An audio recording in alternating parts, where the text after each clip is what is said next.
Please be seated.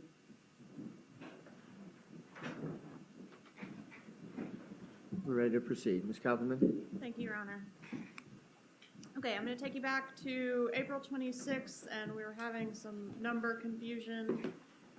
It is PQ, R, and S all in pretty close proximity to each other time-wise, all within the same hour? That's correct. Okay, so if we could go ahead and publish call R then.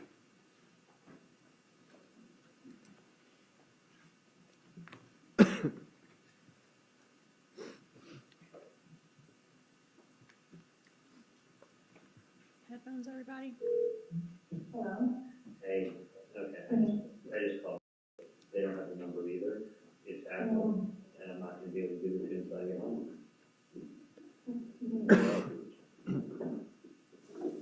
So we took information to like set up like, look, they came to try to get the agents for showing that, like. That's why I was like, take it, write the number down. I know, but it's like, I'm so good at like memorizing shit, you know, like I do this all day. Like I have like 1,000 numbers on my phone now, and then now when somebody calls me back, I don't remember who it is, but I'm gonna save every person's number. I know. You know, I don't have a landline in my job, I have to use my cell phone. That's why you gotta put in your contact list. You don't lose contact. No, I can't do that. There's too many records people always calling my phone. There's like certain times I don't even want to like, there was one day we want to see property, another day, oh no, it's okay, because the word was somebody else. Yeah. I'm in Miami Lakes right now. So I'm not gonna, let me see what's on here. Hang on one second. And the Hey, come on. My age, I'm lucky I remember having breakfast. The only reason I remember this is because the same thing every day. Hang on one second. Hey, do you know what time my last patient is? That uncover? I'm done? What did someone tell me? Wait, that guy that came from the other office? Someone done. Okay, beautiful. Thank you. We'll get out here before traffic hits. All right. Yeah. I can get the number in 30 minutes. Okay, thank you. All right, bye. If you just go straight to our next call, call S, please.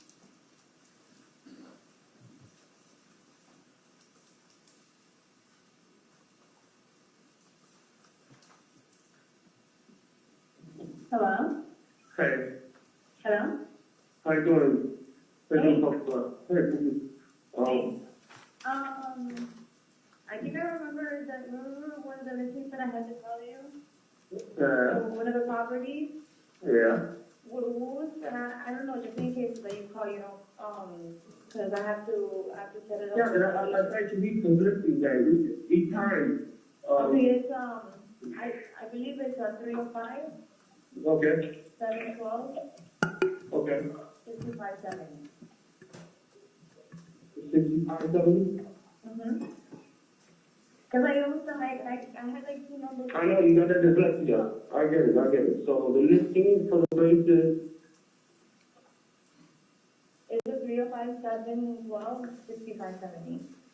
5570. No. Excuse me, it's a 305, Mm-hmm. 712, Mm-hmm. 6570. These are one of the ones that I tried. Well, I'll reach out to you again. Alright, you just wanted me to tell you mine. Alright, so on. Alright. Can you find back later? Yeah, absolutely.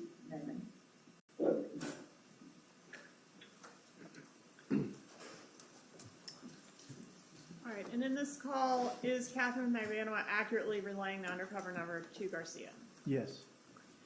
And again, up to this point, has anyone called the undercover number? No, not at this time. All right, now we go to 427. 427, call T. What is call T? This is the following day where Charlie Adelson is calling his mother, Donna Adelson. All right, and that's, we can go ahead and start publishing that call, please.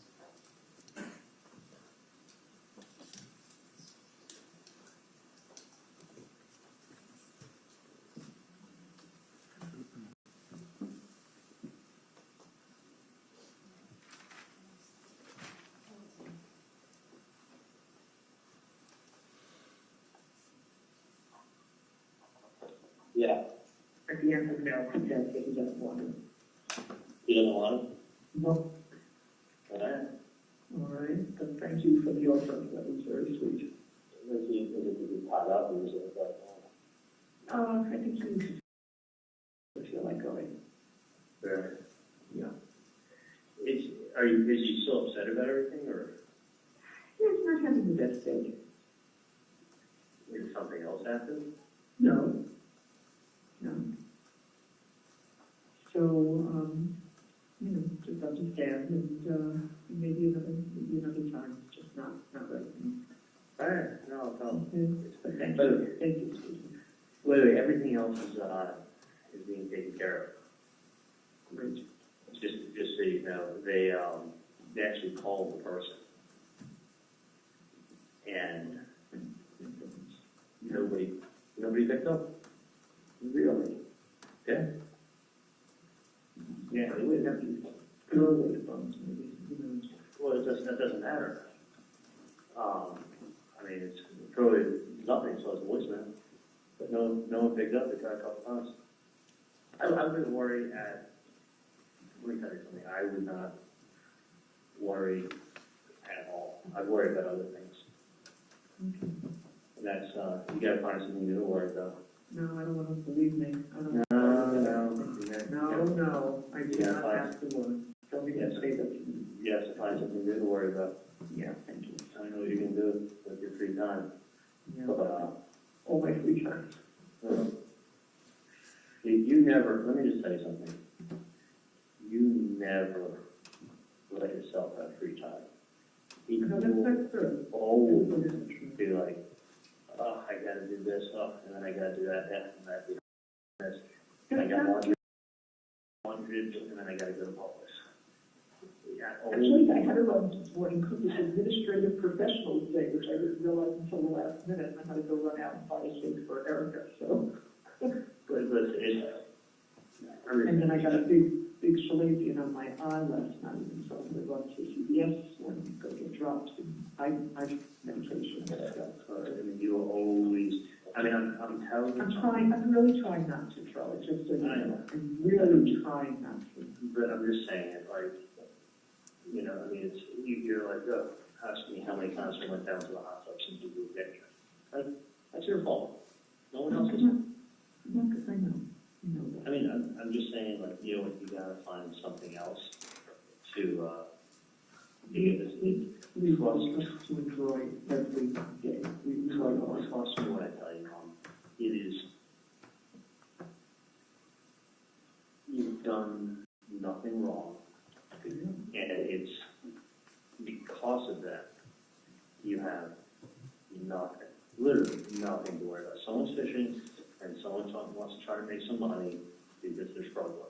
But that will never amount to anything. So someone's trying to throw something, throw a fishing line out there and say, how you doing? Throw a fishing line out there and see if they can catch something. And I understand why they're doing it. I understand what they're trying to do. But it doesn't make it right. But they're, the funny thing is, they really don't.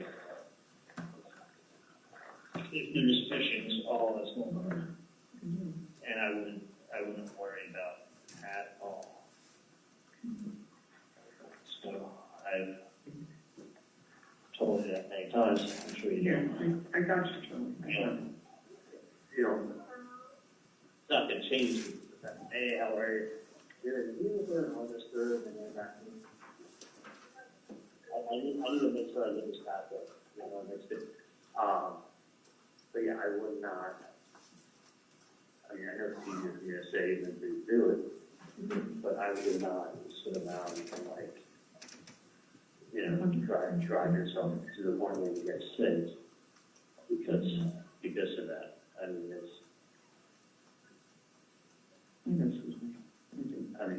just, you know what I mean? Like, you say you know. I do. And it's like, I do. I wouldn't, the person that came to just relying on that message. And then some dumb idiot wants to go ahead and they want to follow up the whole letter. Like, and the truth is that the number was called, they didn't pick up. And then she tried calling it 786, thinking maybe they would have gone down wrong, and the 786 not verified, and that one went into up to voicemail, but the other one, no. So, Right. There's a few more minutes of that, but I'm gonna move on to what occurs after this call. Is there another bump or another tickling of the wire that occurs? Yes, there is. And what is that? The UC called the Adelson Institute, asking for Donna Adelson, and left a message. All right. Judge, I'm asked to publish states 128. You may.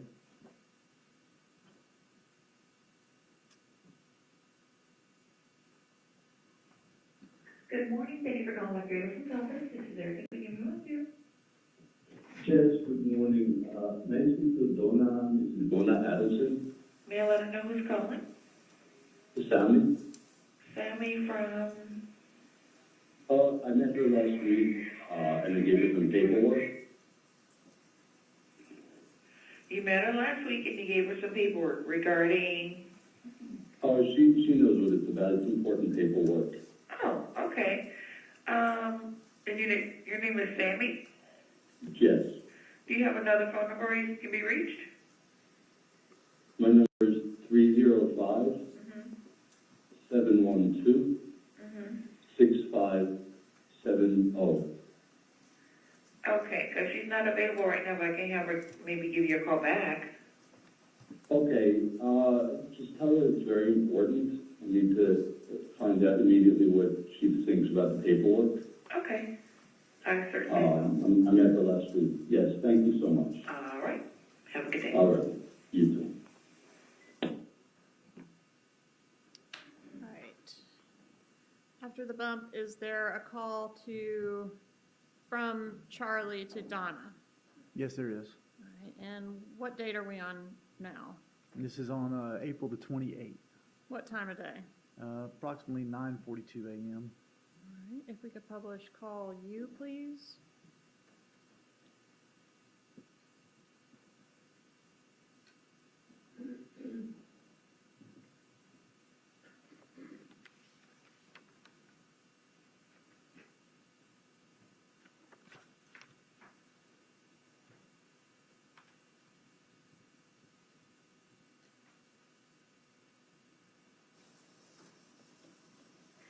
Well, Erica called me this morning.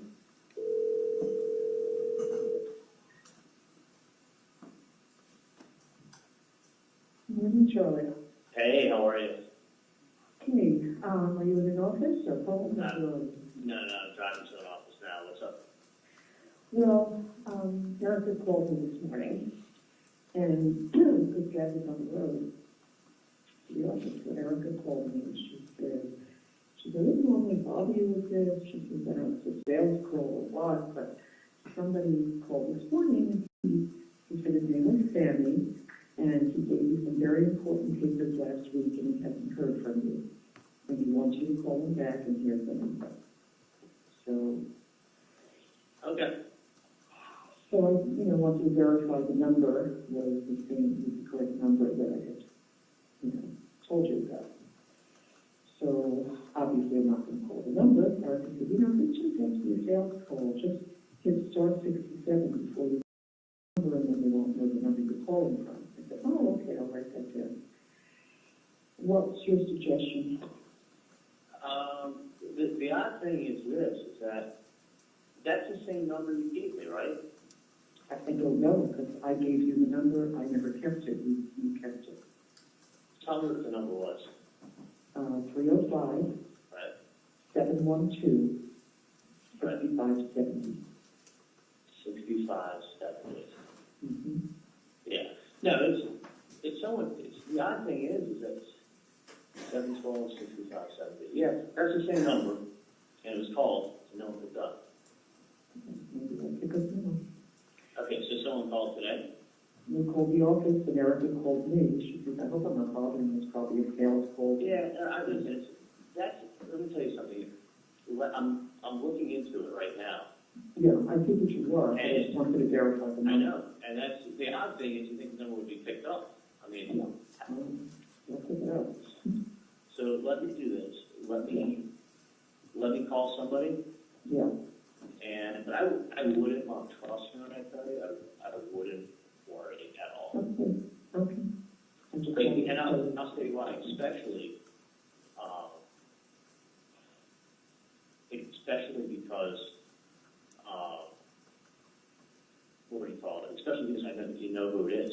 So let me call someone and take care of it now, okay? Thank you, Sean. Love you.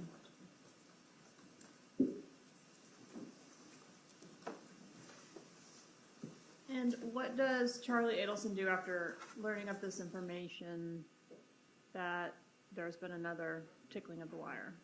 He tries to call Katherine Magbanua. All right, and was he successful in reaching the defendant? No, not at first. All right, did he leave a voicemail? He did. All right, is that captured in our, what we're calling call V? Yes. All right, could we publish call V, please?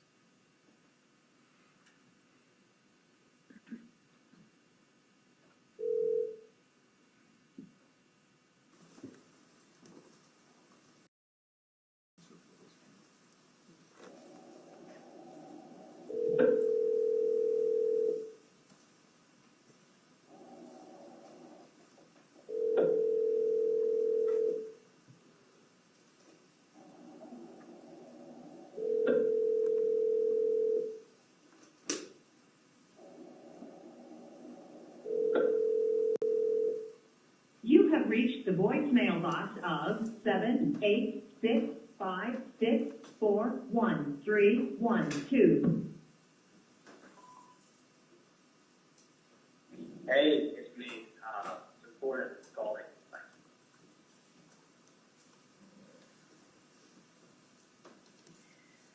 And are there any more attempts by Charlie Adelson to reach the defendant before we actually get another call? Yeah, I believe there was about 4 different attempts by Mr. Adelson. And then we get a call back to Charlie from the defendant? That's correct. And is that call W? It is. All right, tell us the date and time of this call, please. It's on 4/28 at 10:43 a.m. All right, publish call W, please.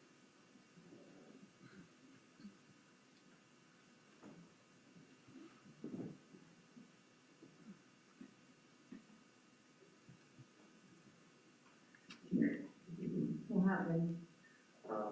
Somebody called my dad's office. They were looking for him, saying Okay. that they dropped off some paperwork on the student. And there was a phone number on there. And actually, the person left a message with Erica.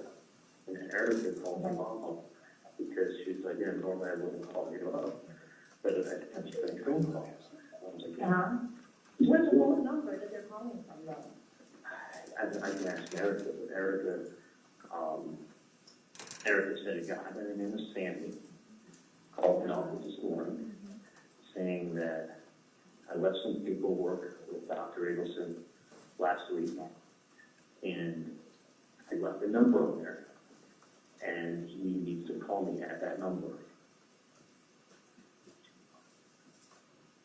No, somebody's been talking to police in your room and shit. This is the third. Call the number.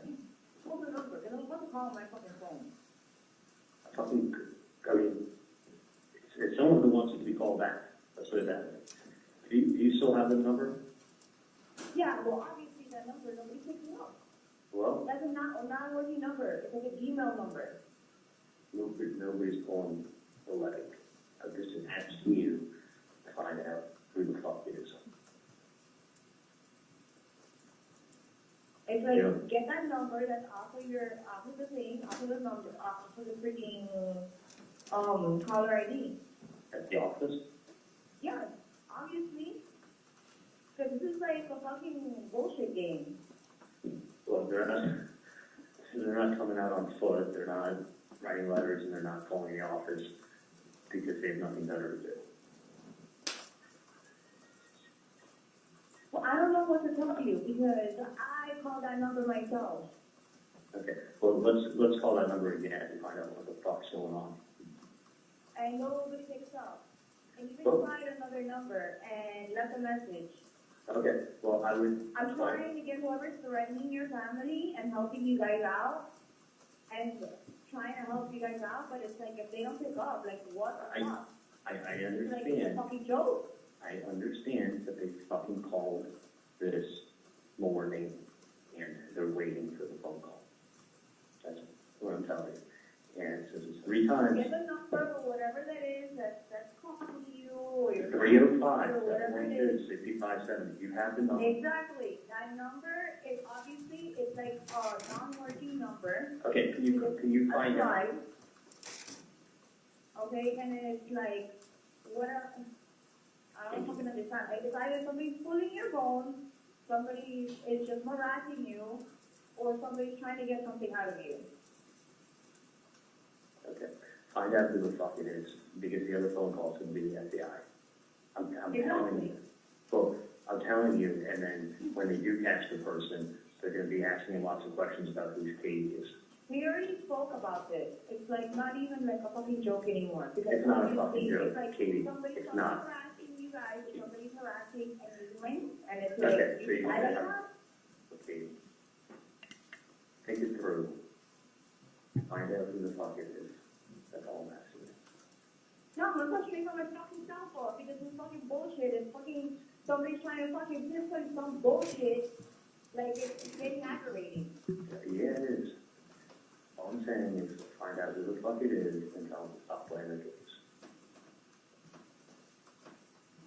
I don't know who you have to talk to, but it needs to be nipped in the bud. No, man, I'm gonna handle this shit myself, bro, because it's some fucking bullshit. I'm gonna handle it my motherfucking self. Well, straight my motherfucking number, they fucking, if Erica wants to call back, be like, oh, is this the right number? Okay, I have your fucking, whatever fucking shit taken care of, okay? Because it's fucking bullshit. Find out. That's correct, bro. I'm about to go to that fucking FBI. I'm fucking getting irate with this shit already. It's either the FBI fucking playing games, or fucking whatever it is, because No. I'm fucking getting pissed. I don't know, find out. All I'm And saying then you is, give a wrong phone number. okay, You're an idiot. You gave a fucking wrong number. Get the fucking number and the fucking call, because I'm gonna call them. okay, And the fucking text to me, I didn't even fucking give a shit about all these fucking bullshit, whatever shit anymore. okay. I'm pissed the fuck off. Like, I'm gonna fucking go to the cops right now. Okay, well, either you go to the cops or we go to the cops, or Exactly. we'll find We're out both who, gonna fucking go to the cops, because this is fucking bullshit. we'll find out who the fuck this is. Because this person evidently knows you and knows your family. And they know me, and they know my And family, you so. don't think that fucking scares the shit out of me? Like, somebody's fucking saying my name out loud, Well, or whatever? Katie, if someone's messing with you, they're messing with me. If someone's messing with me, they're messing with you. It's the same Exactly. thing.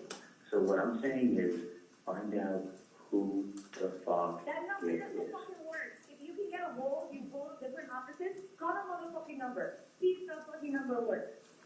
Bottom line.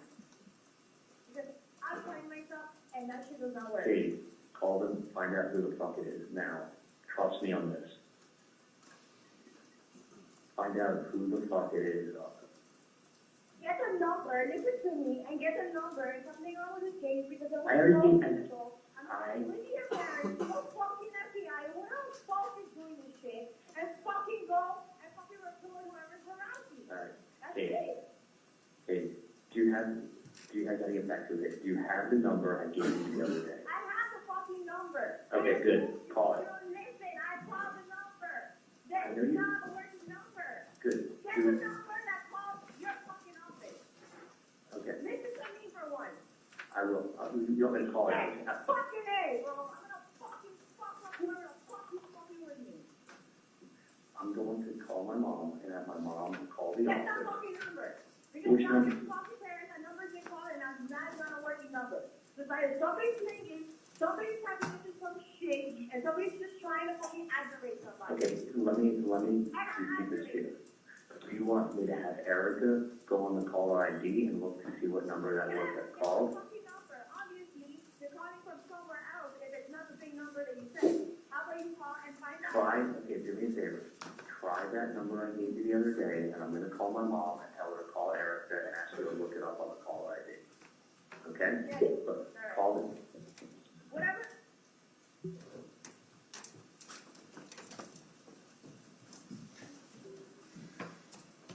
All right, so we heard repeatedly on there, the defendant representing to Charlie Adelson that she had called that number personally, and that it was a non-working number. Had she called that number? What's your objection? Withdraw. Go ahead. No, she had not called that number. And was it in fact a working number? Yes, it was. There was a discussion on there of going to the cops. I'm going to the cops. No, I'm going to the cops. Did anybody go to the cops? No.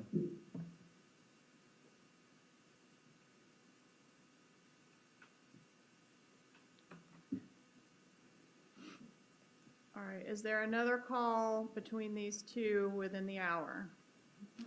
Yes, there is. All right, is that call X? It is. All right, let's publish call X, please.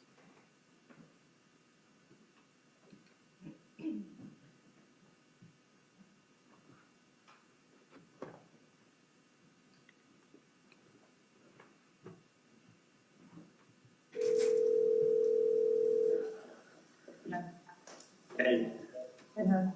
I'm going to start 6-7 and then see if it, and see what it is. Okay, do that. Okay, you haven't heard anything from any nonsense, have you? The one? You haven't heard anything from any of this nonsense? No, obviously, we're on the same page. Okay, let me do that, see where we are. Okay.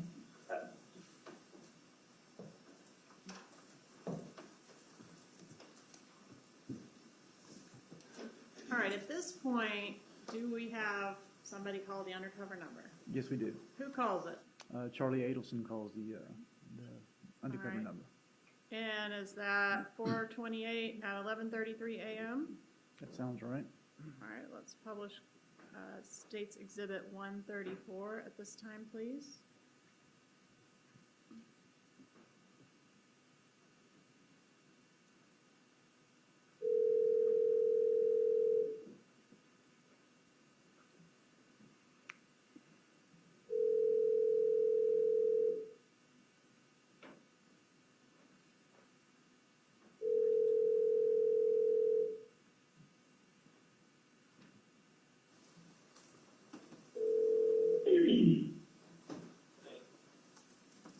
Hello?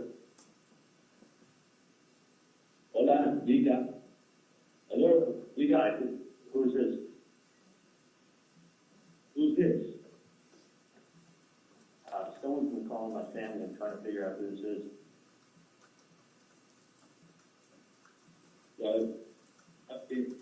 In reference to what, man? Someone by the name of Sandy called. Yeah, that's me, man. All right, what's going on? Well, what's going on is my brother Tato. Okay, my brother Tato has not been taken care of.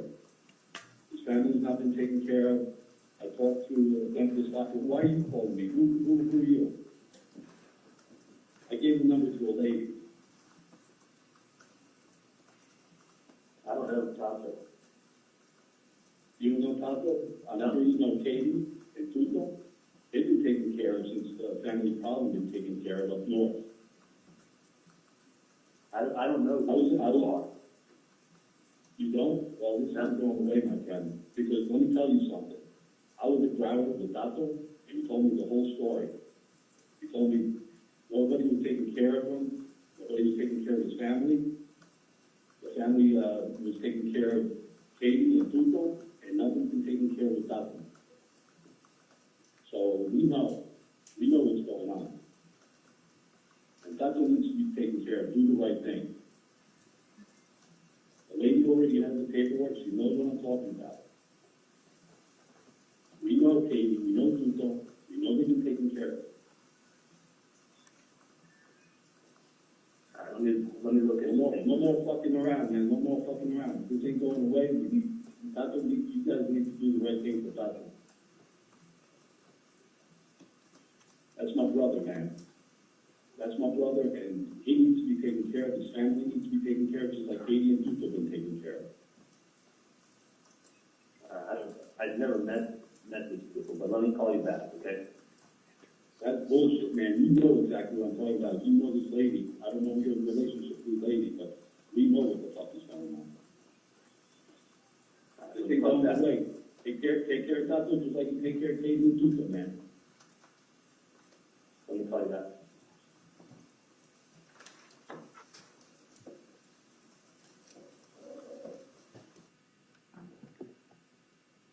Who is the first person that Charlie Adelson calls after making this contact with the undercover agent?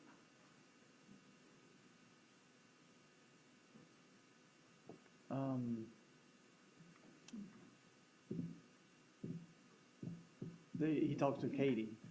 Does he make some unanswered calls first to Katie before he actually talks to her?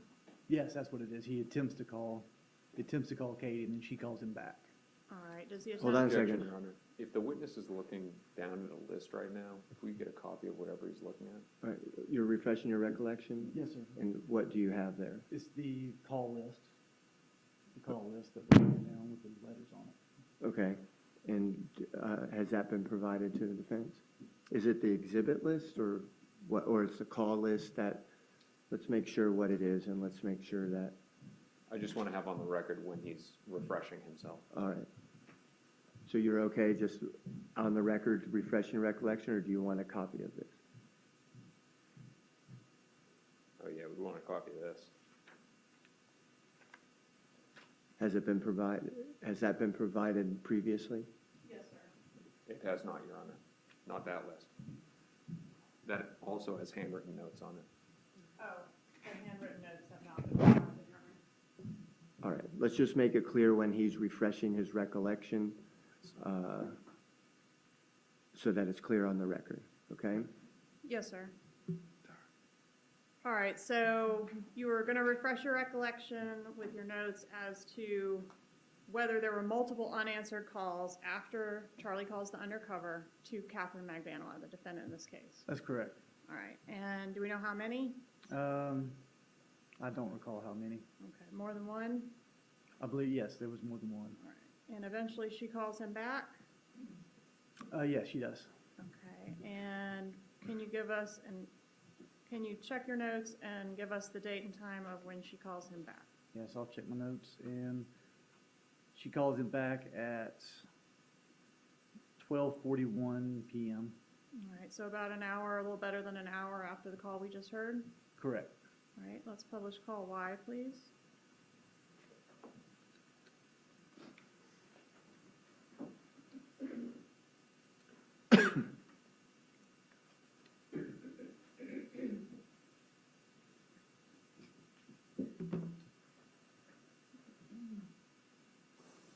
Huh? Give me 2 minutes.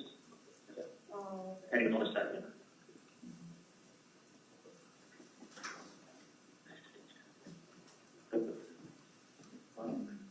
I called them over, waiting like 30 times, and then somebody picked up. And it sounded like these two people just, who is this? And I said, I'm returning a call. And he's like, what is this in reference to? So the guy that called my office this morning said Simon. So I said, someone by the name of Simon was the call this morning. And I go, what's this about? He's like, who are you? I go, that's not important. What do you need? You there? Yeah. So I said, it's not important who I am. I said, what can I do to help you out? I said, what do you need? And he said, this man. He's like,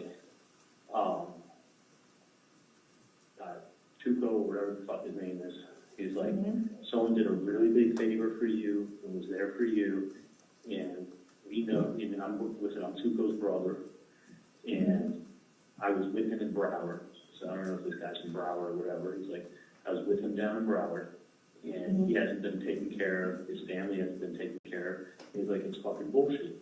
He's like, and as he's letting him talk, as he's talking, I'm hearing a little bit of New York New York accent. Mm-hmm. You know, as he's trying to, you know, when he picked up the phone, he didn't sound like a tough guy when he picked up the phone, but it was like, as he was talking to me, like, the tough guy routine sounded like it was coming out. So he's like, listen, he's like, I know you guys took care of, you're taking care of, Katie and Tudo, and you're taking care of their family. Now he needs to be taken care of.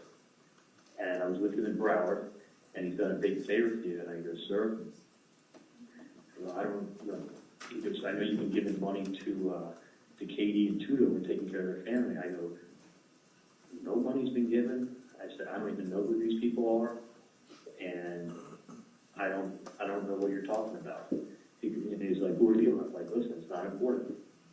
I said, I don't know what you're talking about. No one's paying anybody. Mm-hmm. And he's like, well, listen, man, this shit's not fucking going away. You better fucking do the right thing. He's like, it's not going away. Oh, so they're saying bad words?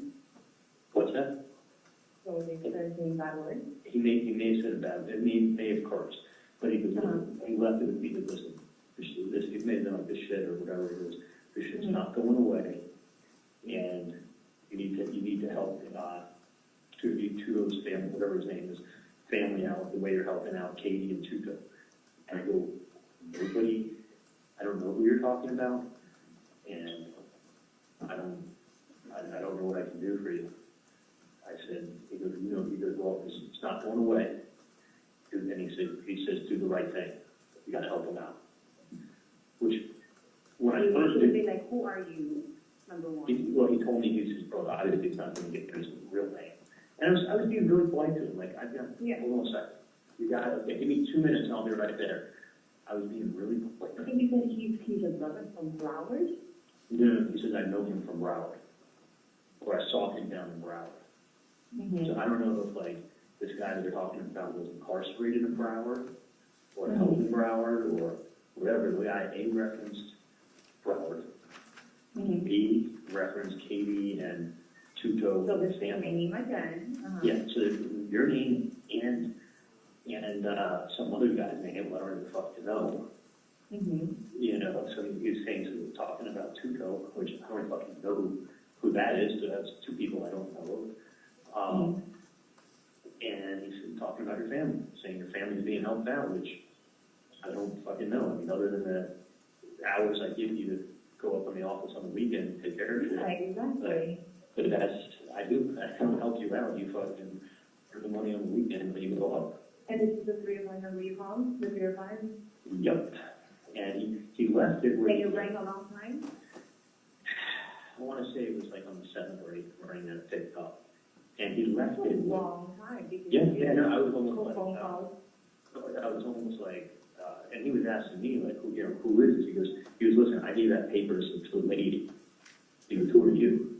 I go, don't worry about it. I go, I'm trying to find out what's going on.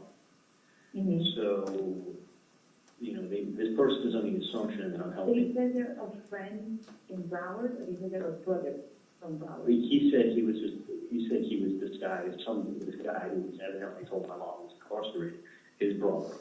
And he's saying that he has not been paid, and his family has not been taken care of, and this is not going away. And like, I don't help, I just give charity out. Like, you come in my office. Yeah, like you can't be like, You work. like freaking people threatening you and mentioning No. me, you know what I And mean? he sounded, honestly, he didn't sound Latin, and he sounded like there's a little bit of New York accent to his toughness. Mm-hmm. So, But like well spoken. yeah, didn't threaten me at all. Did not threaten me at all. He just let me know this is not going away, and he's like, you need to take care of him, you do the right thing. He was there for you. And I'm like, Right. I go, I don't know. He goes, I don't know who this person is. I said, let me call you back later. That's how I left it with him. I said, sir, I don't know who this guy is you're talking about, but let me give you a call back later, okay? He's like, okay, do the right thing. Which, do the right thing. Do the right thing. You sound like a fucking cop that's fishing, that's or an investigator, or someone's playing games. But he's coming up with a lot of fucking details, and I'd love to know these details, because I don't know who the people's names are talking about, and you may be even the wrong Katie, and then I feel even more like a dumbass. Exactly. Just a little quick recap, just because I don't want, like, you know, like, how did, like, the conversation start? It rang, he goes, who is it? He goes, hello? I go, hi. He goes, who is this? And I go, I'm returning a phone call. He goes, what is this in reference to? So I That's the said, exact word? yeah, he goes, what is this in reference to? Reference to, wow, this is very educated word. Yeah. No, we was both spoken with my mom and I said, what is this in reference to? So I said, I'm returning a call that Simon, I'm returning the message that Simon had left this morning. That was the name, Simon? That was the name when he called up my office and spoke to Eric and said, listen, I gave a piece of paper to Mrs. Adelson last week with a number on it, tell her to call me, and this is Simon. Okay. So I said, okay. I said, I'm returning the message from Simon. So then he knew that it was in reference to this fucking nonsense. Mm-hmm. So I said, you know, what I told him. I said, you know, I go with you as well.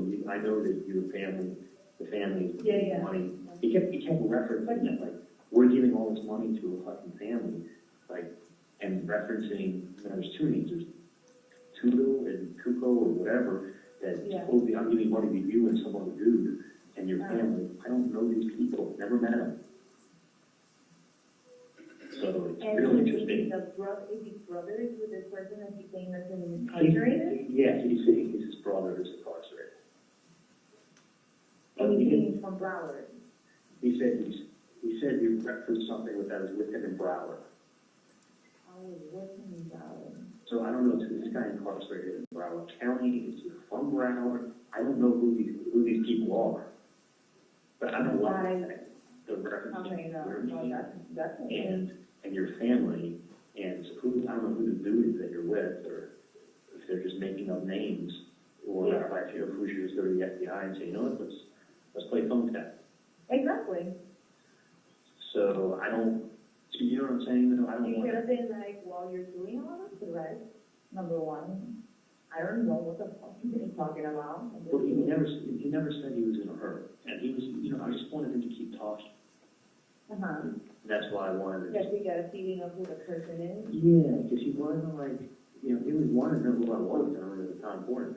And but when he left, it was, you know, he was like, you gave him money, he has not been paid, his family hasn't been paid, it's fucking long, and they're like, it's long, and he goes, this ain't going away. He's like, do the right thing, take care of it, and he helps people out. I'm like, I don't know, I don't know. I don't know him. I go, my family. His teeth out or what? Like, I think, listen, it could be a lot. Be a patient? It's like you run across so many people every day. Listen, in 2 seconds, you read something in the newspaper, and then you Google the last name, and in 3 minutes, the homeless man today has technology to know where you live, where you work. Right. But because they're not recalling me, and I was in the air, I thought, okay, let me find out who the reference and all of this. Well, But I will call that number. they're picking it up, whether you want to call it or if you have a friend that you convinced him to tell someone to, like, stop the shit. 305-712-5570, correct? 65, yeah, 357-5570.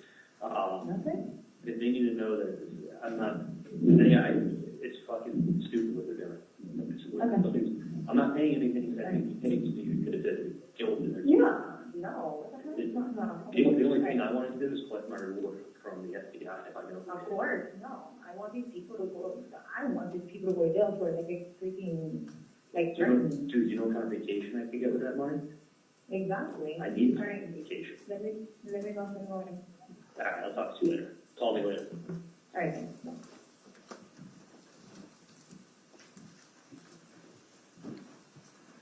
Okay, so obviously we have the undercover name morphing from Sammy to Simon, right? Nobody ever said Objection, Simon, counsel did they? testifying, move to strike. Let's put it in the form of a question. Did anybody ever say Simon? No, Did the undercover ever represent himself as Simon? no, he said Sammy. And Charlie Adelson indicates on this call that he doesn't know who Tudo is.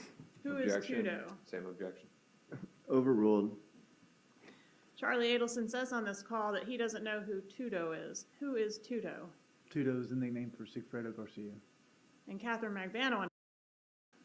Correct. All right, does she enlighten him as to who Tudo is? Objection, burden shifting. Overruled. Does Katherine Magbanua enlighten Charlie Adelson as to the fact that Tudo is Sigfredo Garcia, her children's father? No, she doesn't. What about Tato? Who is Tato? Tato is Luis Rivera.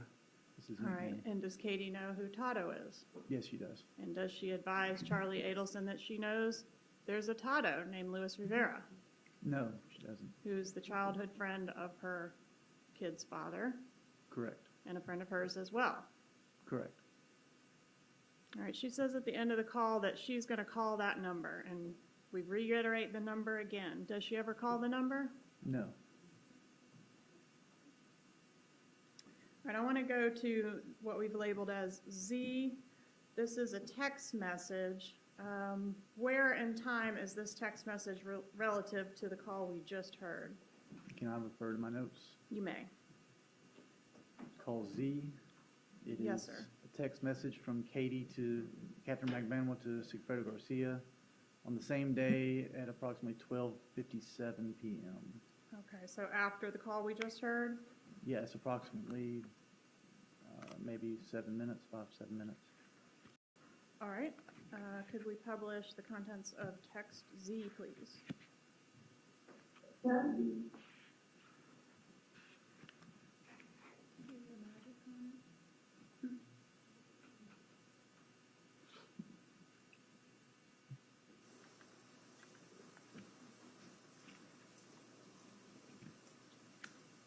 All right, and does Katherine Magbanua wait for Sigfredo Garcia to call her back, or does she begin calling him? She began calling him, I believe. I have to refer to my notes, though. You may.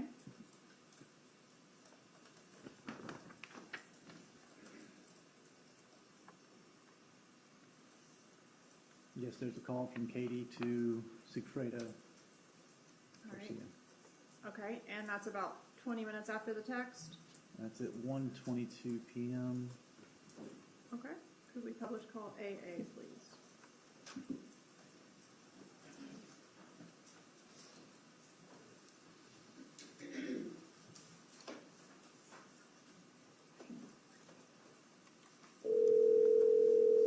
You want to start it at the 50-second point? No. Hello? Hello? Hey, you busy? Yes. Are you woke up? Yes. Eating a Oh my sandwich? god, my freaking, eating a sandwich again? Well, the sandwich, how much a sandwich? Better than mustard. Ew, yuck. Okay, no, my head is pounding. No, I have like a migraine right now. I walked in and it's like a meeting outside. There's like a meeting outside. I guess they have meetings on Thursdays, and then I had my own meeting in the conference room. Ay, ay, ay. Okay. I have more information for you. And when I got a call this morning, like, I couldn't even take it. Because I had to step out of my meeting, because I just heard about it. And I was like, because I got a call back to back to back. So, hold on, give me 1 second. Oh, my blood, I'm out. What was I gonna tell you?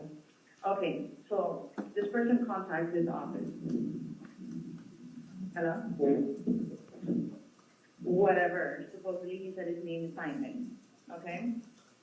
Contacted the office saying, oh, whatever, I have given a paper to, this person there. Obviously somebody's doing their, whatever they're doing, they're threatening. And like, they're very, very close to reporting already. Whatever it is getting me pissed because my name's involved. And, this gets better. So I'm like, you know what, well, she just tell me everything on the phone right now because I don't have time. I'm fucking working, like, what is it? Like, I want to handle this and I want to handle this like right now. So, he said, okay, they called the office. I was like, look, I tried to contact that number. It's like not a working number. they're like, I was like, why don't you go ahead and start his defendant and go call a freaking number? And then, whatever, that person did it. They go, okay, I'm returning a phone call. And then the person goes, who are you? And they're like, doesn't matter. I'm returning a phone call regarding something of a paper or whatever. And then they're like, okay, well, we know you've been helping me out. They said my name and your name.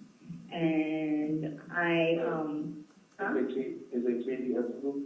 Yes, specifically her name, that you've been helping them out, and he's like, I don't even know what the fuck they're talking about, I don't even know, I don't even know if you're the right person that they're talking about. For all I know, it could be another KD or whatever, and I was like, okay, what else do they say? They're like, oh, well, they're a brother of this other person that's supposedly incarcerated, and they're a brother of them, and then they know him from Broward. I don't know if they were together in Broward and he got out, or whatever the case was, and he's like, but this family needs help. Do the right thing. Like, he's like, we know for a fact that you're helping out there. I'm like, helping who out? Yeah, I haven't helped, I worked for you before, like, that's it. I was like, well, that's not helping me out, it's me working for you. And I was like, I don't know what they're talking about. So, but they said, do the right thing. His name is supposedly Simon. They're a brother of the person that's incarcerated, and they said that name. And I was like, no, this needs to stop. Like, this needs to stop. Because somebody's harassing me, somebody's harassing your family, and they're putting my name and then and that's the other person's name.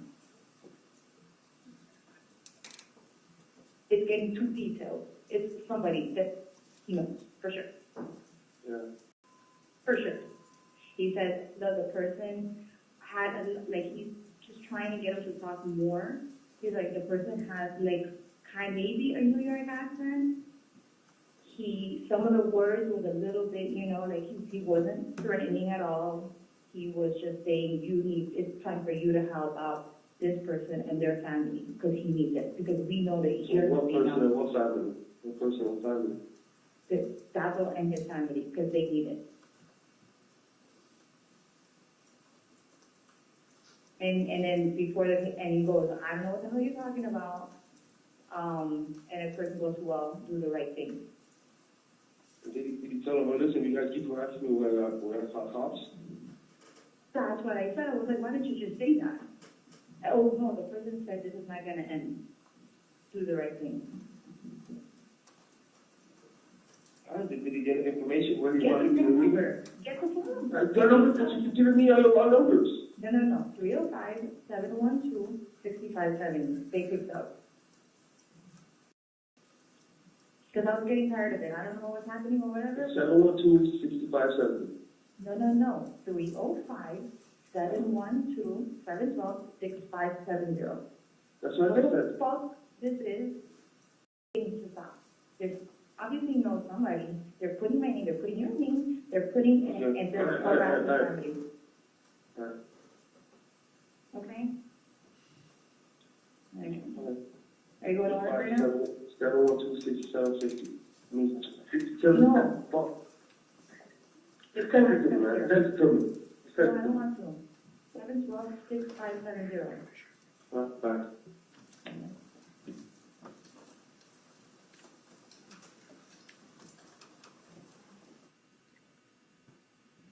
Does the defendant say the name Charlie or Charlie Adelson to Garcia? No, not at that time. She calls him that person. Correct. She indicates, I worked for you before, talking about she worked for Charlie Adelson before. Was Katherine Magbanua still getting paychecks from the Adelson Institute as of the time this call was made? Yes. And there's a lot of talk about Broward and the fact that someone's in Broward. Was Luis Rivera incarcerated in Broward at this time? I believe he was at that time, yes, correct. Okay.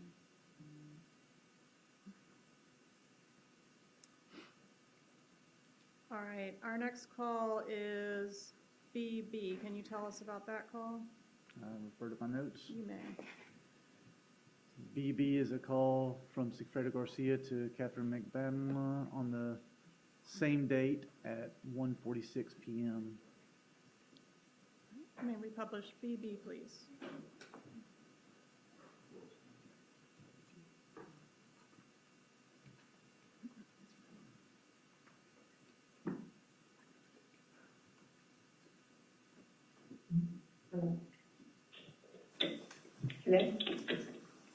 Hello? Hello? Hello? I was the fucking phone again. I was gonna talk on my phone and then dump it out when I got off. I think that. I was gonna talk from my phone though, and I'm gonna get rid of my phone. But I got cards in my office. No, I mean, I'm in my house, but like, or block it. Don't look for an office, it's your office, you know what I mean? Don't look for your phone. No, I'm not calling from my office, I'm calling from my phone.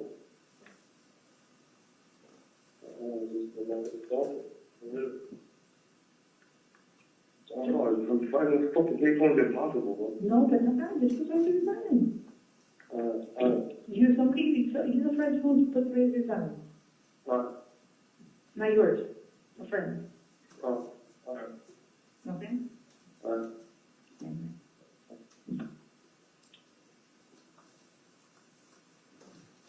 All right, if we can just go straight to CC, please.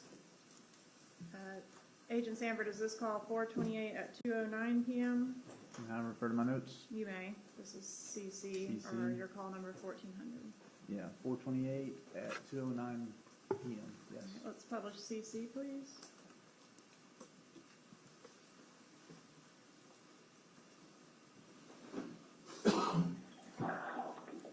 Yo, Oh.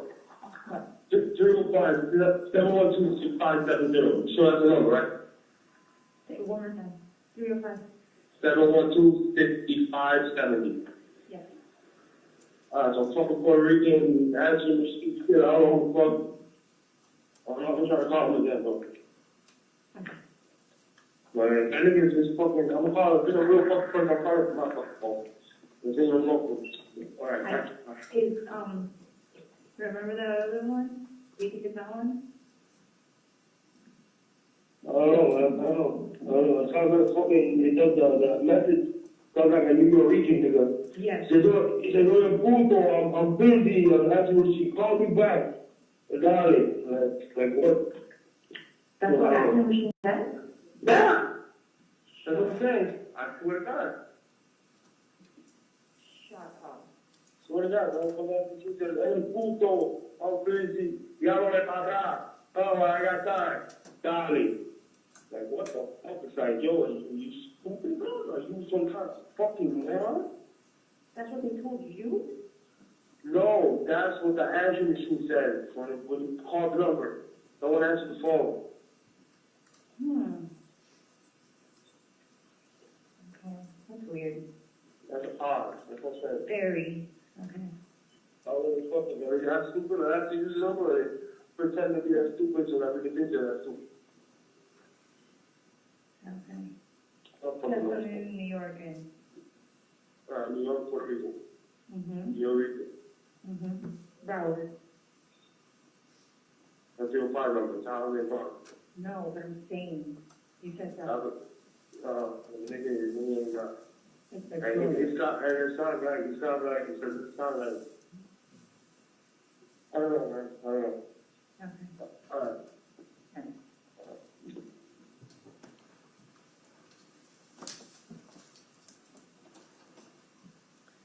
All right. So Garcia is reporting this answering machine. Was there an answering machine outgoing greeting on our undercover number? Yes, there was. All right. And did Garcia call the number and get the answering machine? There was a call to the voicemail. That's correct.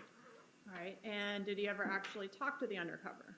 No, it went to voicemail. All right. And was that the only time Garcia ever called? Correct.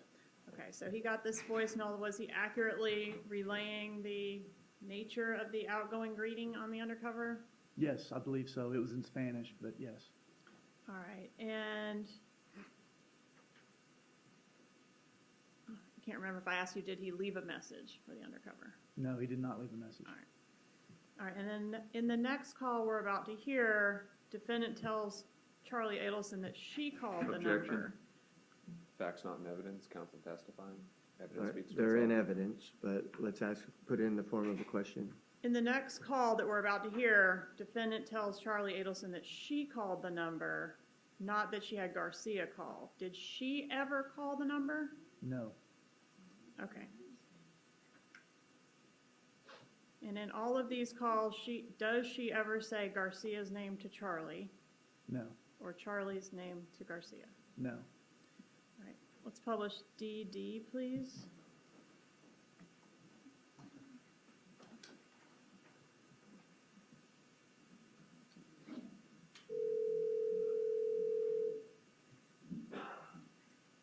Yeah?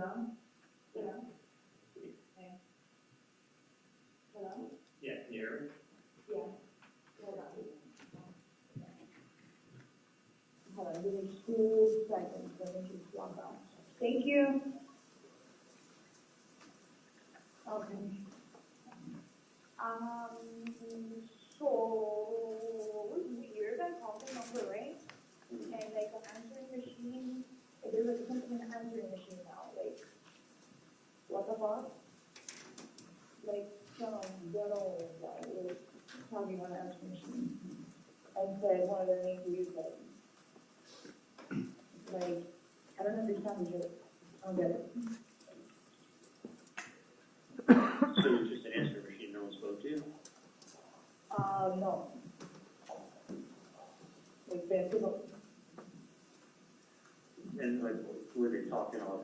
And then my answering machine, all of a sudden, I don't know, like, because I can't hardly remember, like, what I had to find out for me, you know? And it was like, they said, I don't know if they said their name was whatever, Zero or Zapo or whatever shit they put on the answering machine. All of a sudden. Now it has an answering machine. Like a voicemail, I mean. What did the voicemail say? Yeah, like, I don't know, let me find out, because it's like I can't, like, really talk at work, and then I can't understand. Call, when you call, do you call with the call block? Huh? Yeah. Do you call? Yeah. Yeah, but it doesn't matter. No matter what phone you use, it's still, you know? Well, it shows, it doesn't show who's calling you. I know how to block a call, Right. not the coin, but I do. Star 6 7. So I did that, rang 7 times. I'll be there in 1 minute.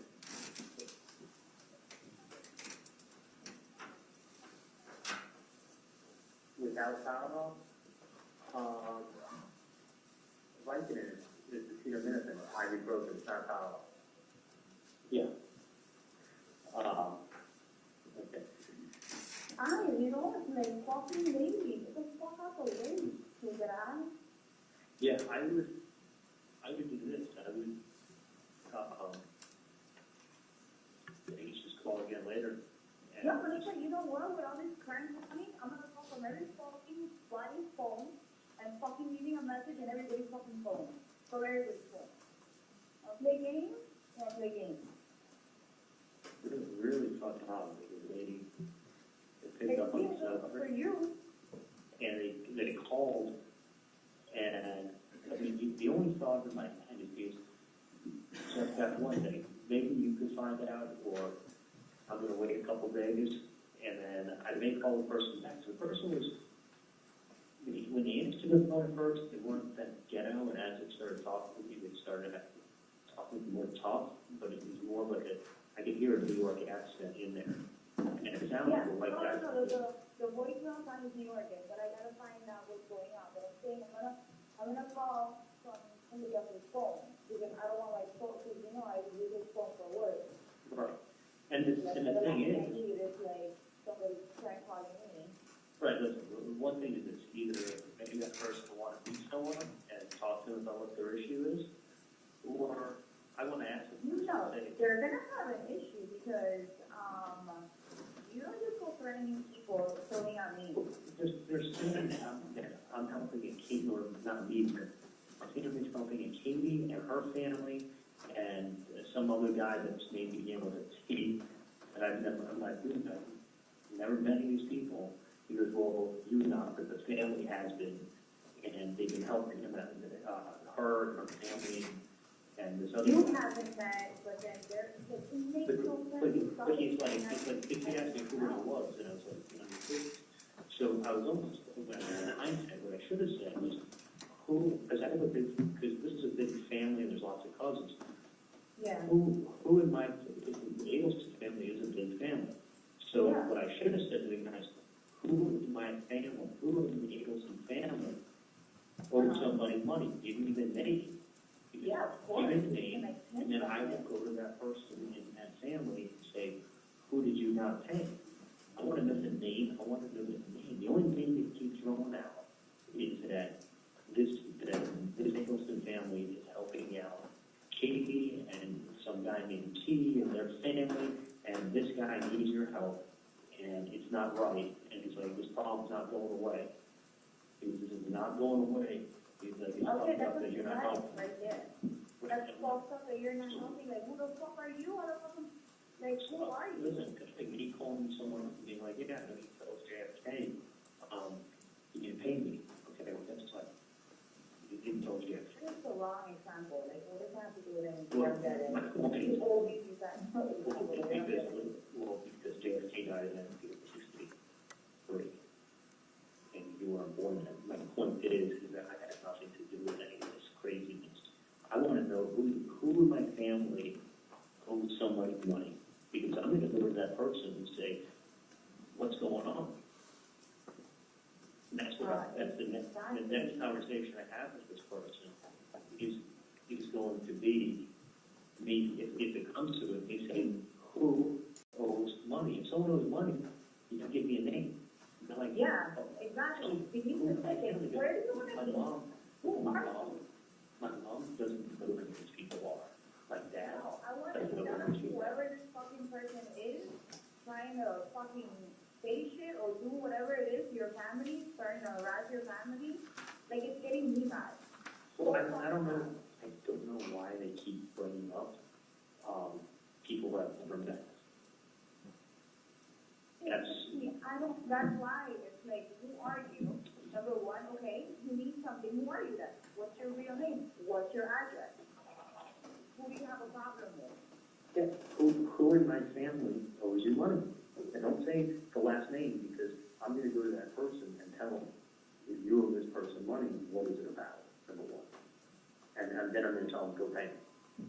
But you have to tell me who to go talk to, not like, oh, somebody with the last name Adelson.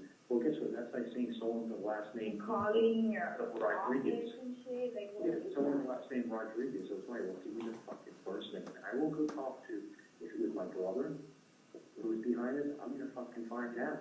I mean, fuck, if it was my brother, I'll turn him in and get his reward money. My brother's a piece of shit.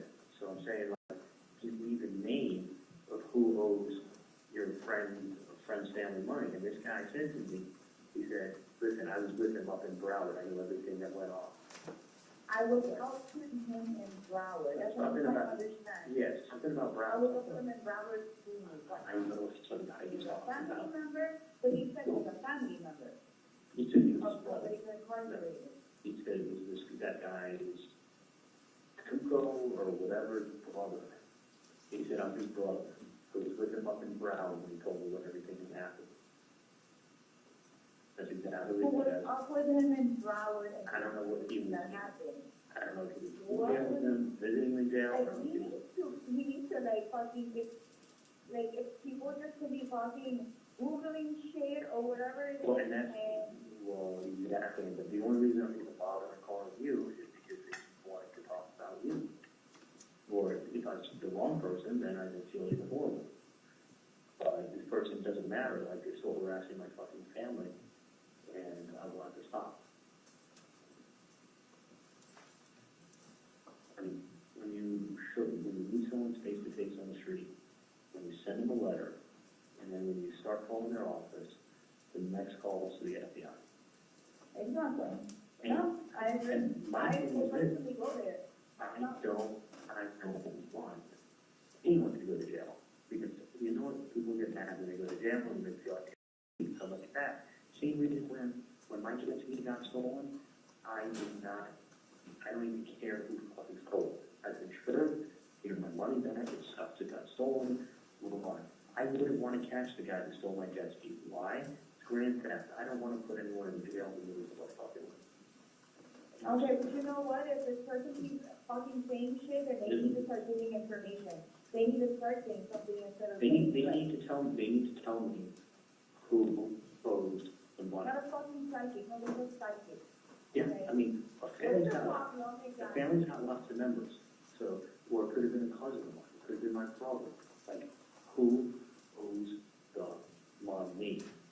And I will call And that what person. money, like, really, like, you know, you just throw, I could throw in anybody, say, do that. Like, No, but let's if see. somebody calls my phone back, like, I'm always like, hey, who's this? I'm just curious to see who's so interested in your family and what's going on. That's why. It's like, that's why it's pissing me off. It's like, why am I being thrown into something? If they weren't talking about you and some other guy whose name goes by T, it seems like everyone goes by T these days. But whatever the guy's other name is, he said it so quick, I don't even remember. But he wasn't talking about you, your name, and then some other guy whose name begins with But T. you're just saying too much now. I don't even know what the fuck you're saying. That's what I'm repeating to you what the guy said. I know, it's gonna be the first time. But that's the only reason. I know, It's but I'm fucking repetitive and like, it's just become nonsense. the only reason I called you is because this guy's blowing you guys up, which has nothing. I know a million people that first with a T. I know a million. I know a ticket, a freaking, a Kenny, a freaking Tahoe, a freaking, bro, everybody has a nickname, like. I'm so bad at names. I think I called the guy Simon or Sammy or I don't even know what the fuck I called him. I don't even know what I called That him. is such a fucking white person's name. But then when I told my mom I called Simon, my mom was Sam, and they go, oh, it began with an S. I thought they were. Now it's Sammy, you know, like, oh, but then he was talking, oh, what is your last name? What is your address? Yeah. And I can send your mother a fucking letter, or leave your mother in the freaking middle of the street.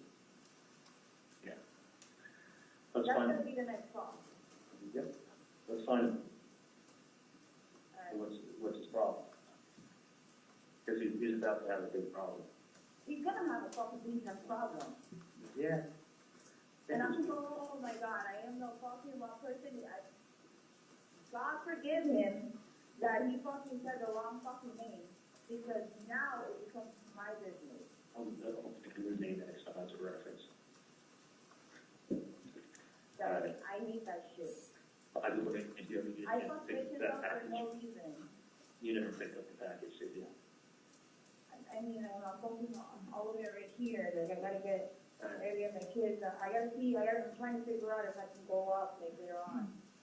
Okay, let me know, but I have What do you have pack. for? I'm still here, I probably would be here in another hour.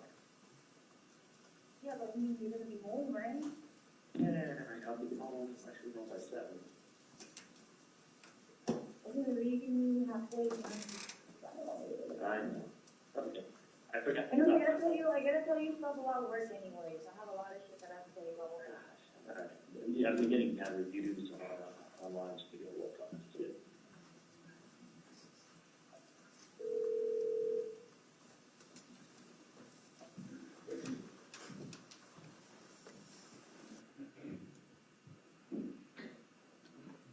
All right, Agent Sanford, was the name Tudo or Tato on the outgoing message from the undercover's answering machine? No, it was not. All right. In this call, the defendant indicates that she will personally go to the FBI. Did she personally go to the FBI to report these matters? No. All right, I want to go to the text message EE. Could you please reference your notes and advise us when this is and who it's to and who it's from? EE is from Sigfredo Garcia to Katherine Magbanua. It's on 4/28, same day at 7:39 p.m. All right, and he's indicating he called 3 times and did not get an answer. Do we know if that's true or not? We only had one call to the undercover number. And then call FF, what's that? Refer to my notes. You may. FF is call from Katherine Magbanua to Charlie Adelson on the same date at 7:49 PM. All right, let's publish FF, please. I don't have this one. Hello? Hello? Hey, what's going on? And,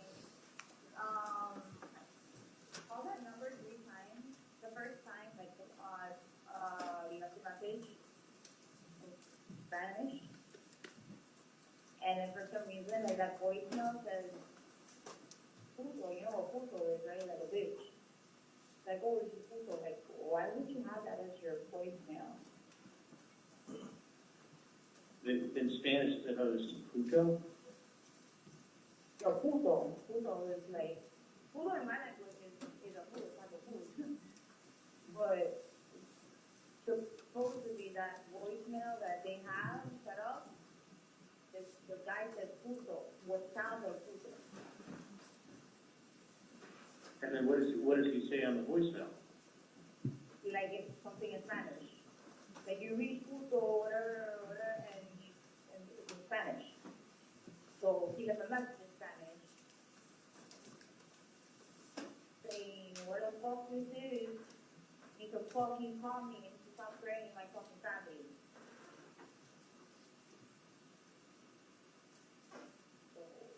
And then you keep trying, Yeah.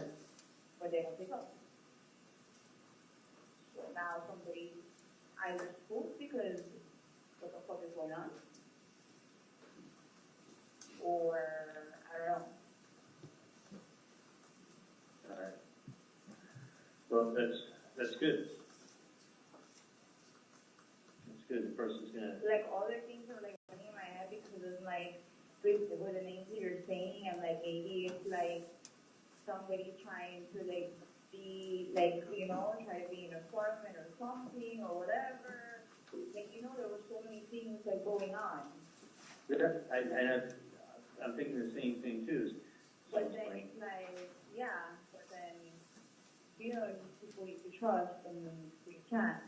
But then it's like, I don't know. I honestly, like, it's like aggravating me. It is, Oh, listen, I'm on it the was, phone, don't talk to me. I'm on the phone, don't talk to me. Be quiet. Hello? could have been someone reading the newspaper and playing games. And like I said, Saying the wrong person. yeah, and I don't know how the fuck they got your name, but they didn't use a last name, so it's Exactly, it could be anybody. it could have been another Katie and another Taco, or whoever the fuck they said, I don't remember the name. But the point is that they need to stop. No, exactly, well. I'm on the phone. Okay, I don't care, but I'm on the phone right now. Go here right now.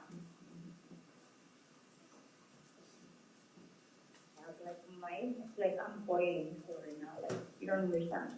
Like, it's pissing me off, like, pick up the fucking phone. Yep. Like, now, you don't want to pick up the phone? When And- you're at, you don't want to pick up the phone. Yeah. So it's one of the things. Yeah, no, I got you with that. And I just, fucking call it, Basically, he said, hey, you're messing with my family, and if you don't stop, we're not a problem.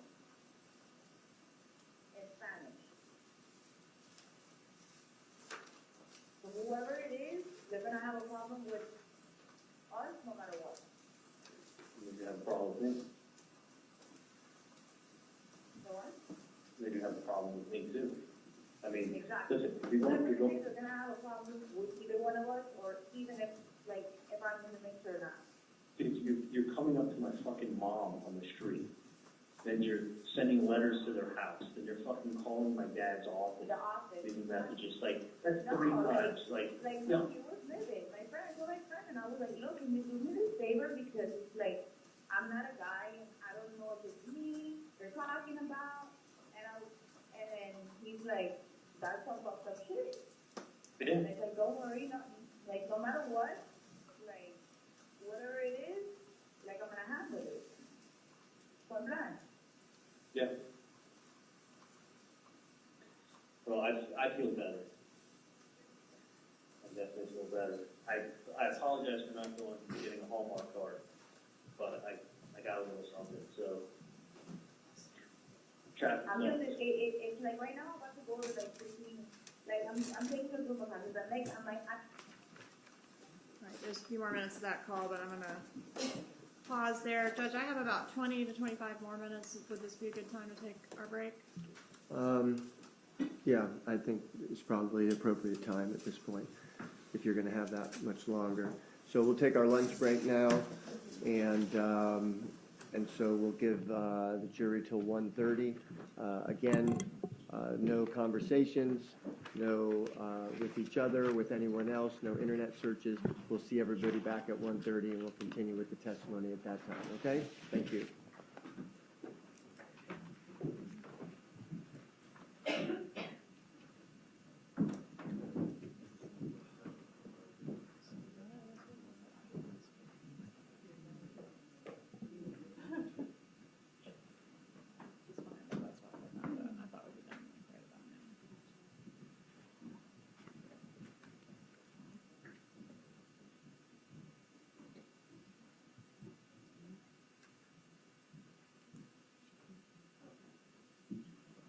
All right, please be seated. Jury's out of the courtroom. The door is closed. And so we'll have about 20 minutes or so of direct. And so let's be prepared to go right in the cross. After that, we won't take a break in between that, but we'll take a break later in your cross-examination. So, Your Honor, it would be a little bit difficult with the government with the podium over here. I needed to set up sort of like I did for Rivera with the table with that hook into the HDMI so that I get the projector. If you need to put a table up here now or whatever, I'm not going to take a break in between. So just make sure that you're prepared to go right into cross-examination, Would okay? Your Honor allow me to come into the courtroom earlier than like 10 minutes before and I can set up? Sure. So in about a half hour, I'll come in? Yeah, that's fine. I don't mean to So we'll cut make the- accommodations for that, for you to get in a little bit earlier and set up. I don't have a problem with that, Okay. okay? All right, we'll be in recess till 1:30.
back on the record. Anything from council before we bring the jury in? Ms. Kappelman? Your Honor.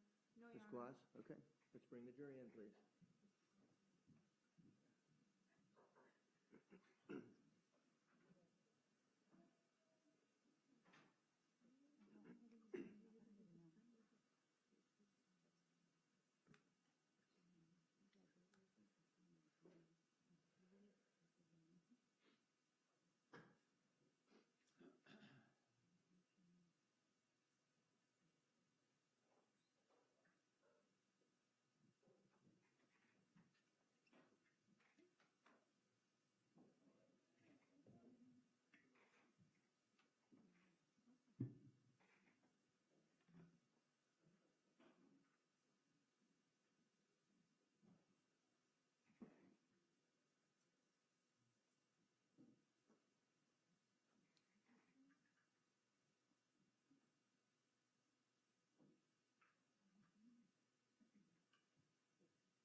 Please be seated.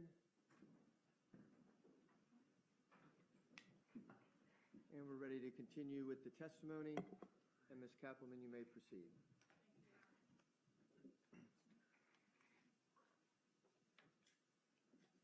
All right, so when we broke, we had just listened to call FF, and in FF, Magbanua is indicating that a threatening message was left on the answering machine of the undercover. Was a threatening message left on the answering machine of the undercover? No, it wasn't. All right, I want to go to the next day, April 29th, 2016. Can you tell us what call GG is, please? Can I refer to the call log? You may. GG is, it's Charlie Adelson to Katherine Magbanua at 8:45 a.m.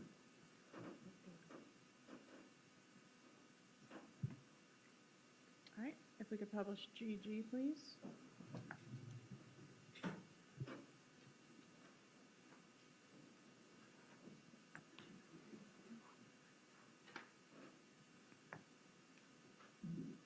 Hi. So. Really?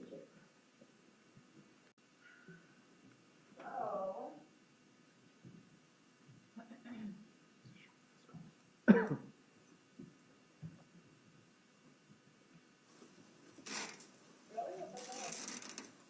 Did you have the guts to go on her phone and make a call from her phone?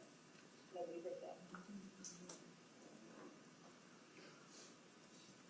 And then, I don't know the rest of the story, whatever it is, or if my name is reading on anything, or if they're even talking about me, but whatever it is, whatever game is going on, I'm gonna figure it out. Yeah. Pretty ironic.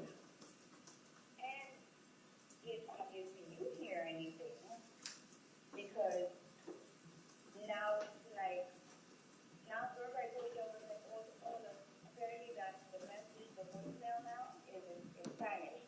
So you responded back in Spanish. Yeah. You know? Like, and after whatever, and it's like you said, like some shit, like, oh,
Yeah. what comes about.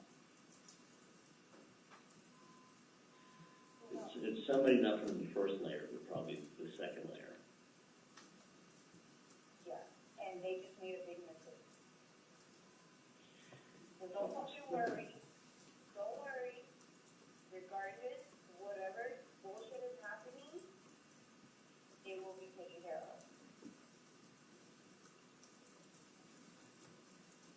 For the mere fact that I don't like anybody disrespecting your family, scaring your family, after everything you guys have been through, you know, you told me stuff that happened before, so it's not like I'm oblivious to it. No, it's out there everywhere anyway. I know, but I'm saying, like, you mentioned stuff to me too, obviously, I told you on it because that's some personal shit, like, Yeah. that's like none of my business.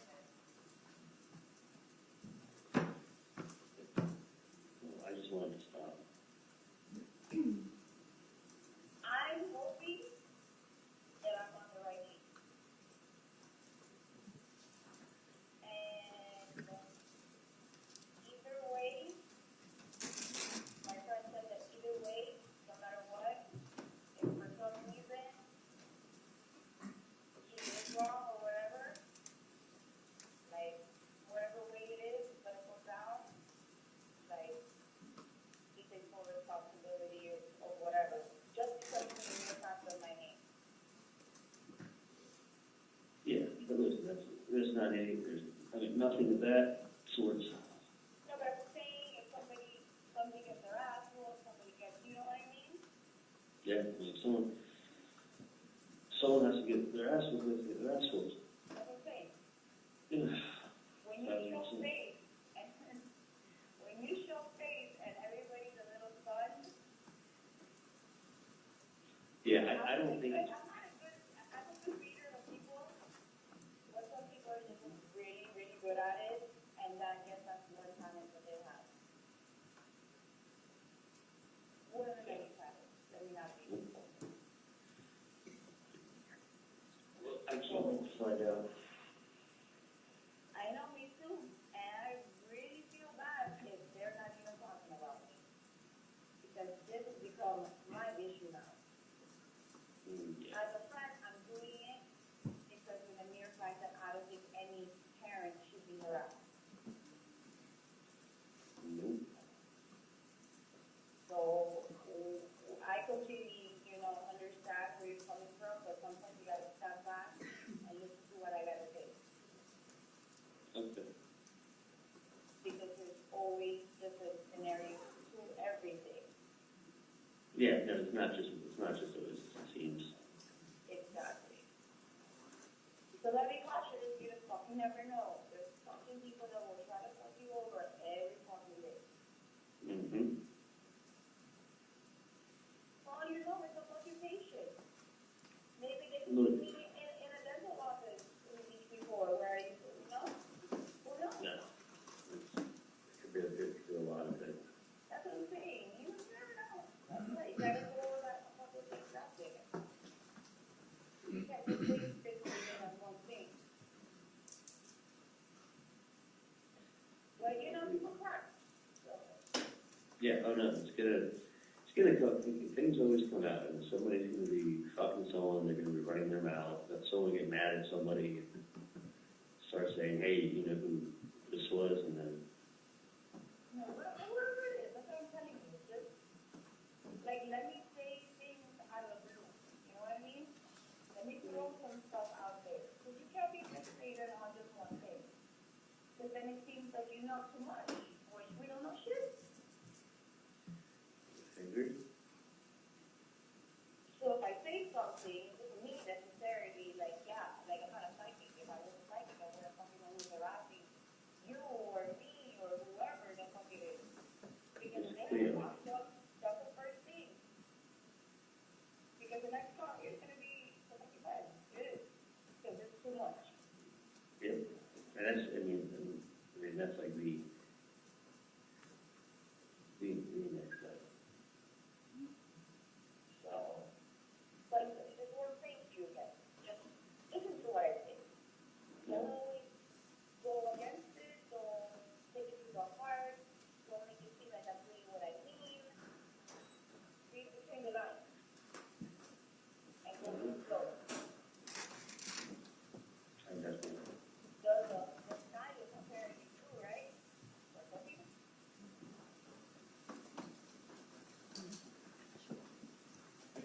Okay, there's a few more minutes of that call and a couple other calls, but I think I'm going to read the room and move on to our next issue here. I want to try to clear up some questions surrounding the May 24th interview attempt of Katherine Magbanua. Did you participate in that? Yes. Okay, and we've heard a little bit about that, but there's some confusion about what occurred with this defendant's phone after that interview attempt. Can you explain to the jury what she did with her phone? Did she dump her phone? Did she get a new phone? Did she Objection, have a leave it. burner phone or something else? Oh, no, that's not a leading question. She can ask it in that manner. After the interview attempt, yes. She started turning it on and off, and went and got was what we call a burner phone. There was a burner phone purchased, and she began using that instead of her regular phone for the most part. She still used her regular phone some, but it was turning on and off. All right, and how did turning it on and off affect or impact your ability to monitor her movements or surveil her? Yeah, the GPS tracking on cell phones like that, it's not actually GPS tracking, it's usually cell tower information, and it doesn't give you an exact pinpoint anyways. So when you turn it off, there's no way to actually ping the phone to see what tower it's hitting off of to be able to triangulate the approximate location. And was she still staying at the same location that she had been prior to the interview attempt? No, after the interview attempt, they left that residence and she never returned. All right, so how was it that you were able to locate her for her arrest? I believe it was the following day. We were getting intermittent pings, and as I was traveling down there, the TPD tech squad actually got a ping of a shopping center. Okay, The phone the was following day after what? oh, sorry. After the interview.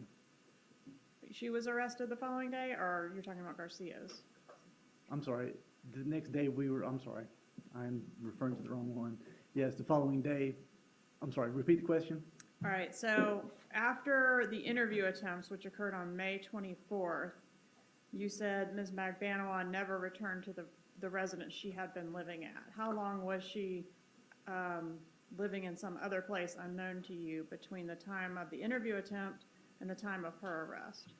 Several months. We never found exactly where she was living at after that point. Okay, so she was difficult to track effective the interview attempt. That's correct. Okay, and then I think you were talking about the next day. Was she was not arrested the next day, right? No, she was not. Okay, do you know when she was arrested? Not until, I believe it was October. All right, and in October, you said you were having a difficult time tracking her. How were you able to locate her to make the arrest? In October?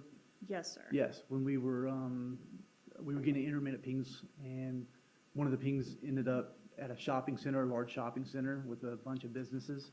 We got in the area of the shopping center, we're riding through it looking for her, and we saw her coming out of a store, going through the parking lot to her vehicle. All right, and was there anything unusual about the way law enforcement approached her or the use of force in the making of this particular arrest? No, absolutely not. All right, and you said you were getting intermittent pings. Were those on one or both of the cell phones that she was using at that time? It was, I believe, on one or both. I don't recall exactly. TPD was doing it. All right, and law enforcement was attempting to track both cell phones, the burner phone as well as the phone that she had carried regularly previous. That's correct. Okay. One moment, please. No questions at this time, Judge. Cross-examination? Yes, Your Honor. One quick second to set up there. Sure.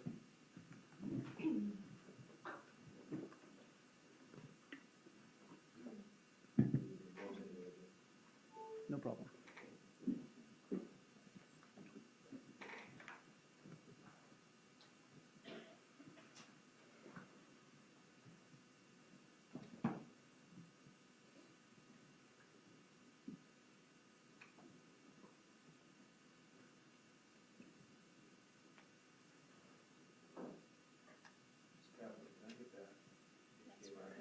Right behind you.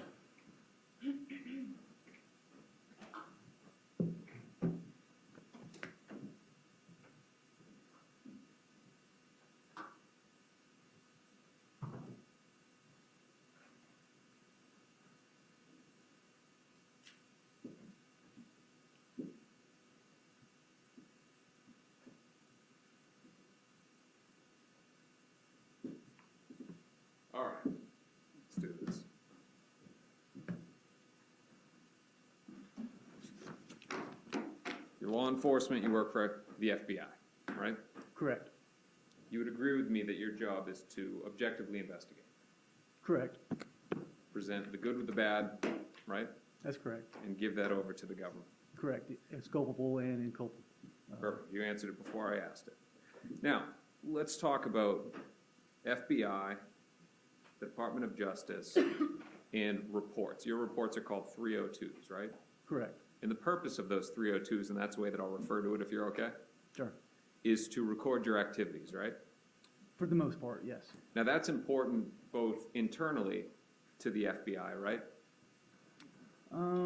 It's more externally for prosecution. They don't want to keep a record of all the investigation that was done in case an agent, it dies in the line of duty, passes away, or quits. As long as there's documentation somewhere. Correct. You want to document the action that you're doing, right? Correct. It's also important to you as an agent when you're testifying. You had to refer to some notes. It helps your memory, right? Correct. You're not just investigating one case at a time over the years. You're working multiple cases at any given time, correct? That's correct. Now, again, you provide that to the prosecution. It's important because, at least on the state level, it gets provided over to the defense, right? Yes, sir. Now, you had said at the beginning of your direct examination yesterday that you investigated the defense's theory, right? Correct. And I want to make sure that we're clear on what happened and what we're saying. I'm showing you it's been entered as a demonstrative. Autofocus beyond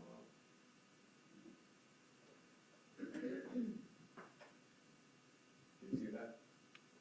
It's a little blurry, and that was better. All right, so it's blurry by design by the government's version. You understand this to be the government's version of the demonstrative, just the removal of Ms. Magbanua, right? I'm sorry, repeat that? So the government has their demonstrative. This is the government's argument, right here, Yes. and this is our argument. Okay. Now, direct examination, you said that you investigated the defense's argument right here. Correct, with the information that we had, correct. All right.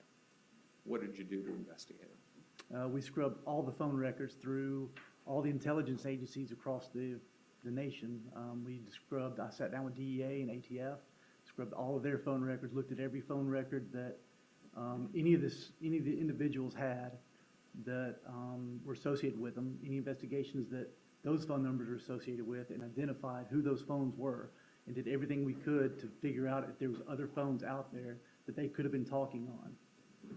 Agent, you would agree with me that sometimes crimes are committed not using phones, correct?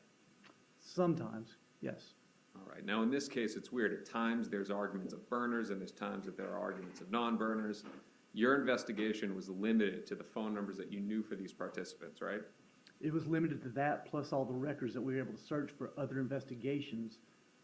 Correct. Okay, so, and that's what I'm asking. How many 302s did you draft about investigating that theory? I wouldn't do a 302 on not finding anything. You wouldn't do a 302 saying, I investigated this so that somebody else doesn't have to at a later time? No, that would be investigative analysts that would actually do the scrubbing of the numbers, not me. So my understanding of what you did is you looked at Garcia, and I'm doing this off memory, his 5986 number? One of his numbers, yes. Okay, and then Charles Adelson, his 9923 number? Yes. And you didn't find anything, so that theory is knocked out. We tried every which way. We tried all the numbers in the past. And I'm not saying you didn't, but what I want to explain to this jury is that the investigation was limited to cell phones. I wouldn't say the investigation was limited to cell phones. Okay, so I'll ask again, what else did you investigate beyond phones to determine any link in between these individuals? We tried everything. We looked at all bank records. We looked at all credit card statements. We tried to do surveillance. We tried to see if there was any connection. Social media. We tried to do everything to find any links. Did you ever meet with Juan Marcos Vega? No, I did not. Did you ever meet with Anthony Ortiz before he died in July of 2017? No, I didn't. Okay. Let's not talk about Katherine Magbanua. And we're going to sum up here the evidence against her. So the direct evidence is Luis Rivera, correct? He's the only witness that's saying she was involved. I would disagree with that. That's saying that Katherine Magbanua was involved, there's another witness saying that? Saying those exact words? No, there's not another witness saying those words, no. Okay, so the only witness that's saying that Katherine Magbanua is involved is Luis Rivera. Correct, All right. And essentially what he's telling you, there's three things. That Garcia said she was involved. Garcia told Rivera she's involved, right? correct, He overheard some phone calls, correct, and then the morning of the alleged payment, right? correct, Ultimately, what he tells you is Katie is the one in the middle doing everything. correct.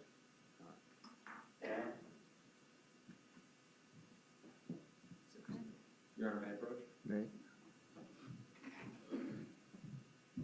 Agent, before we started here today, hold on a second. Before we started here today during the break, I showed you a video. And you know what that video was, right? Correct, And that is a short segment of Luis Rivera's statement to you on October 4th, right? correct. And you know that that's a short statement of his because you're present for it, right? Yes, sir, And that fairly and accurately depicts that little snippet, right? it does. And you viewed that, but you trust that the snippet is on that CD. I'll take your word for it, yes. All right. Your Honor, may I approach? Right. My apologies, I'm doing this a little bit backwards, but it's after the break, so it's not pre-marked yet.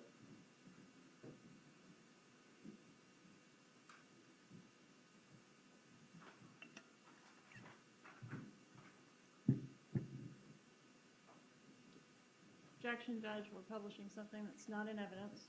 I haven't published it yet. Okay, well, I can see it. Well, I don't know what that is, but if that's what it is, then it needs to come off. That's just not straight.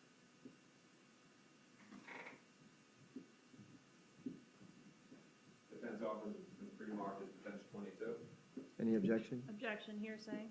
It's not introduced to the truth of the matter, Your Honor. It's Luis Rivera saying Katie was in the middle doing everything. Objection, hearsay, speaking. It's, let's go sidebar, so I can figure out what this is.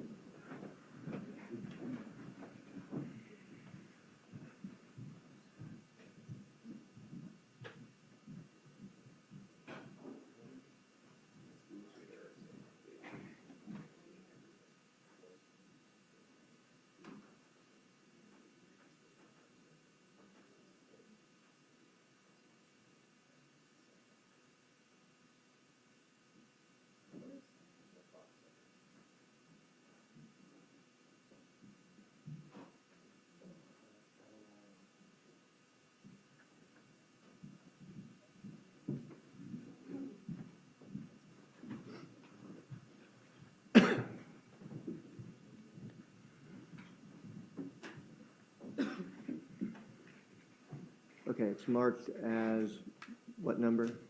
22. Okay, it'll be admitted as defense 22.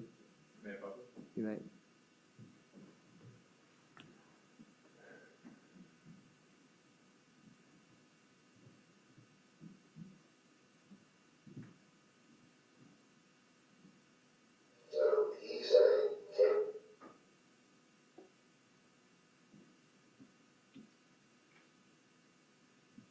So he's saying Katie is the person between the woman that wants this done. Katie's the one in the middle doing everything. Okay. And that's what he tells you. Okay.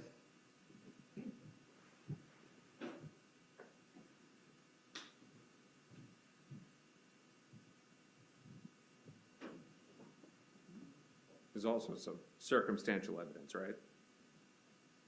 His statements? No. So we're moving on. That's Luis Rivera. That's what he's saying. She's in the middle doing everything. And we talked about the 3 points that he gives. But there's circumstantial evidence too, right? Yes, there is. There's cash deposits, Yes, breast surgery, yes, the car, yes, call activity. We're talking about people being in touch with each other, correct. paychecks, Yes, intercepts, yes, and Dolce Vita. yes. Okay. I hit all the major pieces of evidence, right? I believe so, but I haven't been sitting in court, so I don't know what was presented. Okay.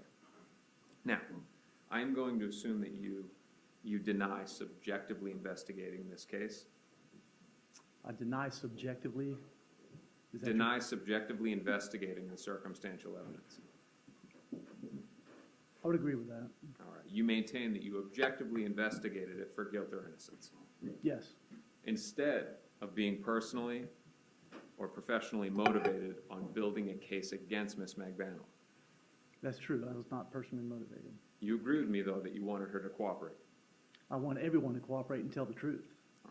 and we're going to come back to that. Now, let's go to the direct evidence. Rivera, he cooperated, right? Yes. Took the needle out of his arm. I don't know about that. You knew he was charged with first-degree murder, Yes. and you do know from your experience that that could carry the death penalty. It could, yes.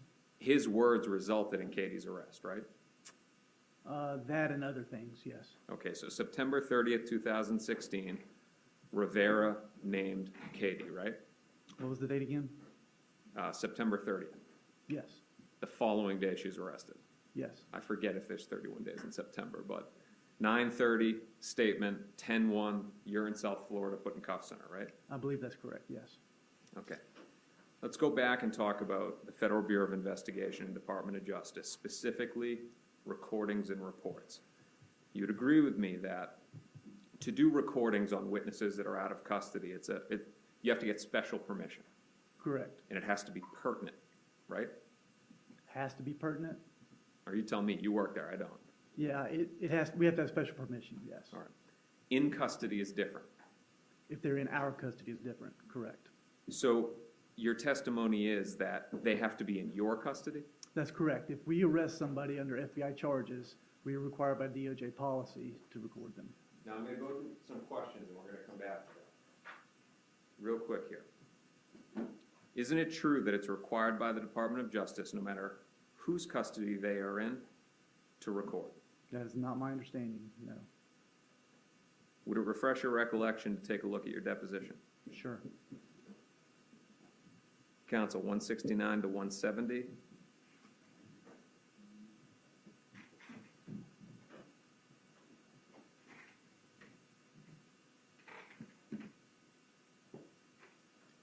Give me 1 second. And then page 20, 10 through 15.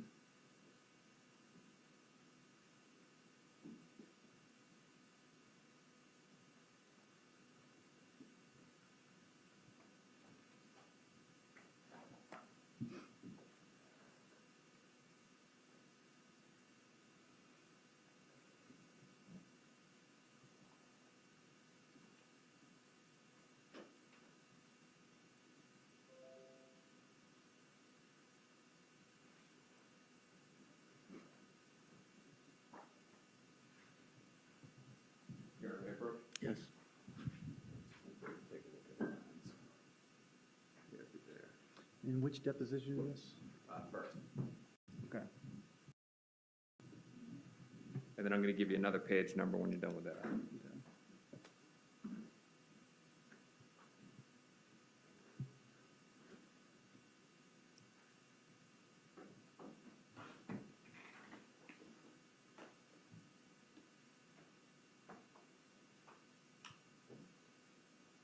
Okay.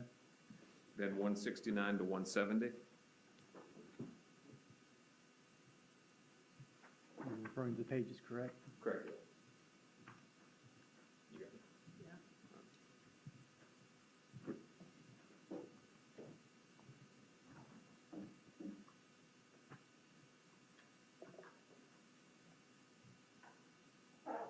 You said page 169 to 170? Correct, 169 to 170, and take a look at that and let me know if it helps.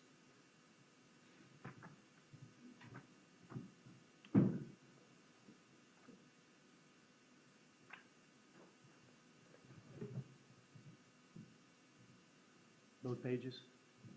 169 to 170? Right, read both pages. Is it your testimony that? I'm sorry, I'm still reading. I'm Oh, asking you, should I read both pages? Please, yes. Okay. They're short pages.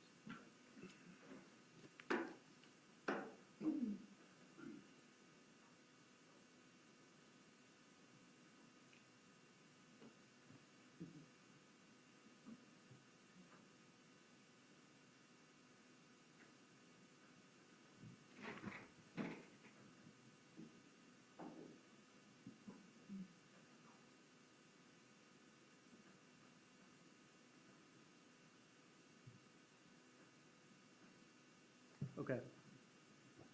That help you remember? It does.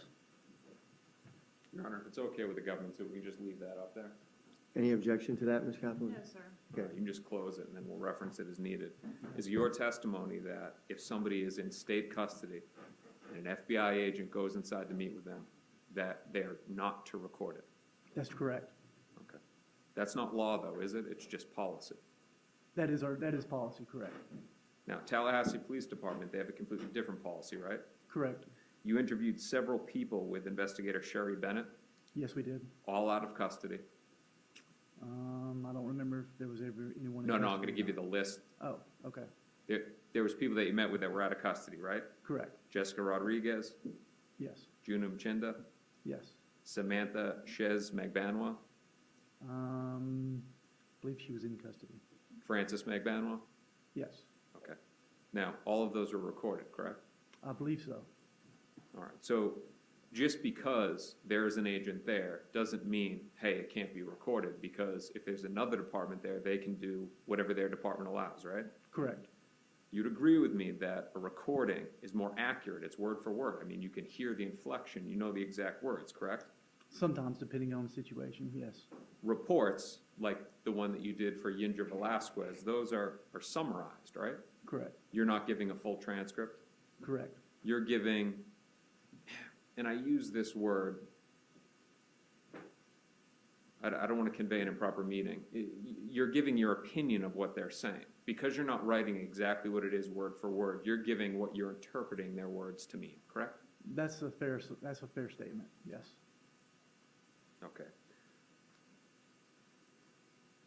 Let's talk about Rivera in his plea agreement. You'd agree with me that he agreed to give the truth and the whole truth, correct? Correct. Now, as a disclaimer here, and I'm gonna put it in the form of a question, you understand that I'm not arguing that Luis Rivera was not involved, right? You understand that? I haven't heard your argument yet. Okay, so you understand that I agree that he was there and he was with Sigfredo Garcia and the two of them killed Professor Markel, Okay. okay? Now, that goes into the topic that you had on direct examination. And you brought up the fact that he knew certain facts, like that Professor Markel was leaving town and the bullet hole in the drug dealer. Do you remember that? Yes. All right. I'll put this in the form of a question. You understand that what I'm saying here is that he is untruthfully implicating others to get a reduction. What's the question? Okay. That Let's you're go to the... implicating that? Correct.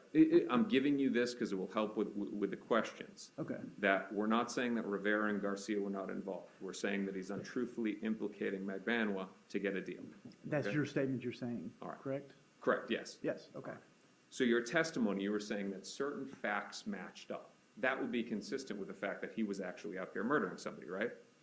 Sure, correct. The leaving town thing could have been learned without Katherine Magbanua, right?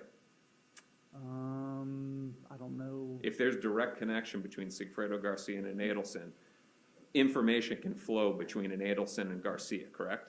If there was that contact, then yes. Good. Okay, the bullet hole. Rivera in the car with Garcia, that doesn't involve Miss Magbanua, correct? Correct. And this drug dealer, who I don't know if he's coming in this week, that has nothing to do with Miss Magbanua, right? No, it doesn't. All right. So you're also aware of Luis Rivera's inconsistencies in his testimony, correct? A couple of them. All right, so let's go over those. You're aware that there's an inconsistency of when he found out it was a murder. Object to improper impeachment. If you know, you can answer that. I don't know that, I don't believe. So correct me if I'm wrong. Luis Rivera on 10-4, what he tells you is that he learns before the car is even rented, before they've left Miami. Okay. You're saying, okay, as vaguely if you're remember agreeing that. with what I said. Is that not what he said? I wasn't there, you were. I vaguely remember that, but I don't remember the exact date when he said that. All right, there was an inconsistency, and you were there when he gave the statement as to who drove on one of the trips, where he said he didn't drive, but he got a citation, right? Objection, improper impeachment. May we approach, Your Honor? No, this is not impeachment at this point. No, I'll allow the question. Go ahead, if you can answer that. Yes, no, he did not say that he did not drive at all. He actually said that, I think they went back and forth driving. He was a little confused about who was driving exactly which point, but I believe he said that, he was a little mistaken about the timing of it because he was mistaken about when he even got the ticket. He said that about the trip, that he got the citation on. He said he got the citation on the wrong Okay. trip, and our records show it was different. Let's go to the next one. How many trips did he tell you were made to Tallahassee for this murder? Objection, hearsay, or improper impeachment? That's hearsay. Your Honor, I'm now impeaching Mr. Rivera, who has already testified. Mr. Rivera has given a statement to this witness. Improper impeachment, Your Honor, may we approach? We can approach now.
Agent, I'm going to ask you again. Let's just preface it for the jury here. You met with Luis Rivera 5/27/2016? I believe that was the date. 5/20. 5/27? Let's go with the end of May 2016, Okay. beginning of June 2016. You're talking about the jail interviews, yes? Yes. The end of September 2016, Correct, and then again early October 2016. correct. How many trips did Luis Rivera tell you were made to Tallahassee for the purpose of this murder? By who? By him? By anybody involved? I believe he told us two. Through your investigation, this includes the statements that were obtained from Luis Rivera, your review of the call detail records. Where was he the morning after the murder when the phone call started going? You're asking for the cell phone records, where that was or where he said he was? I can't recall. Both. I recall him saying that he was at the barber shop. And Don't recall the cell phone record. That's Sergeant Corbett question. you remember writing 302 about the cell phone communications that morning? I do. And you would agree with me that you wrote in there that he was at a different location on Normandy Ave? I don't recall. I'd have to look at that and refresh my memory.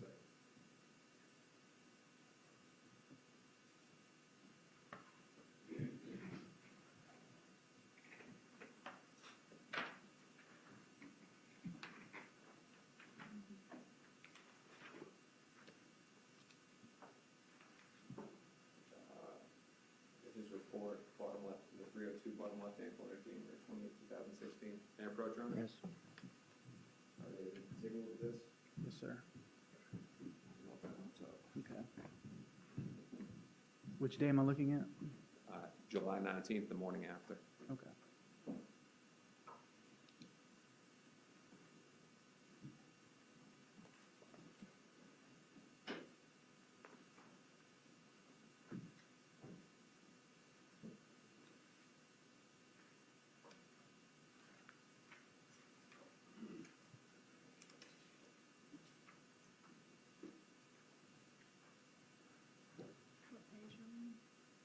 7/19.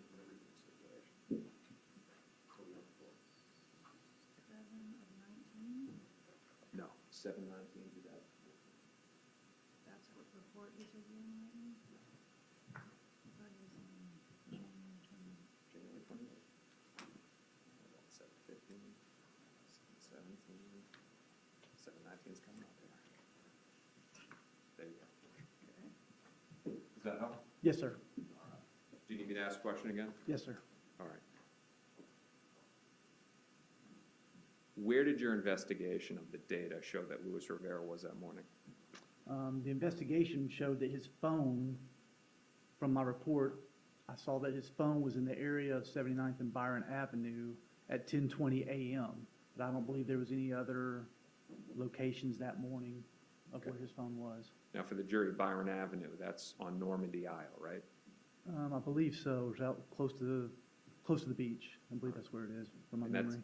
that's a wholly different location than where Jessica Rodriguez lives and that barber shop is at, right? I believe it's across the bridge, yes, right across the water. And that's when the communications start, right? Communications with Mr. Rivera? So, and if it's okay with the government to give a disclaimer, that morning of 7/19, and your report, I think, explains it too, the report that Mr. Rivera would have had, there's a volley of communications between Katherine Magbanua trying to find Sigfredo Garcia, then Anthony Ortiz enters the mix, then Luis Rivera and Miss Magbanua communicate, right? There's a flurry of phone calls, and then Luis Rivera explains, oh, this is the morning of the alleged payment, right? So I cannot say that those were the people speaking. Those were their phones that were communicating. Okay. And you've always operated under the belief that Luis Rivera had that 8153 number, that handset with him that morning, right? Yes, Because that's the phone number that's communicating with Miss Magbanua, communicating with Jessica Rodriguez, right? correct. And that was something that he built his testimony around, the fact that he said, I spoke to Katherine, then I spoke to Jessica, and I went back to the house, right? I don't know what he testified to today, or this week. I'm talking about the statements that you've received, not the testimony in Okay. this trial. Okay, In fairness to the jury, you're not allowed to watch that. correct. Okay. So, who called who that morning? Who called who first? Did Katherine call Luis Rivera, or did Luis Rivera call Miss Magbanua? I don't have the complete phone records. What I did on my 302 was take what I thought was pertinent out of the phone records, because there's a lot of phone records, and that's what I put in my 302. So I can't, that would be a Sergeant Corbett question, because he was the expert. This was something for my reference to be able to go back to and remember if I needed to. So what you're saying is that there was a communication between Luis Rivera and Katherine Magbanua that morning, but the report that Mr. Rivera has did not say who called who. I don't know. Does it say it in there? Does it say what again? Say that again? Does it say who called who?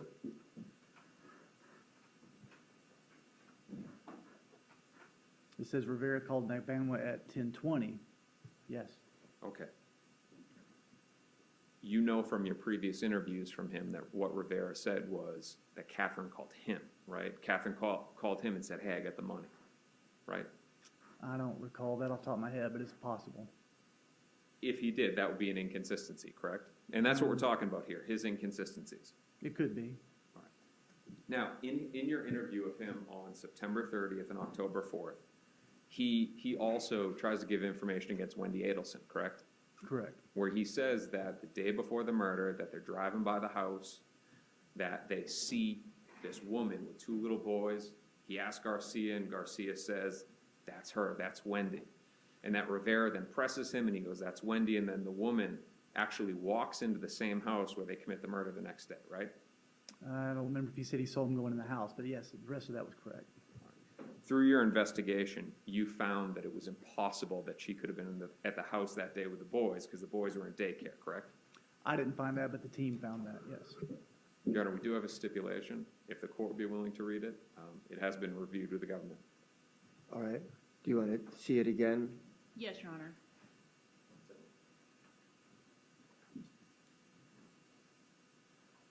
Yes, Your Honor, I have reviewed it. Okay, Second person. please.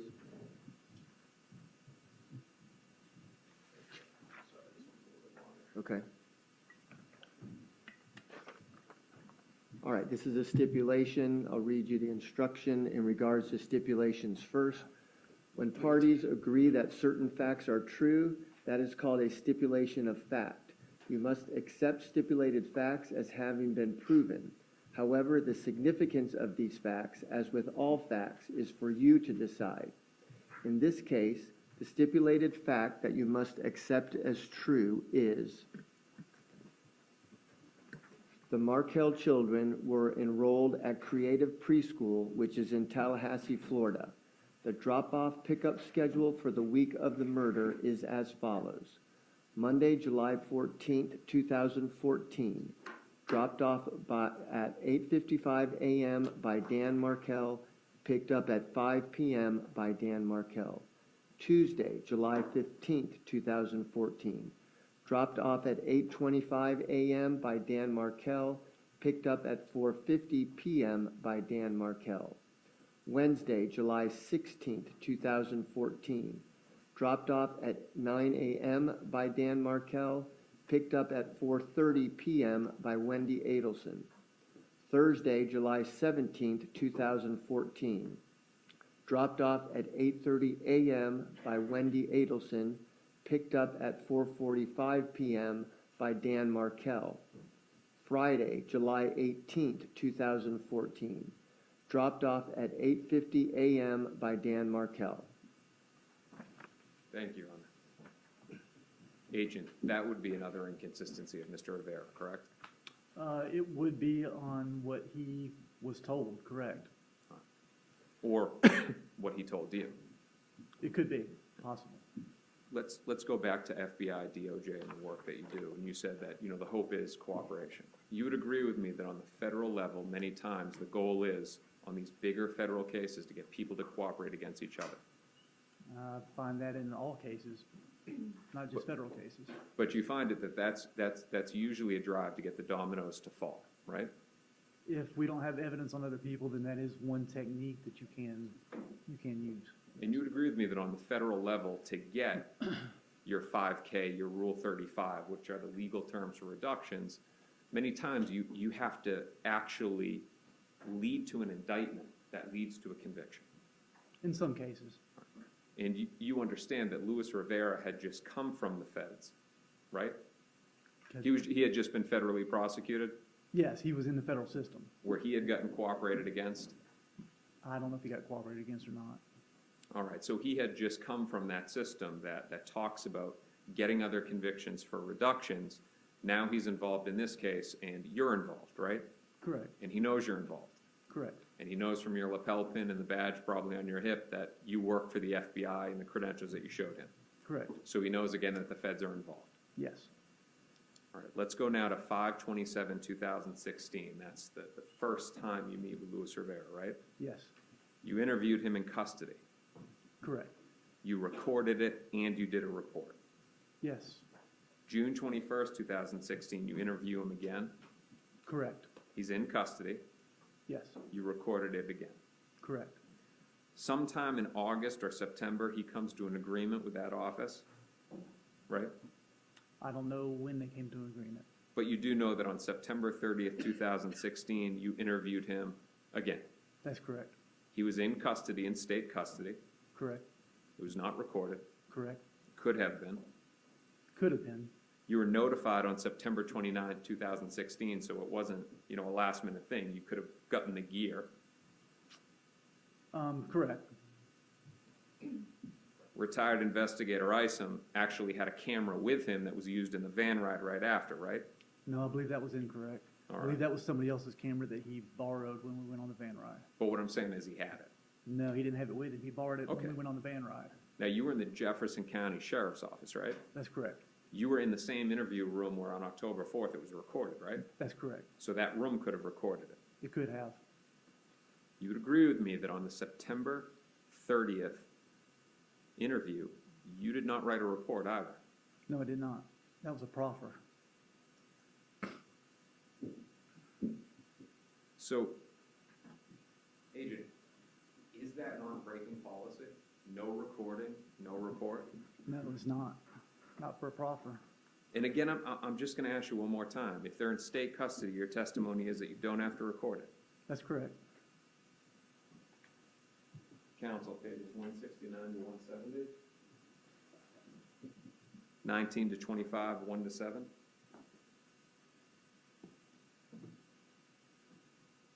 Agent, you remember some years back, 2019, in the courthouse here in room 311, we took your deposition?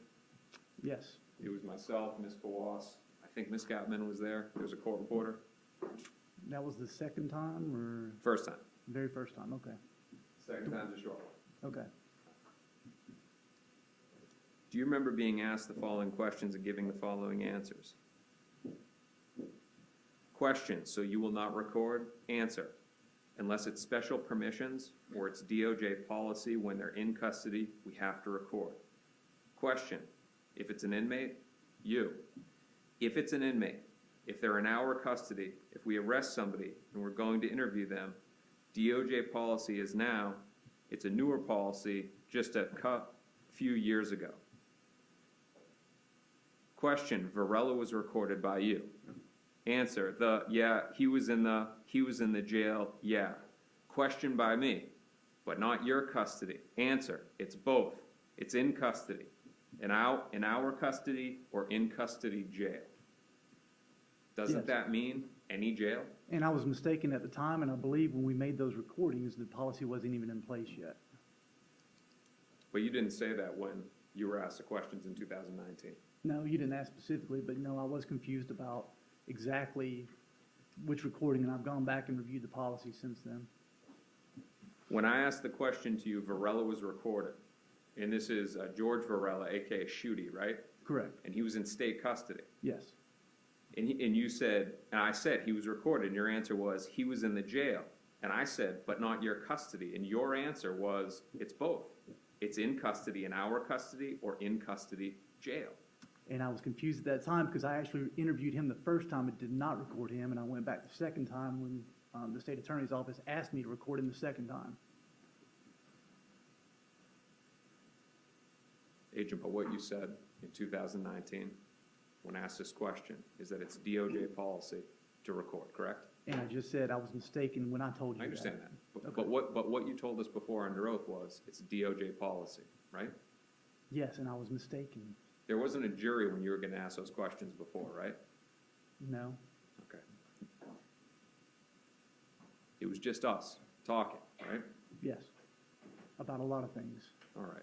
And thereafter, you never updated Ms. Kappelman to update us that you were incorrect in your deposition and that you were wrong on the policy, correct? I forgot that I had that one little statement there, yes.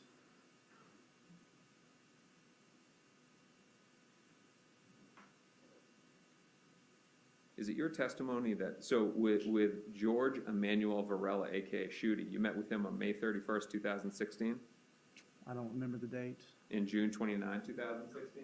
That's the 2 dates that you have in my reports? Yeah, is it your testimony that you didn't record both of those? That's correct.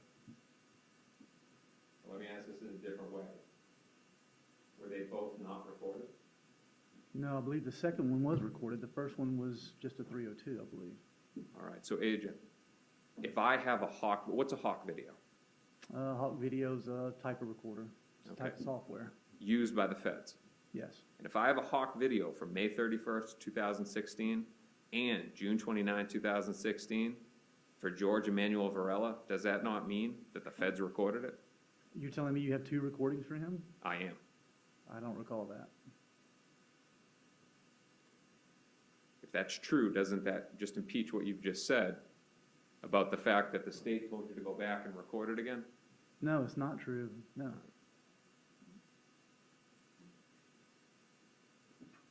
But at the end of the day, you nonetheless broke policy by not writing a report about your interview of the key witness in this case, Luis Rivera. Like I said a while ago, it was a proffer. We don't record proffers, we don't write reports on it unless it's requested to by the prosecutors. So you're telling me that it was these prosecutors that said, don't write down what he says? No, that's not what I said. They're not your boss, are they? No. You're above them. You're the FBI. You work for the Department of Justice. I do, and it's a joint case. Yes, but you do not take orders from a local prosecutor's office, do you? No, but Objection, argumentative. All right, you can answer the question. I wouldn't do that with a federal prosecutor either. their policy does not supersede FBI and DOJ, right? Right, and that was not our policy to record proffers. All right. So let's get to the conclusion on this topic. The only inmate interview in this case that was not recorded by either TPD or yourself, the only one is Rivera, correct? No, I'd like to see the recording of Barilla, if you have it. Sure.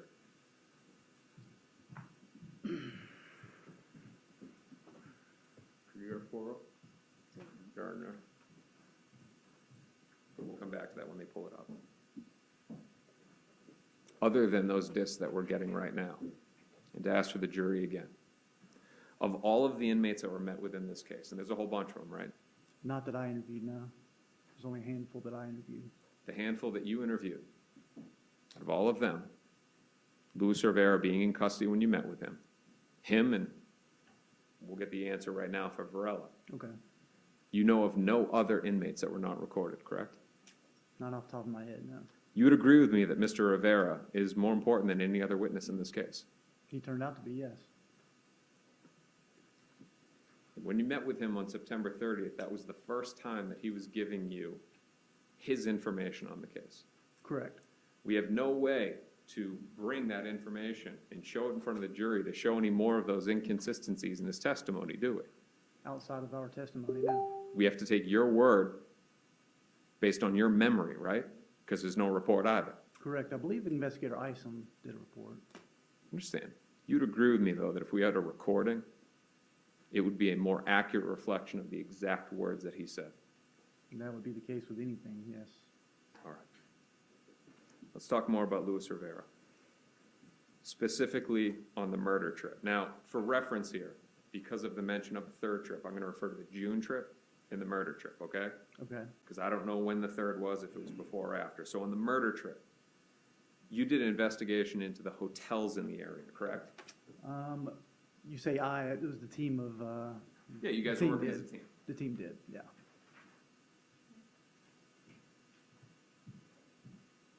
And that investigation involved going to all the local hotels and pulling all their registration cards, all their databases to find out if these guys stayed anywhere, right? At this point, you already had the names of the people, right? No, I believe they started early on with the hotels and they went back and did it again after we got the names. Now, for this murder trip, you were able to, and when I say you were saying it was a joint effort, so I'll just say that the team, you were able to uncover a registration card that tied back to Luis Rivera, correct? Correct.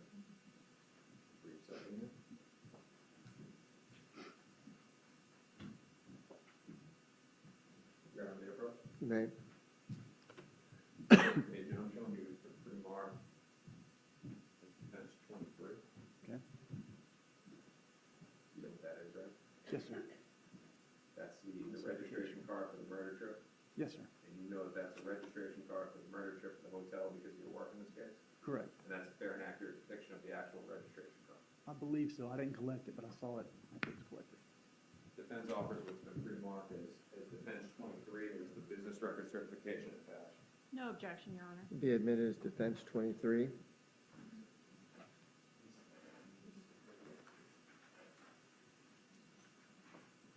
Permission to publish? You may. All right, so Agent, what we have here is a registration card for the budget in, correct? Correct. It's got Luis Rivera. Right? Correct. Norm Dial address. Correct. He puts on there that there's two people, right? Yes. All right. Now, again, I don't disagree with you. Sigfredo Garcia is there. All right. But now I want to reference to you the June trip. You don't have any hotel paperwork for the June trip, correct? I don't believe so. All right, so there's nothing that's establishing that Luis Rivera wasn't alone on that June trip, right? With respect, let me rephrase that. Okay. There are no documents from any hotels like this. Like, this shows number of people in the party too, right? Correct. There's no documentation like that supporting Garcia being there for the June trip, right? No hotel documentation, correct. Correct. I'm not saying that there aren't other things that's been discussed, but we're just focusing on this paperwork. Okay. All right. Now let's talk about Anthony Ortiz. Thank you. She has better questions than me. So, did Luis Rivera not say that he stayed at that same Budget Inn on the first trip? I believe he did, yes. All right, but somehow no records were able to be retrieved. No, we had to, from my understanding, I believe investigator Isom had to dig through basically an attic just to find that one. Something like an attic to find that paper document. It was not very well organized hotel, I'm sure he loved that. yes. So, let's talk about Anthony Ortiz. You understand Anthony Ortiz to be known as King Anthony. That's what I've heard, yes. And what that means is that he was a Latin King member like Luis Rivera. Correct. You'd agree with me that he didn't say in either the 9:30 statement to you, the one that was unrecorded and not recorded, or the October 4th statement, he never mentioned Objection, improper impeachment, Your Honor. establishing a negative, Your Honor. It's not impeachment. Let's finish the question. What's the question? He never mentioned King Anthony's involvement. I'll allow it. Not that I recall. He never mentioned King Anthony's involvement in the alleged payment on the morning of July 19th. I don't recall him doing that, no. Never said anything about giving King Anthony his phone to go to Normandy Isle, stuff like that. No. And of course, now we talked about a third trip, but specifically now to King Anthony. Rivera never told you about a trip between Garcia and King Anthony to Tallahassee, right? No. Never mentioned any involvement whatsoever. Not that I recall in those meetings, no. And for that reason, because it was never mentioned, you never investigated King Anthony. Correct. And we touched on this before, but to give the exact date, you're aware that he died July 9, 2017. I was not aware of the date, but I'd heard that he passed away, yes. If he died July 9, 2017. Or do you not remember when he died, or do you not know? I just don't remember. Your Honor, if I could have one brief moment. I think you said you didn't remember the date, correct? Yes, sir. He said he didn't remember the date. Would it refresh your recollection to take a look at the obituary posting? Probably not. So I think somebody else saw that, not me. If he did die on that date, well, he did die, but if his death happened specifically on July 9, 2017, you would agree with me that that was 12, 13 months after Luis Rivera has already cooperated. I'd agree with that. All right, so had he mentioned him at all and given full and truthful testimony like he has to give with a cooperation agreement, the FBI could have moved fast on that and figured things out, right? Possibly, yes. All right. And through that, there could have been that possible connection between Garcia and one of the Adelsons, I don't know about that connection. because he's dead and you never met with him. I never saw any evidence to even allude to that. If Rivera had said to you, though, this guy was involved, you would have met with him, right? Yes. Okay. Now, Rivera never made any statements to you that on the morning of July 19th, everybody had burner phones, did he? No, I don't believe so. We touched on that a moment ago. You've always operated under the premise that Luis Rivera had his 8153 number, right? Correct. And Rivera and all of your other investigation only showed that Ms. Magbanua had a 1312 number. Correct. Let's talk about Juan Marcos Vega. You've heard that name, right? I've heard it. And you know from the federal indictment that it's a co-defendant of Luis Rivera. Yes. He was a Latin King probationer. Okay. Wasn't familiar with him being a probationer, but okay. All right. Have you taken a look at Mr. Rivera's indictment? It's been years. Would it refresh your recollection to take a look at the indictment? Refresh my recollection of what exactly? What his status was in the Latin Kings. You've reviewed indictments before, right? Yes.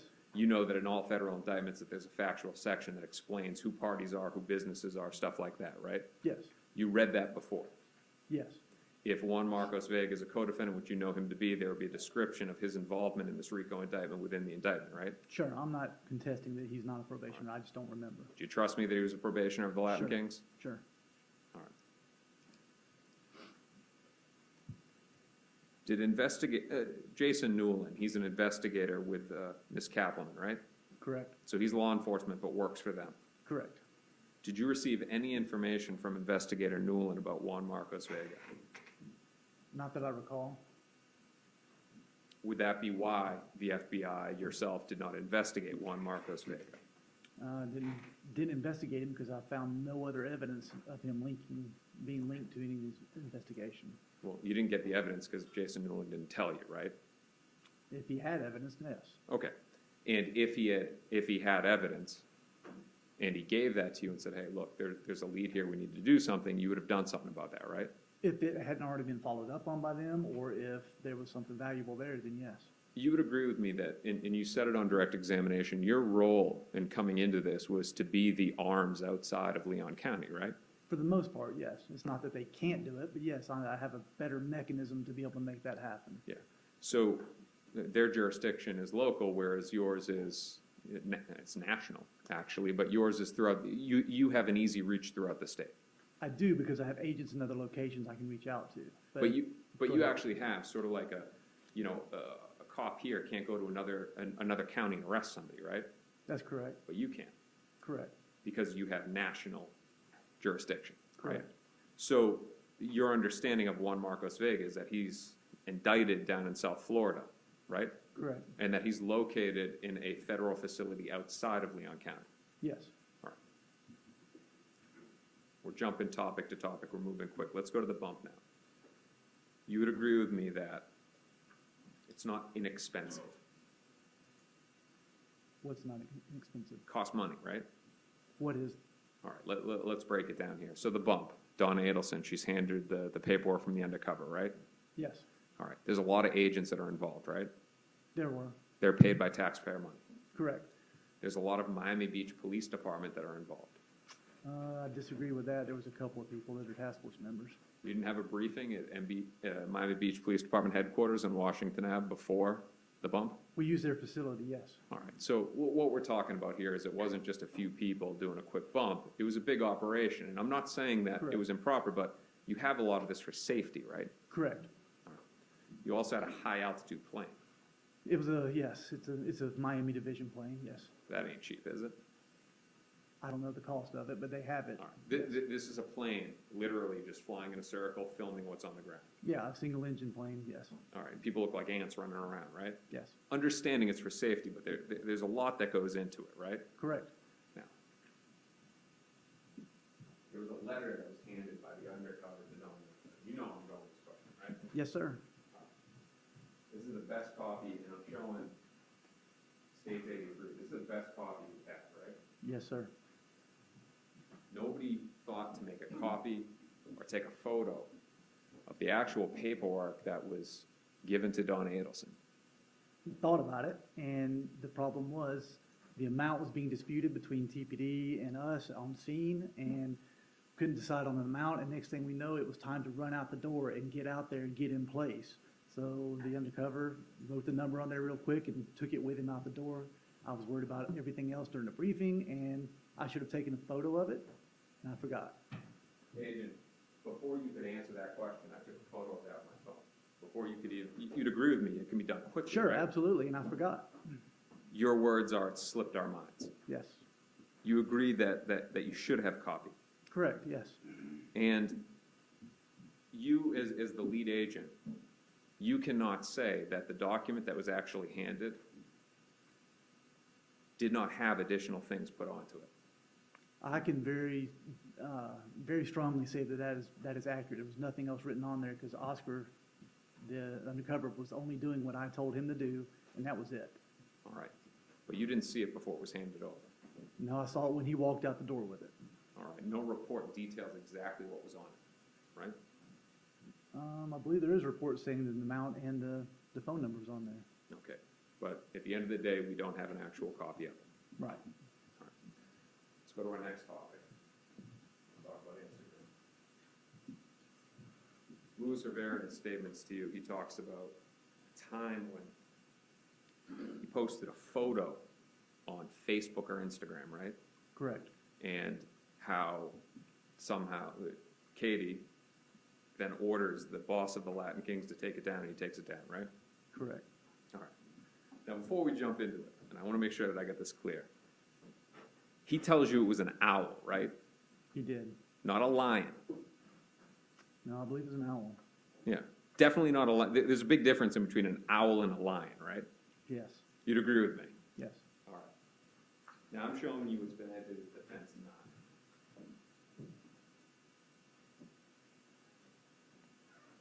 You recognize the guy in that little circle, right? Focus would be better.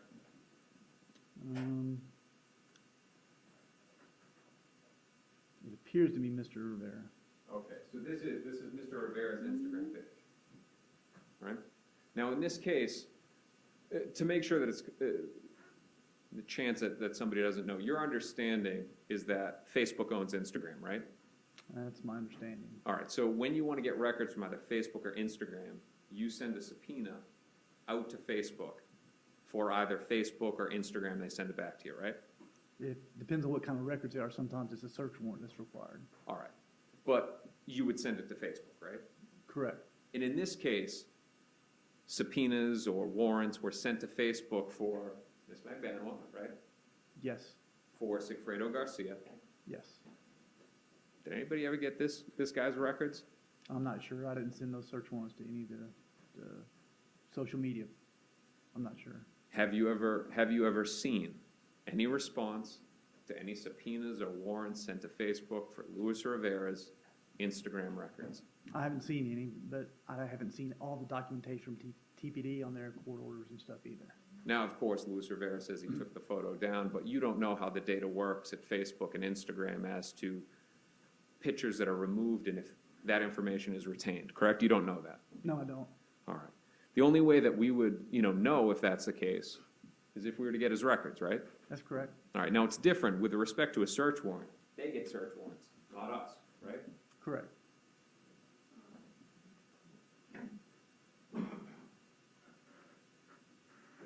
Is the reason why this was never requested out of a fear that the deeper we dig into Luis Rivera, the greater the chance that we find more inconsistencies in what he's telling us?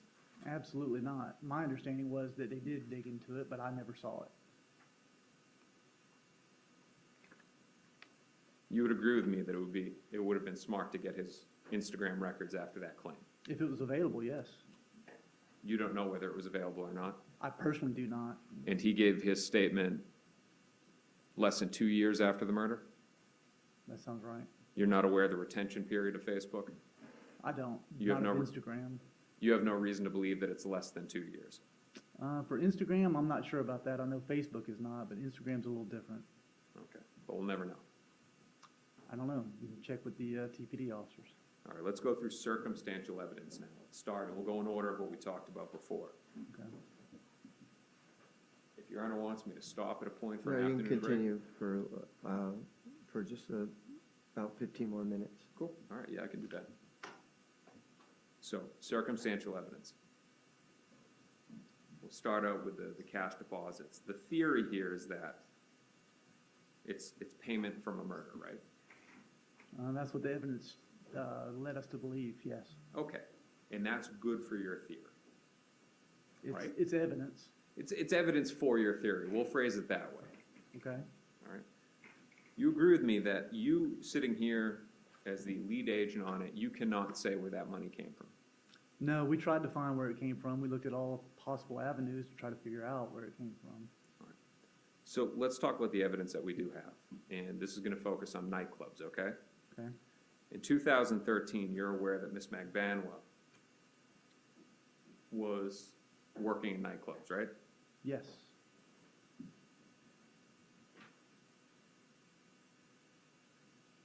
Actually, we're going to back up here. That in 2013, she was doing liquor promotions. okay, yes, I believe that sounds right.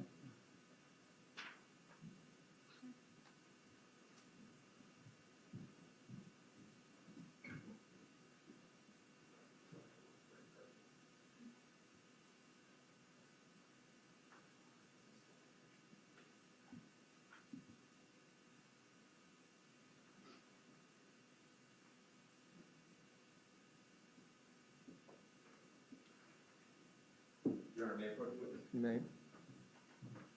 Agent, I'm showing you it's been pre-marked. It's the bench 24. You know what that is, right? I've seen it before. All right. You know that that's a photo from Ms. Magbanua's Facebook account, right? Yes, I believe so. And you know that from your investigation of the case. Correct. And that is in the same or substantially the same condition it was in when you first saw it? It appears to be. Defense offers it's been pre-marked, defense 24. No objection, Your Honor. Be admitted as defense 24. Now, Agent, what did you say about Facebook and record retention? What was your belief on the jury? I believe Facebook kept things longer than Instagram, but I don't really know about Instagram. And Facebook owns Instagram. There is some belief, I don't know exactly when and all that. I'm not sure. Oh, I'm sorry, I cut you off. I'm not sure. Permission to publish, Your Honor? Yes.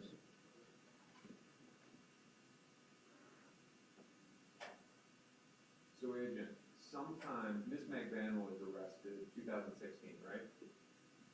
Yes. And you're able to get a photo that had been uploaded in 2013? I don't know when they obtained this record. I'm not Would sure. you agree with me? And we're not talking about the time frame that she did it, but you would agree with me that this is evidence that Ms. Magbanua was working liquor promotions. Yes. And she's obviously not, going back in time and posting in 2013. You believe that you believe that the post is contemporaneous with when the picture's taken. You're referring to the date at the bottom, says 2013? Correct. Correct. All right. Let's go forward now to 2014. There's no question that she's working in nightclubs, right? We had indication that she was, yes. But your words are, there was no question that she was working in clubs. Those are my words. Would it refresh your recollection? Take a look at your deposition. No, if you say it's in there, then I'll trust you, but, It's in there. okay, All right. No question she's working, and no question she would be getting cash tips, right? sure. You're sure to my question, or sure she would be, I want to make sure that it's clear for the jury. You, as an FBI agent, with your professional and lay knowledge, it is no stretch of the imagination in 2014 that she's receiving cash tips if she's working in these nightclubs. Yes, it's very possible. 2015, it's your understanding she as well is working in nightclubs. There was a check that was in 2015. I don't recall any other evidence that proved she was working in nightclubs in 2015. I don't recall. Now, the check that you're talking about, and we'll come to that, you're talking about Club Fate, right? I believe so. Now, you have also, you've seen that check, and that's 2015, right? Correct. And you've also spoken to Ramsey Neighbor. Yes, And and you spoke to Yindra Mascaro, right? correct. And what Ms. Mascaro tells you is that Ms. Magbanua worked at Fate in 2014, Correct. and then you also have the checks from 2015. That's correct. Ramsey Neighbor did not have a great memory, did he? Depends on what you describe as a great memory. Remembering things. I mean, he remembered her. That was pretty good. Remembered her, but he did not remember exact details about all the employees. It took him a while to remember. He didn't have any records and stuff like that, right? That's correct. Okay. And you don't know whether Ms. Magbanua worked there in 2014, left, and came back in 2015, which would be consistent with Ms. Mascaro in the check, right? The only information we had was that one check that we Wait. could find. Ms. Mascaro specifically remembered that she worked there before she became pregnant, right? Correct. I believe that's what she told us. And there's no question that Ms. Mascaro had her child in 2014, or that she became pregnant in July 2014 and 9 months later had her child, I believe so. right? And we don't believe that Ms. Mascaro, as a young mother, is working in a nightclub all night, right? As a young mother, Yes. I don't know about that either.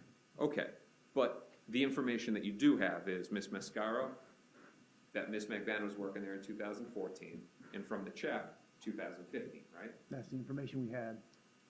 The phrase consistent with has been thrown out a lot in this trial. Is that not consistent with Ms. Magbanua working at Club Fate at 2 different times?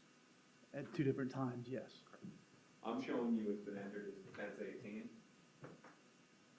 You've seen this before, right? I have. Photograph of 2015. I don't know when the photograph was taken, no. You got a velvet rope in the background, Yes. and you've gone and tried to investigate these nightclubs. Yes.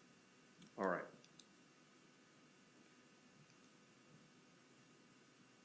It's as if you read my mind.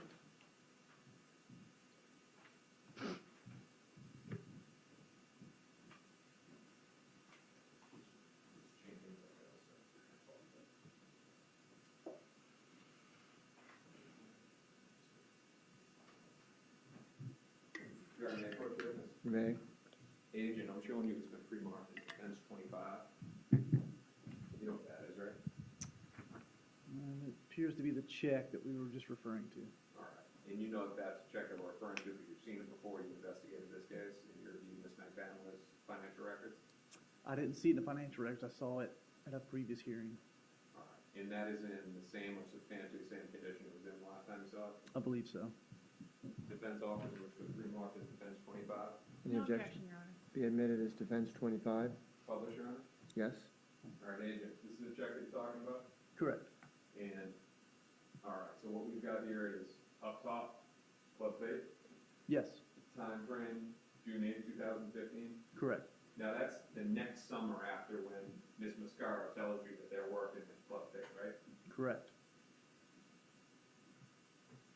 Made out to Ms. Magbanua? Yes. Now, this 4-1 to 5-1 tips. Do you know, if you know, is that tips that she's getting from credit card transactions? Are those cash tips that she was supposed to receive? Do you have any knowledge? I don't. All right, do you know whether this check cashed or not? I was told that it bounced. All right, and if it bounced, are you aware if Mr. Neighbor instead gave her cash because he felt bad that the check had bounced? No, I was never told that. And again, Mr. Neighbor, all his records were ruined, right? Correct. Now, let's talk briefly about the iCloud data in this case. You objectively reviewed, right? Correct. And you went through all of Charles Adelson's iMessages, right? I can't say I went through all of them. I went through some of them. Are you aware of the message on April 30th, 2015, where Ms. Magbanua was talking about quitting the nightclubs because she's getting home? Objection, hearsay. Overruled. Because she's, do you remember? I don't recall off the top of my head if I saw that one or not. Would it refresh your recollection to take a look at the iMessage? Sure.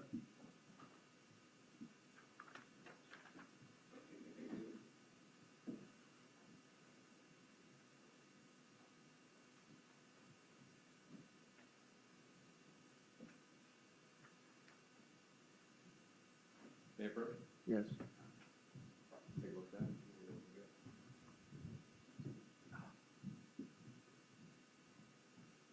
Your Honor, get my glasses. Okay. Tried not to. And Your Honor, I'll get through this topic and then I'll advise the court. Is that Okay. right? All right.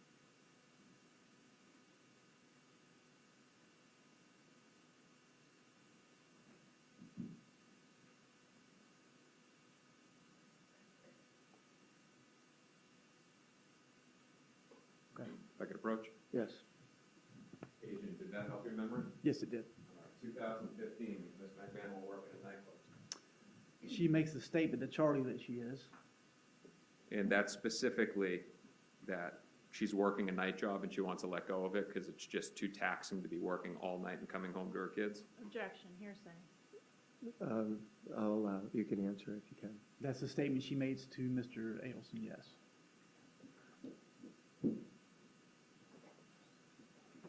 Now, in direct examination, there was a lot of talk about the intercepts in this case. And you listened to all of those intercepts, correct? Not all of the intercepts, no. I was in Miami a lot, and out elsewhere we had other officers monitoring, things like that. All right, are you aware of the phone call between Ms. Magbanua and Susanna Garcia? Susanna Garcia is Sigfredo Garcia's mother, correct? That's correct. Where on April 23rd, she's talking about working. Objection, hearsay, Your Honor. That's sustained. All right. So, Agent, what I'm asking you here is the evidence that you're able to deduce. So, we'll back up. You believe to be the cash deposit circumstantial evidence of Ms. Magbanua's guilt, right? Correct. And we're asking about what investigation you did to objectively investigate the source of that money, right? Correct. And what we have is that the response is that there's limited evidence that she was working at those clubs, right? Correct. So what I'm asking you now is, are there any phone calls where Ms. Magbanua is talking about working in those clubs as part of the intercepts that this government has?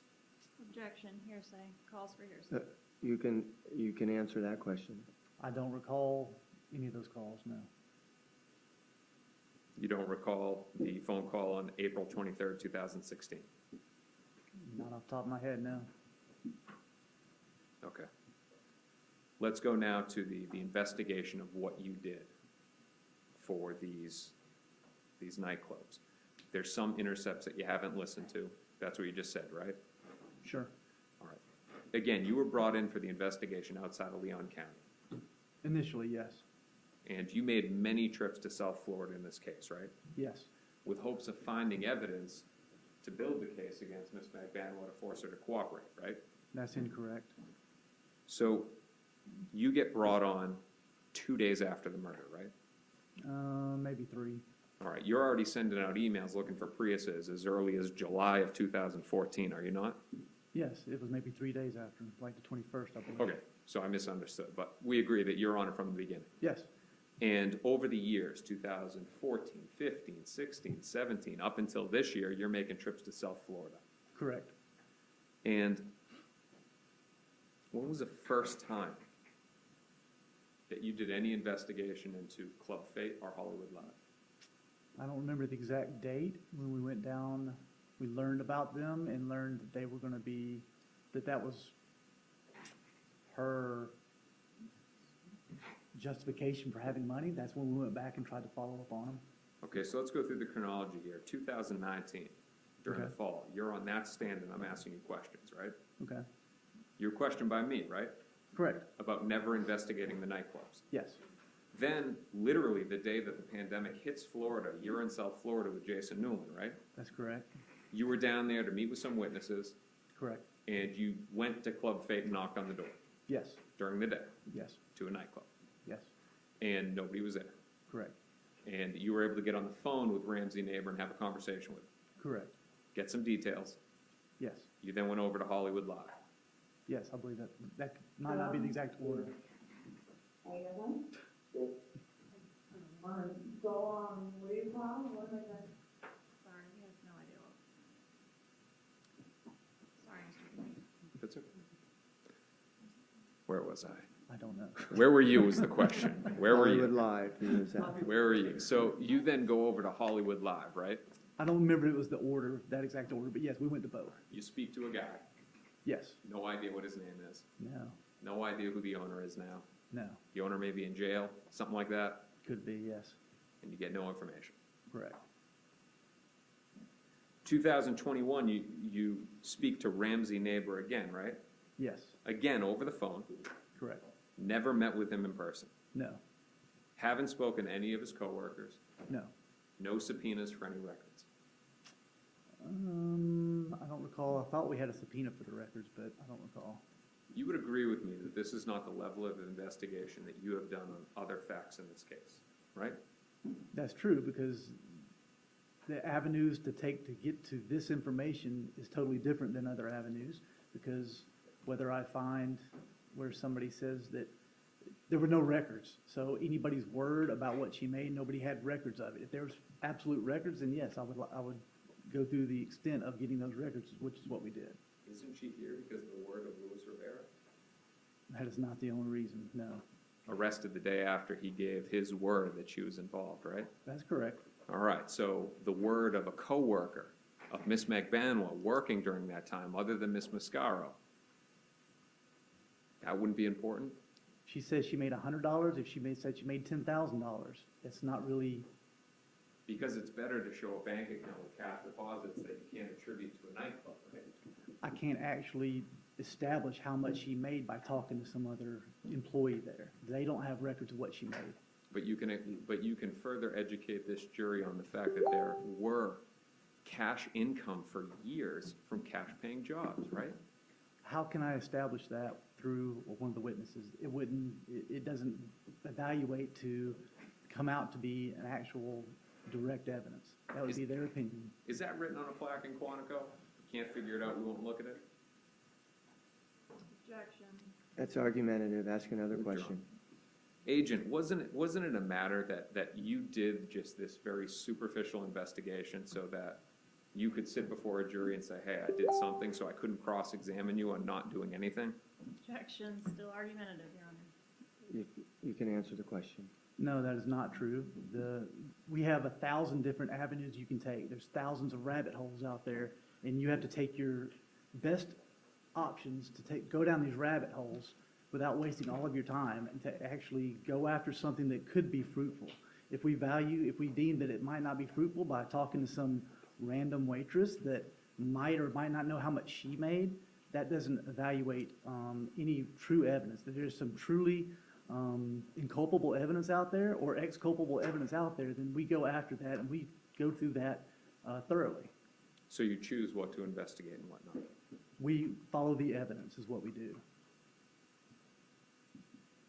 Your Honor, I got a few more on this topic and then, Okay. all right. Staying on the topic of cash deposits, in 2016, you interviewed Fabian Radoslovich. For the court reporter, that's Radoslovich.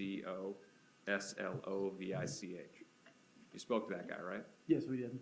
And he operates Optimark International Realty, right?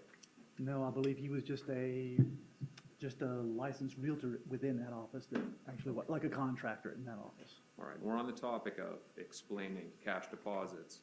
You learned from Mr. Radoslovich that Ms. Magbanua was paid in cash, right? $10 an hour, yes. And you don't know the amount of hours that she worked, do you? She began working there on April 18th, like the day before the bump. The government didn't ask you about that, though, did they? No, I don't believe so. About her employment, her cash-paying employment at Optimark Realty. No, I don't believe so. Sigfredo Garcia. This is going to be our last topic, but before the court want to take a break. You know him to be a drug dealer, right? That's the information we had, yes. You know him to also be the robber of other drug dealers along with Mr. Rivera. I know Mr. Rivera was. I don't think I have any evidence that Mr. Garcia did that. All right. He didn't tell you in the 10-4 statement that they would do drug rips, and there was a time that they did a drug rip together? He possibly did tell us that about one time, yes. Mr. Garcia, he is a hired hitman, correct? He is, yes. And his support to Katie through that income, drug dealing, robbing, and murdering, that would be cash, right? Most times? One would suppose that he would have to pay her cash. There was no other forms of payment to her that we found. All right. Now, he's a bad guy, he's a drug user, he's a drinker, right? Yes. But there's no question he knows how to make money. I don't know about that. How much cash did he have on him when you arrested him? Didn't have any cash on him. There was, I believe, $4,000 in the vehicle, hidden in the vehicle. Sure it wasn't $5? Maybe it was 5, yes. All right. That's not a small amount of money, right? No. That's not $10 an hour type money, is that? Nope. All right. So the question again is, this is a guy that knows how to get his hands on money. I don't know that. All right. But what you do know, or what you can't say, is that he didn't support the mother of his 2 young kids. And they were young kids, right? They were, yes. All right. And you can't say that he wasn't supporting the mother of his 2 young kids, right? We had no evidence to show he was supporting him, and I know some of the calls, I can't say how there was any payments being made. I don't know. It doesn't mean it didn't happen, though, right? It's possible.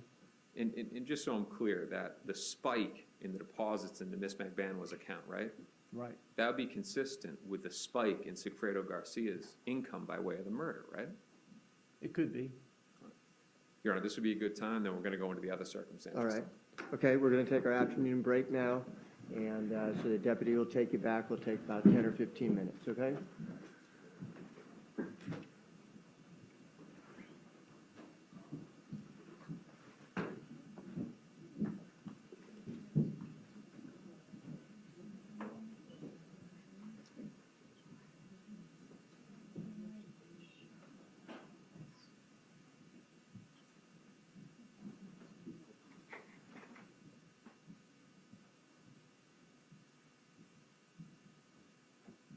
All right, jury's out of the courtroom. The door is closed. Please be seated. Mr. DeCoste, can you give me a good estimate at this point?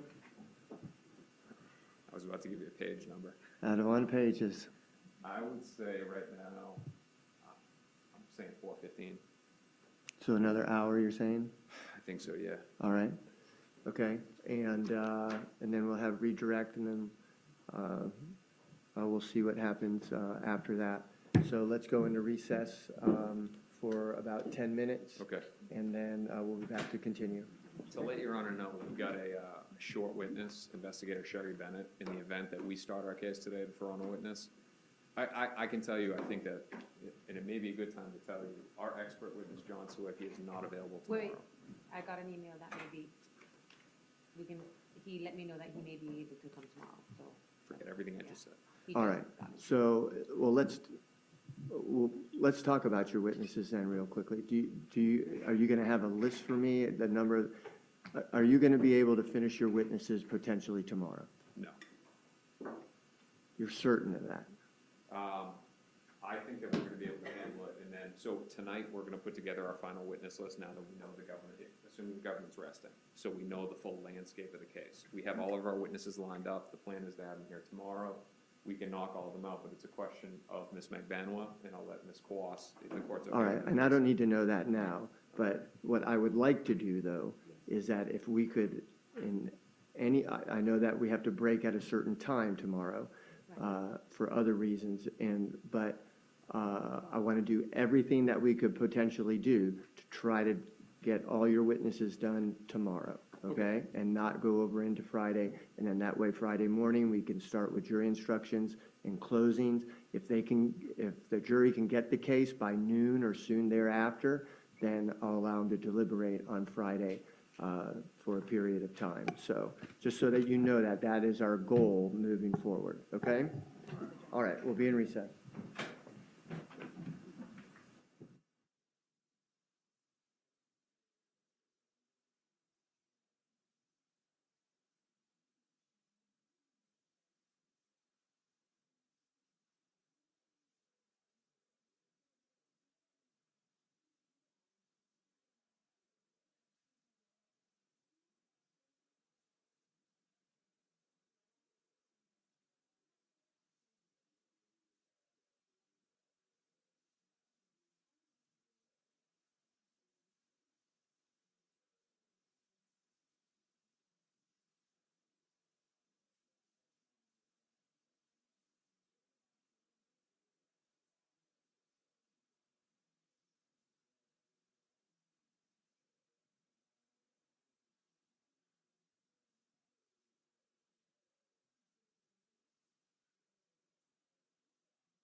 All right, Deputy, let's bring the jury in, please. Your Honor, just to put on the record, we've just received amended discovery before the state's of arrest.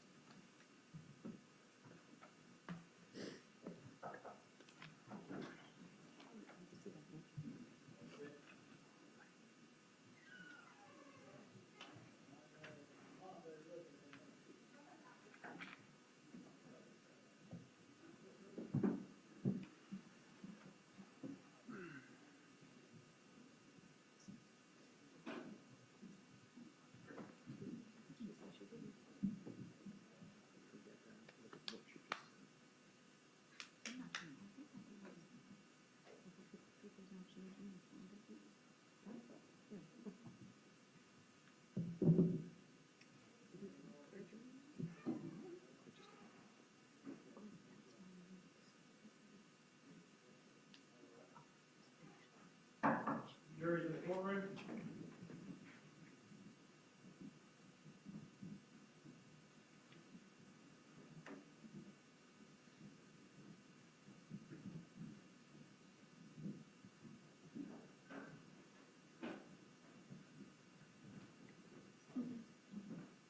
Please be seated.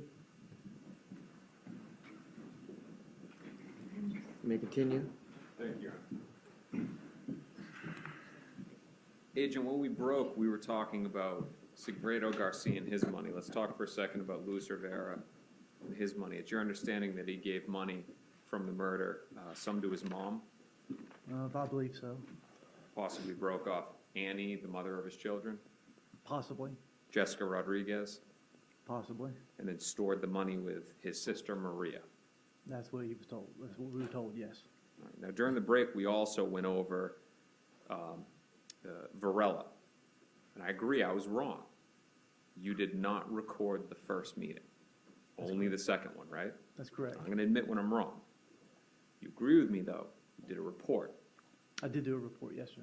So I'll ask the question again. Of all the witnesses that you met with that were in custody, how many of them did you do neither a report or record it? None of them, Only Rivera. only Rivera, because that's the only proffer we did. We did a proffer on 10-4 as well, too. We did, Okay, so there's two proffers. correct. The first one was unrecorded, no report. That's correct. The second one was recorded. That's correct. The first one was the first time you're getting this information, though, right? That's correct. Let's go to our next topic, the breast surgery. Your theory, the thought is that this was paid for with cash from the murder, right? That's a thought. It's a possibility, yes. And that's a great piece of evidence for the government, correct? It's a piece of evidence. Now, the records themselves, let's look at the actual records. The records themselves, and I'm not going to put them up because we've already seen it. You can't say that cash is from the murder, right? I can't personally say that, no. And we just went over all of the cash jobs that Ms. Magbanua had, right? That's correct. Do you have any reason to believe that she wasn't able to make $4,000 working at nightclubs over the course of years? I have reason, I do know that it didn't come out of her bank account where the cash deposits were put into. There was no $4,000 withdrawal to pay for that breast surgery. All right. And there's nothing wrong with people not putting money in the bank, correct? No, there's nothing wrong with that. They can set aside and say, this is the money that I'm saving for breast surgery if they were saving up for it for a matter of years since having 2 children, right? That's correct. And that's in addition to the money that was in the account, though.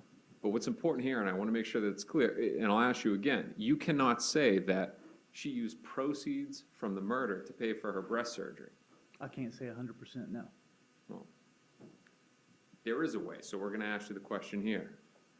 Through your review, you met with one witness that said that Sigfredo Garcia paid for it, right? Did Sigfredo Garcia pay for it? Jessica Rodriguez, you remember meeting with her, right? I do. Okay, so Sigfredo Garcia, who is, in your understanding, madly in love with Ms. Magbanua, right? At certain times, yes. No question about that, though, that this is the love of his life. I don't know that. All right, so it wouldn't be unusual to you that if you were to pay for that surgery, right? The timing of it would have been, yes. Okay, but he could have paid for that surgery where Ms. Magbanua doesn't know where he's getting the money from, right? That is possible. It's possible, but I don't think they were together at the time. In your recorded interview with Jessica Rodriguez, she explained Sigfredo Garcia paid for it, right? I don't recall. You don't recall in the recording, but you do remember her saying that. I don't recall her saying that. Let's go over to the car now. Your theory is that it was a gift from the Adelsons for the murder, right? That's not my theory. My theory is that there was no actual payment for the car that we could track down. That would be a gift, right? I'm sorry? That would be a gift if there's no payment. Or you think that there was payment? I don't know. We could not find any evidence that she paid for that vehicle. Well, let's look at the evidence objectively here.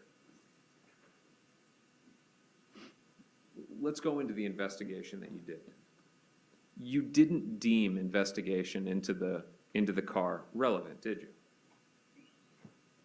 What part of the investigation of the car? We looked at how it was paid for. We tried to look and see how it was paid for. We found a bill of sale for it, which had an amount on it. And then we looked for any cash or any check or any loans or anything else on how it was paid for, and we found nothing. I'm showing you what's been entered in. I think government 69. This is evidence, right? Yes. This is the ultimate piece of evidence for the sale of a vehicle. That is the ownership of a vehicle, correct? Okay, and this evidence, we're looking at it objectively, says that it was a legitimate purchase, right? We're looking at it with everything encompassing that, not just the title by itself. You look at it with everything, yes. Okay, but if you look at something objectively, if you objectively look at it, it's a sale of a vehicle, right? Correct. Now, you don't know the value of a 13-year-old Lexus, do you? You don't know what the value is, right? The online value of it was done by the team, yes. Okay, and before I ask you that, there's different online sources, right? Some of them value it higher, some of them value it lower, right? Kelley Blue Book is the standard, yes. Okay, and there's difference if it's a private seller or if it's a dealership, right? That's correct. But there's certain things that you have to know to determine the value, right? That's correct. This is where we're going to get into the investigation. How many accidents have that car been in? I don't know off the top of my head. All right, you know the mileage, it's 160,000, right? That's what was written on the title. I don't know if that was, in fact, the mileage. All right. You had the opportunity to inspect that car, right? About months after the title, yes. When you arrested Sigfredo Garcia, what car was he in? He was in that car, yes. When you arrested Ms. Magbanua, what car was she in? In that car. And you were there both times, right? Yes, I was. You could have taken photos of the car. Yeah, at the time it didn't seem necessary. You didn't deem it relevant to investigate those facts, right? Of how many miles were on the car at the time? No, I did not. To find out the condition so that we could show this jury, right? I saw the condition of it. Understanding, just like you saw Luis Rivera give a statement on 9:30, but there could have been non-human, actual, physical evidence to be able to show this jury what kind of condition this vehicle was in. If I would have known that would be a question down the road, then yes, I would have taken pictures of it. I didn't realize that was going to be in question at the time. Okay, so sort of like the nightclubs, it may be something that you investigate after I ask you. Sure. All right. Just to make sure that we're clear on here, so this vehicle was purchased in transfer of title 2016? That's the date on the title. Okay, and so it's a 2001 car, so it's more than a decade, well more than a decade old at that time? Correct. 160,000 miles on it? That's what the title says, yes. Not exactly, no. No. All right. You've reviewed the intercepts in this case, the wiretaps, Yes, some of them. and in your review of that, you would agree with me that there's evidence that she bought the vehicle. I recall one statement of somebody saying she paid $2,400 for it. And that was a call in between who? I believe it was Katie and Katherine Magbanua and Charlie Adelson, if I'm not mistaken.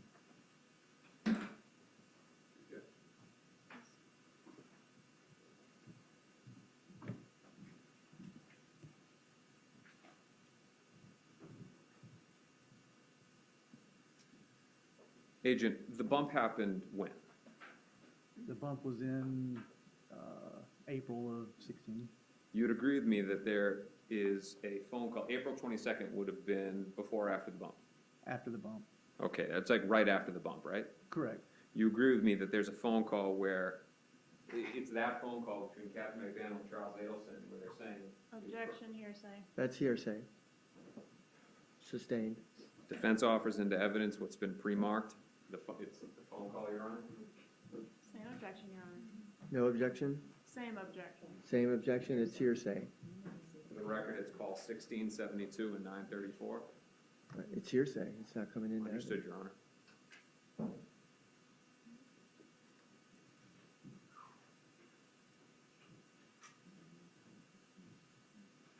Let's now talk about call activity. The theory on the call activity is that it's communication about a murder, right? Which call activity, but yes, some of it is. The fact that there's calls between Katherine Magbanua and Sigfredo Garcia, and then Katherine Magbanua and Charles Adelson, that pattern, the theory is that they're discussing on these phones a murder, right? Yes, especially the ones right before the trips. It's amazing for their case, right? It's the evidence that it is. It's what we found. But we're talking about looking at things objectively, Exactly. right? It's nothing more than speculation that they were talking about it, right? That's incorrect.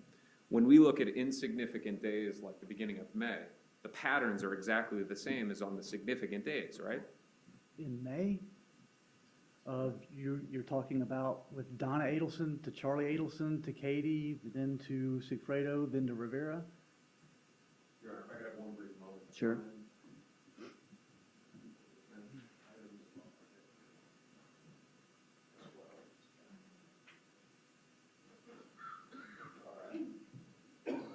So Agent, now we're just taking a look right now. But before we do, let's talk about this. So Charles Adelson and Don Adelson, mother and son, right? Correct. You would expect them to speak. That's correct.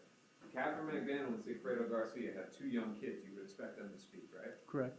Katherine Magbanua is dating Charles Adelson. You would expect them to speak, right? Correct. All right. So it's speculation that those calls are somehow connected, right? No, it's not. All right.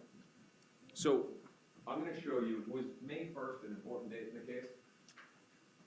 May 1st? Yeah. I don't recall. It's not. I'm showing you it's been entered in as defense 13. Now, what we have here is in green, 5986, you got Sigfredo Garcia. In purple, you got Sigfredo Garcia's mother. And in blue, you have Charles Adelson. Now, this pattern, does this mean that Sigfredo Garcia, his mom, and Charles Adelson, and Katherine Magbanua are involved in committing a crime in May? Oh, they did take the trip in June. Yes, this is right, just prior to the June trip. All right, so May 1st right now, you're saying May 1st they're planning, that's what you're saying, that this is planning. In a month prior to the trip to come and do a murder, I would say it's possible, yes. If we look at, in what we're talking about is speculation right there. You're speculating that that has to do with the murder, right? Objection, argumentative. You can answer the question. I'm taking that information and comparing it to all the other phone records to show that pattern. That is not just one standalone phone record. All the phone records show that exact pattern leading up to both of those trips. And that pattern is there throughout her relationship with Mr. Garcia and Mr. Adelson, right? Her separate relationships with them, with Mr. Garcia having 2 kids, and with Mr. Adelson, the fact that she's dating him. Not in the exact pattern where one hangs up and then calls the other one and hangs up and calls the other one. Not in the pattern leading up before June and before the July trips. So, if I have kids with somebody and then I'm dating somebody else and we take a break and I call one and then call the other, saying that that's abnormal to do? Numerous times into 1, 2 in the morning, yeah, I would say so. Let's move to the next topic. Talk about the paychecks. Your theory that these paychecks were further compensation for the murder, right? Yes, And that there was no actual work being done. that's correct. Fantastic for their theory, right? We could find no employment for her. All right, so let's talk about the work that was done on that and the investigation. We're talking about you objectively investigating the evidence that is exculpatory to Ms. Magbanua that proves her innocence. You'd agree with me that, so Charles Adelson, he works for the Adelson Institute, Correct, and that is a brick and mortar location, correct, but he's a traveling periodontist. That's correct. He works at other dentist offices, Sometimes, yes. meaning he's all over the place most days. Yes. All right. Now, Ms. Magbanua's work, you don't know what her duties were. We could not find what her duties were, no. Okay, that doesn't mean that she didn't work there, though, does it? It just means that you don't know what her duties were. Sure, correct. All right. Whether she worked in the office or whether she didn't. We could find no evidence of her going to the office. Let's find out about the investigation. Did you speak to any patients of the Adelson Institute? Not patients, just employees. All right. So if Ms. Magbanua is, and I'm using this as an example, if she's communicating with patients from home for Charles Adelson, doing follow-ups after surgery and stuff like that, not physically in the location, it would be the patients that would have that knowledge, not the employees at the Adelson Institute, correct? That's correct, and we had no information that she was even contacting patients to even know who to contact. But you didn't talk to any of the patients. Because there was no communication between her and any patients we had. We had a wiretap on her phone. There were no phone calls to any patients. So we had no patients we could go and track down. Agent, you have a personal phone, right?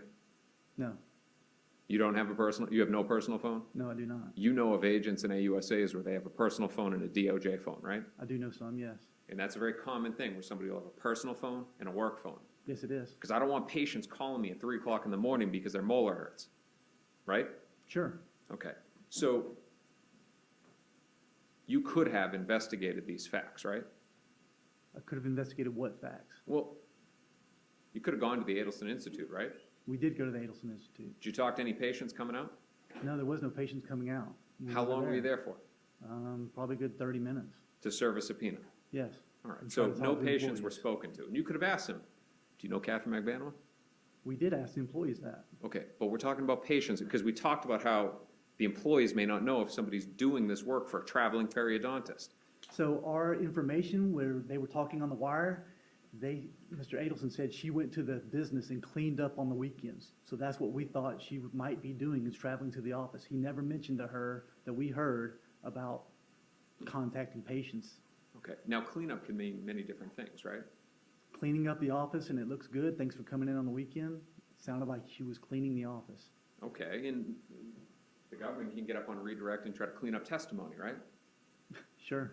Not saying that they're cleaning up yours, but we're giving examples of when somebody can clean up. Things look good, files look good, stuff like that. We're not saying that she was in there scrubbing floors, right? But my point was that we had no indication she was talking to patients. Okay, now, you've just told me that there's no evidence that she was working there, right? That we could find, yes. You reviewed the intercepts, Yes. all right? You reviewed the pre-bump intercepts before people are thinking, hey, somebody is listening to us, right? I reviewed some of them. I was not monitoring it, no. And on April 15th, there was a phone call where she says, still work for you, right? I believe there was, I don't know the dates of it. I do remember her saying that at some point. You're aware of call 899-519/520? No, not those numbers, no. All right. You're aware of the call on April 15th, 2016 at 12:03 where she says, quote, still work Hold for you. on, Hearsay, Your Honor. that's hearsay. Defense offers into evidence what's been pre-marked as defense 1 is defense 1. You have an objection? Same objection, Your Honor. It's hearsay, it won't be admitted. Your Honor, the defense is offering it to impeach the testimony that there's no evidence that she worked there. That's not what he said, so I'm not gonna allow it as impeachment evidence. Agent, you reviewed the iMessages, correct? Some of them. All right. Now, if you don't remember, let me know. When did her employment start at the Adelson Institute? If my memory serves correct, it was September of 14. And did you review the iMessage on September 14, 2014, where she's talking about her availability for work? Objection, hearsay regarding the content of any messages, Your Honor. What's the question? What are you referring to? Your Honor, I'm going to back up a question and ask it again, if that's okay. All right. Agent, is there any evidence that Ms. Magbanua worked at the Adelson Institute between your investigation, the intercepts, and the iMessages? Nothing that we could verify, no. And if you can qualify what you're talking about, verify.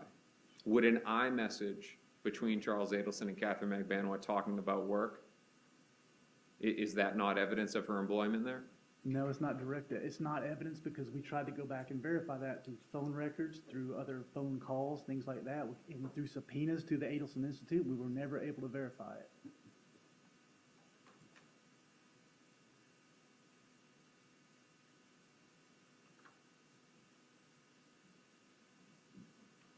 Yes, Your Honor. Sorry, you must be ready to do it.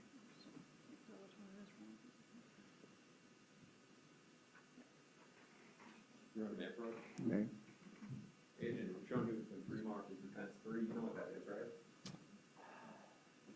Sorry for the glasses. Let me wear my glasses. You know what that is, right? It appears to be something on a Cellbrite, text message with Katie. Now, for the jury, Cellbrite, it's the software for downloading iCloud and sorting the information, correct? That's correct. If I look at my iPhone, I've got different apps, and I've got different things that are in there that organize the data, but when you put it onto a computer, it doesn't have that software. That's correct. Cellbrite organizes that software. Yes, correct. All right, now, you know that that is Charles Adelson's iCloud data because you've reviewed most of it yourself, right? Not most of it. I've reviewed some of it. All right. You know this message though, correct? I had seen that message, yes, sir. And that's a fair and accurate representation of the text message between Charles Adelson and Katherine Magbanua a few days before she began work, correct? Yes, I believe so. Defense offers what's been pre-marked as defense 3. Objection, hearsay. It's hearsay. Your Honor, it's impeachment. Let me see it.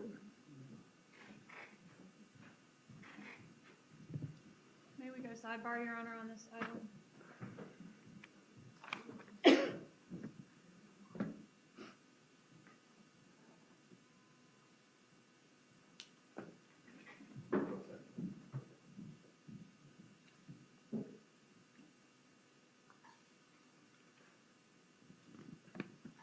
All right. I'm going to allow it as impeachment. You may. Yes, it'll be admitted as Defense Exhibit 3.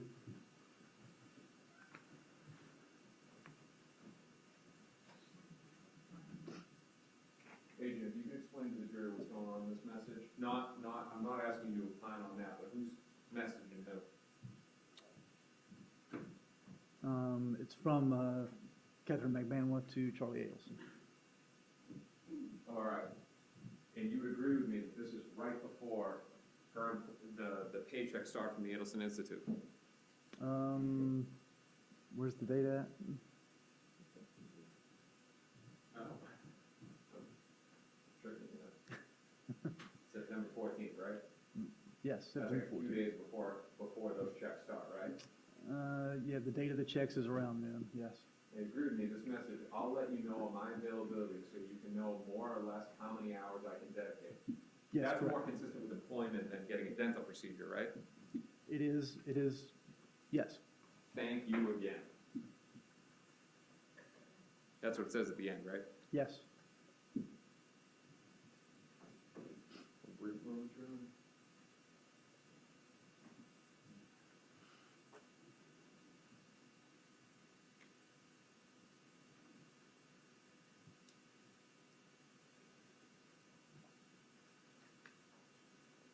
Agent, while they're reviewing that, would you trust in that on the pay period for the checks, Mary, all stuff is buried in there, and I won't waste your jury's time, that the first day of employment is 9/15 the following day?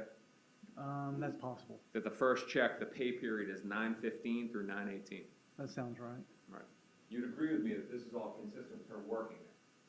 I agree with you that she made a statement right before she started getting paychecks. Okay. So what your thought is that they're planting this so that years later, when we're in front of a jury, that I can put up a text message that you work there? Is that the thought? I think there was some insurance issues, and there was some testimony at some point about some insurance issues, and that he was possibly giving her a job for that.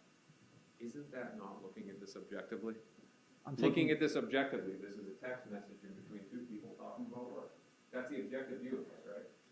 and you have to look at it objectively, but by looking at all the evidence together, not just separate little pieces. You have to look at everything put together. Let's look at another piece. Your Honor, may I Okay. approach? Yes. Agent, I'm showing you this pre-marked as defense 5. You know what that is, right?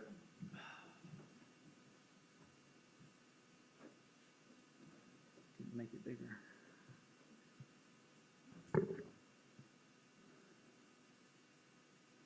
Yes, it's another, I believe it was an iCloud message from Charlie Adelson to Katherine Magbanua, I believe. I don't see her name on it, though. And you know what that is because of your review of the iCloud data in this case? I saw it at some point. I don't know if I saw it when I was reviewing it, but I saw it at some point. All right, that's a fair and accurate depiction of certain messages within the iCloud data, correct? Correct. If your honor wants to take a look first.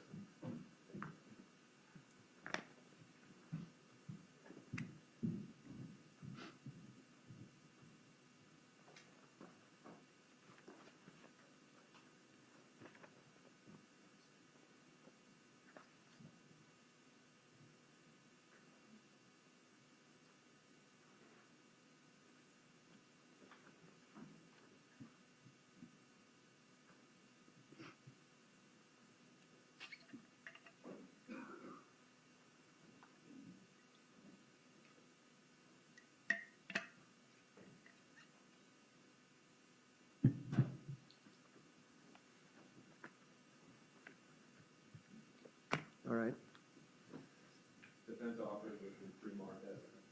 yes. State they've been offered into evidence. Object to hearsay, Your Honor. Right, they'll be admitted as impeachment evidence, defense exhibit number 5. I'm showing you the entered as defense 5. Now, November 2014, this is now 2 months into the employment. You agree with me? You agree with me? On the date that it was sent? No, that in November, that's 2 months, that's roughly a month and a half into her employment at Adelson Institute. That's 2 months after she started getting checks, correct? All right, so Charles Adelson writes Ms. Magbanua, puts that you work in the office, not at home. Correct. You'd agree with me that that indicates, when viewed objectively, that she does her work for the Adelson Institute from home, but that he wants her to put that she works in the office.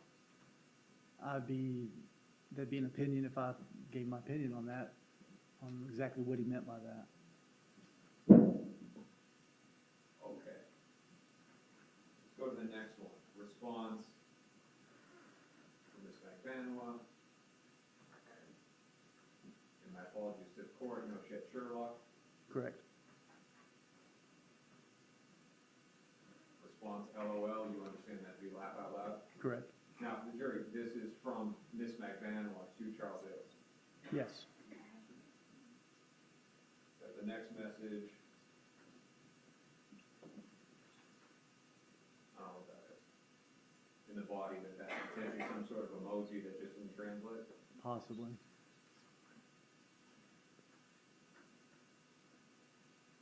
And then the final one, Ms. Magbanua writing, I don't know pay period dates, can you call me and drive? Correct. Nothing in there about not working at the Adelson Institute, correct? Correct. That's consistent with her working there. Can we agree on that, that if you objectively look at this, it's indication that she's working there?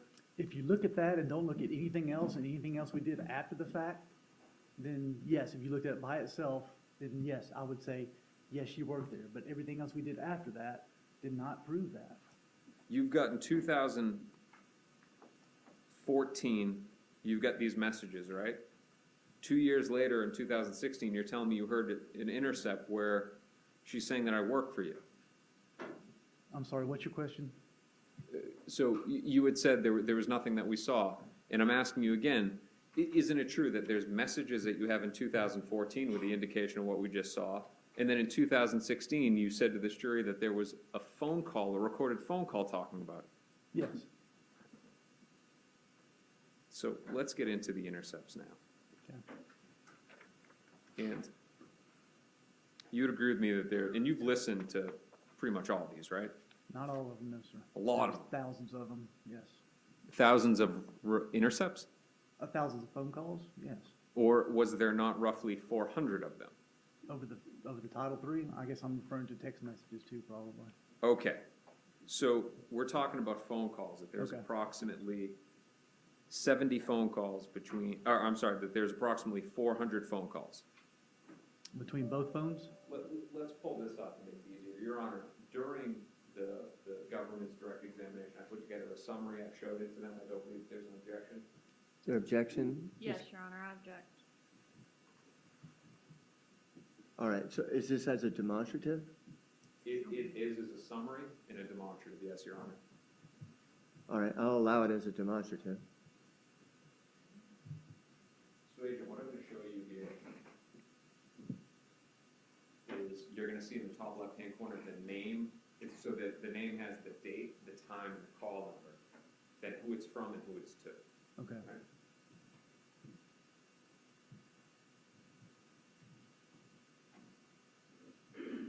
All right. So it's your understanding that these calls begin on April 8, 2016, correct? I believe so. Sounds All right. right. Now, the ones highlighted in yellow are the ones that the government chose to introduce and show the jury, right?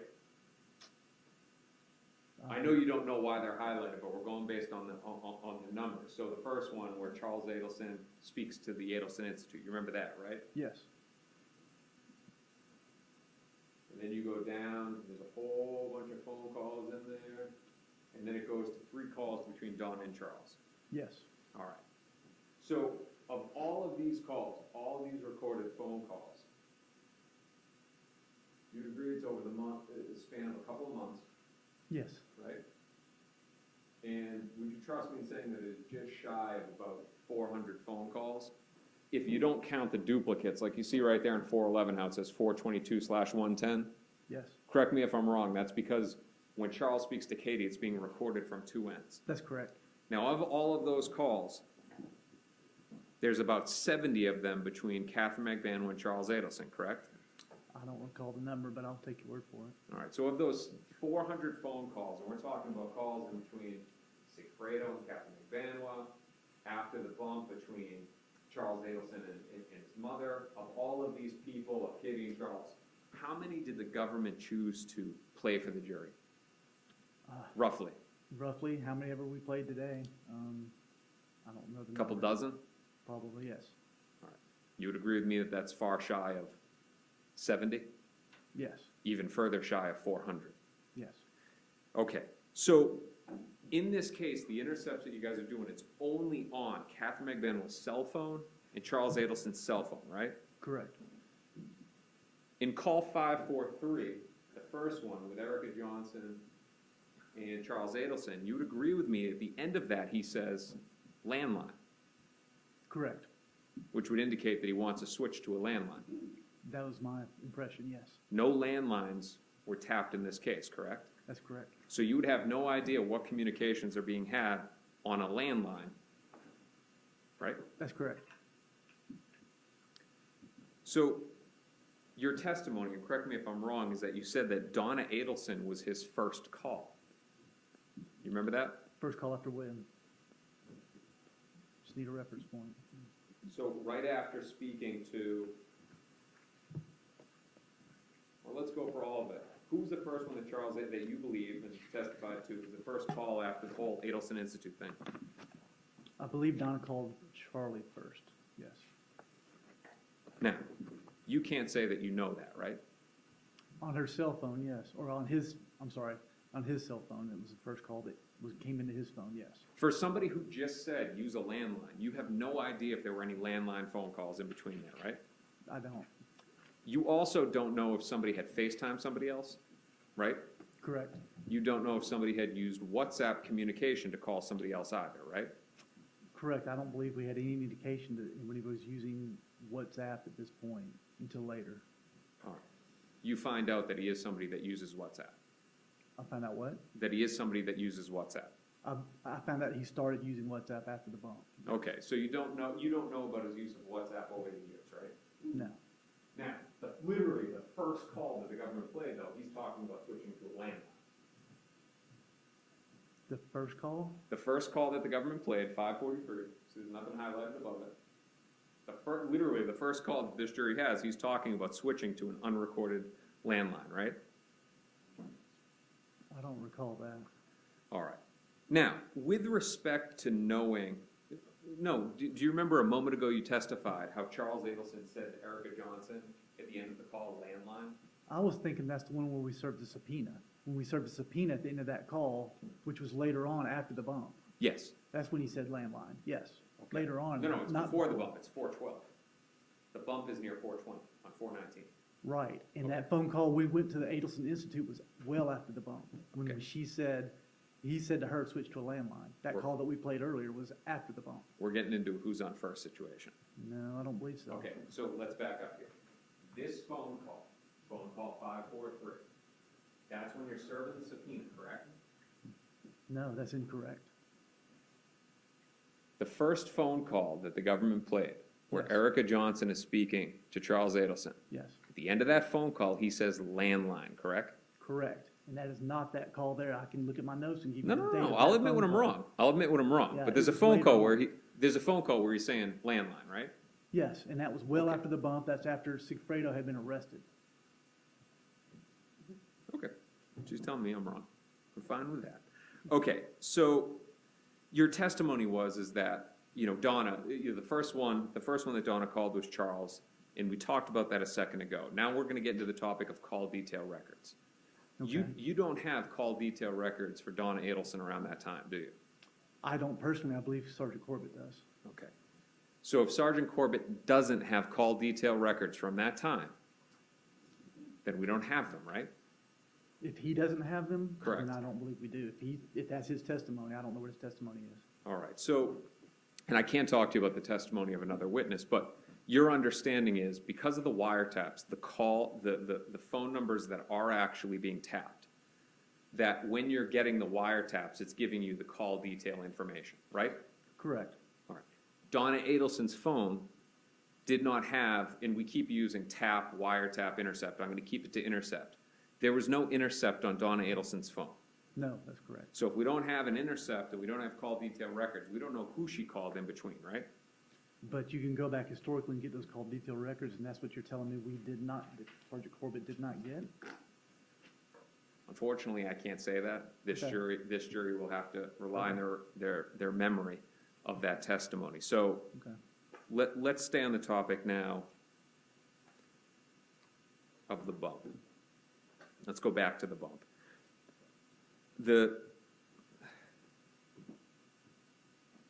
You would agree with me that in the bump, the undercover named names, right? He named 2 names, correct? Well, no, he said family, referring to himself. He was posing as a Latin king, right? Yes, All right. And he said, your family, right? yes.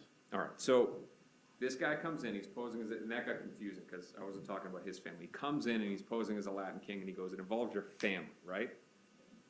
He says that, yes. And then he says Katie twice, right? Yes, Then he says Tudo twice, right? yes, And then this is the Latin king part. He says my brother, right? correct. Now, you would agree with me that the Latin kings, especially somewhere like South Florida where there is a strong Latin presence, that the Latin kings, their name alone is a threat. Their name alone is a threat? I would agree with that, yes. That if somebody walks up and goes, I'm a Latin king, that right there is a threatening thing. It's intimidating, yes. Now, law enforcement, in a different way, can be threatening too, right? The threat of arrest. Only if you've done something wrong. And you agree with me, and you said it yesterday in direct, that the theory, and we're talking specifically about the Adelsons, that you agree with me that the theory was out there. You said that people were talking about the theory that they were involved. Yes.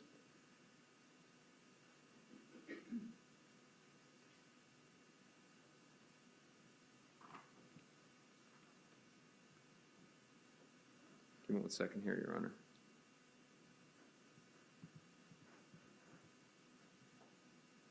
Now, I want to give you a disclaimer here as I'm talking about this. Like Rivera and Garcia, I'm not saying that the Adelsons were not involved. All right? If you're here for the cross-examination of Wendi Adelson, you'd understand that. Charles Adelson was absolutely involved. Can we agree on that? I agree. Okay. There was different ways that you could have done the bump, right? There's always different ways you can do anything, sure. That guy could have walked up with a piece of paper, the same one that we have,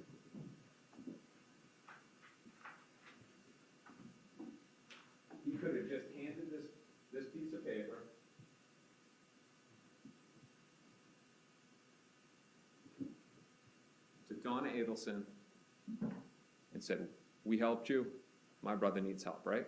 They could have done it without saying Katie and Tuzo, right? We felt that it wouldn't have any legitimacy. We felt that if he did do that, she might just throw it away, might not even care about it, because she probably, we don't know this, but we felt like she was probably already in the limelight, and we kind of knew she was. So she might not have given it legitimacy while we did that. Now, again, we're not saying that the Adelsons weren't involved, but what we're saying is that it allowed Charles Adelson an opportunity to use Katherine Magbanua as a pawn. Do you understand that? That bump did? That Let's what you were- unpack this. So Charles Adelson, involved in that moment. There's only one of two situations. It's either the cops or the killers, right? Sure. If Charles Adelson contacts the cops, and again, we talked about the threat of arrest. Even contacting over, because it only said family, him contacting over, just that mere communication could be evidence, right? If he contacts the cops? Correct, yeah. As somebody goes up to the mother, and now we're talking about your facts of the bump and how it gave him the opportunity to use Miss Magbanua as a pawn. He goes up, right? Gives Donna Adelson the paperwork, says the names, but only says family, and then all of a sudden Charles Adelson's on the phone. Does that not narrow down which family member? It could. Potentially, right? Potentially. And there's a risk. Whenever you talk to law enforcement, you have the right to remain silent because anything you say can be used against you in a court of law, right? If you did something wrong, yes. So there's a risk.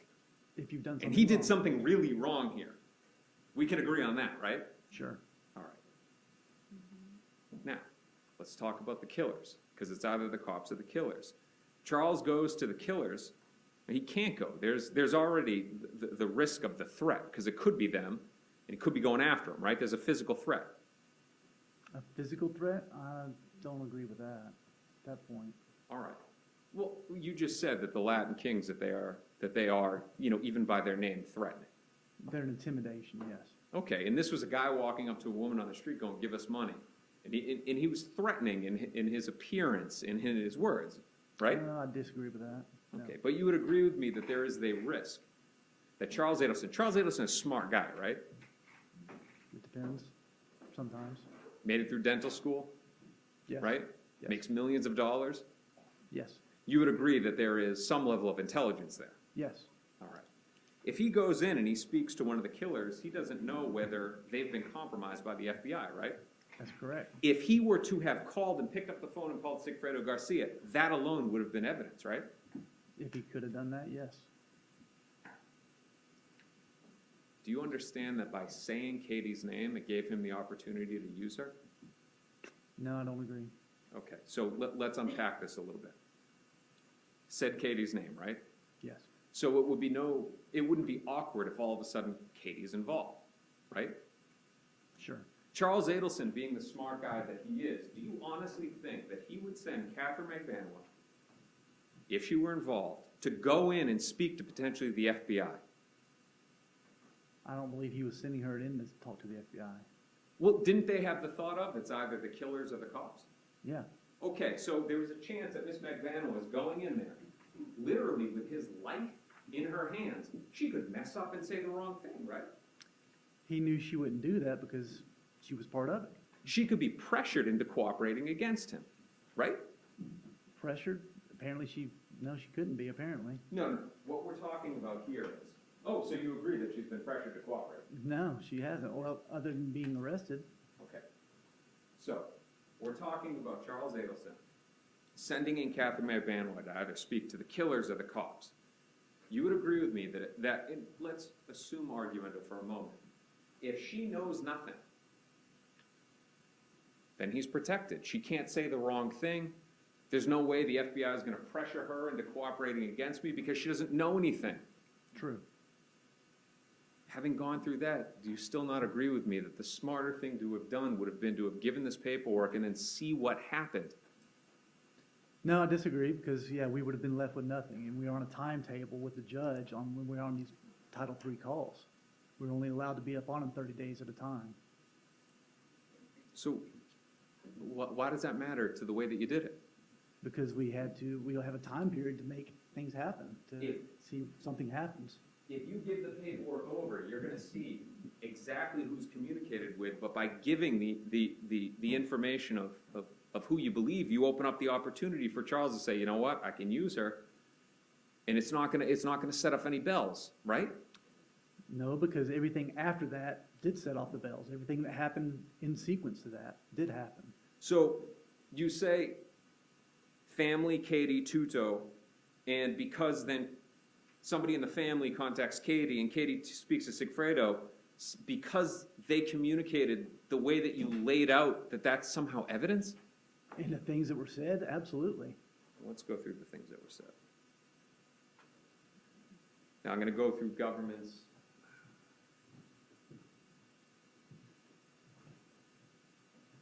Governments 1380, 1382, and 1386. You'd agree with me that those are all calls between Charles Adelson and his mom? Yes. All right. Now this is where you said that the first call is to Charles Adelson, right? The first call from Donna was. Donna has the bump, and then you say the first call is to Charles Adelson. Yes, All right. Again, there's no intercept on her phone, right? correct.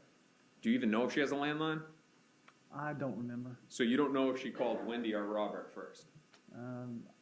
I don't remember if there's a landline. Sergeant Corbett would have that information. I'm asking you. Do you know? I don't know. But you know that there was nothing, no intercepts done on Donna Adelson. That's correct. All right.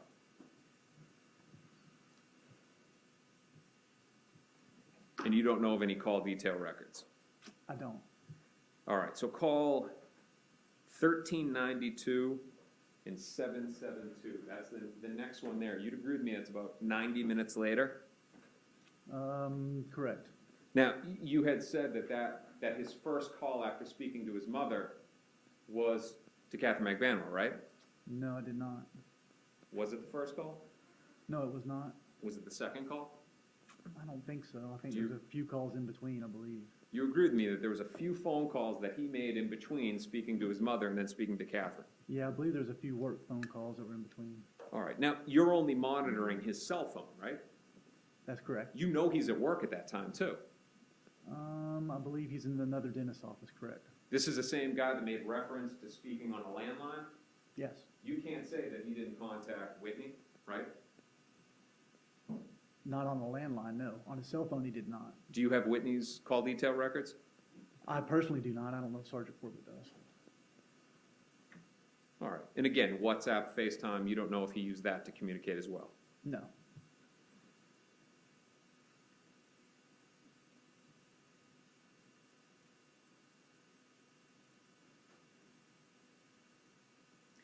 You'd agree with me that in this phone call, and again, this is the government's exhibit 1392-772, that Charles is somewhat unsure that it is her that has been referenced. Where he says, I don't know if it's you, I'll feel kind of embarrassed, but if it's you, I'll keep you in the loop. Well, he goes back and forth each way. One point he says it is her, then a point he says, well, maybe it's not you. Yes. Okay, now the big point of this was because in these phone calls, now again, you don't know if Donna Adelson, after that third phone call in the 90 minutes, called the Adelson into the landline. You don't know that, right? I personally don't know that, no. But your belief is because she doesn't say Katie here, that it would be weird that all of a sudden he's calling Katie here, right? What's the question? I don't think that would be weird. All right, let me ask it again. It's getting late in the day. Yes. So you got 3 phone calls to Donna Adelson Yes. where she just says ex-girlfriend but doesn't say Katie. Yes. And then the first phone call with Katie, you found that to be evidence for them because Donna never said to Charles, Katie, he just said ex-girlfriend. That was an issue, right? Yes. All right. And again, you don't know of any landline communications in that 90 minutes. No. And then when Charles does speak to Katie, he's unsure if it involves Katie or not. Correct. I'm going to go now to call 1386, and I'm not going to replay all of these. Or we'll go back to call 1386. You'd agree with me that, and again, I'm not saying that Donna Adelson and Charles Adelson are innocent. All right, that's not what I'm saying. In the third phone call where Charles speaks to Donna, he says, don't talk in the apartment. Correct. You believe that to be a caution not to speak in the apartment because it could be bugged, right? Correct. Does not say anything along those lines to Katherine Magbanua. No, he doesn't. In that first phone call to Katie, he doesn't say, don't talk in your car, don't talk in your house. None of that, right? No.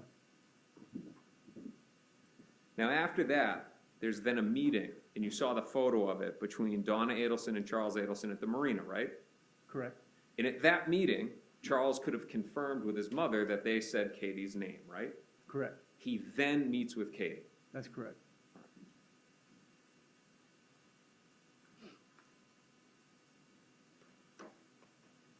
Let's go to our next topic here. Oh, we'll go back for a second. Did you ever see Charles Adelson's call detail records for the day of April 19, 2016? Well, I'm sure I did at some point. I don't recall.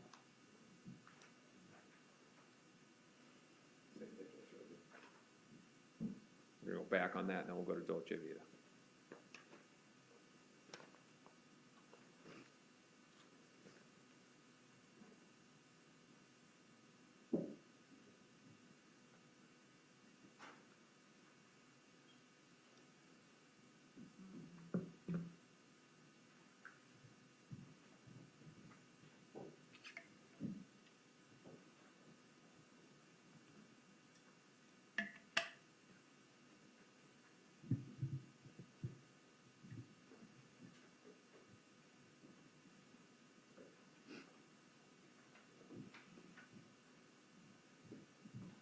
Your Honor, may I approach the witness? May?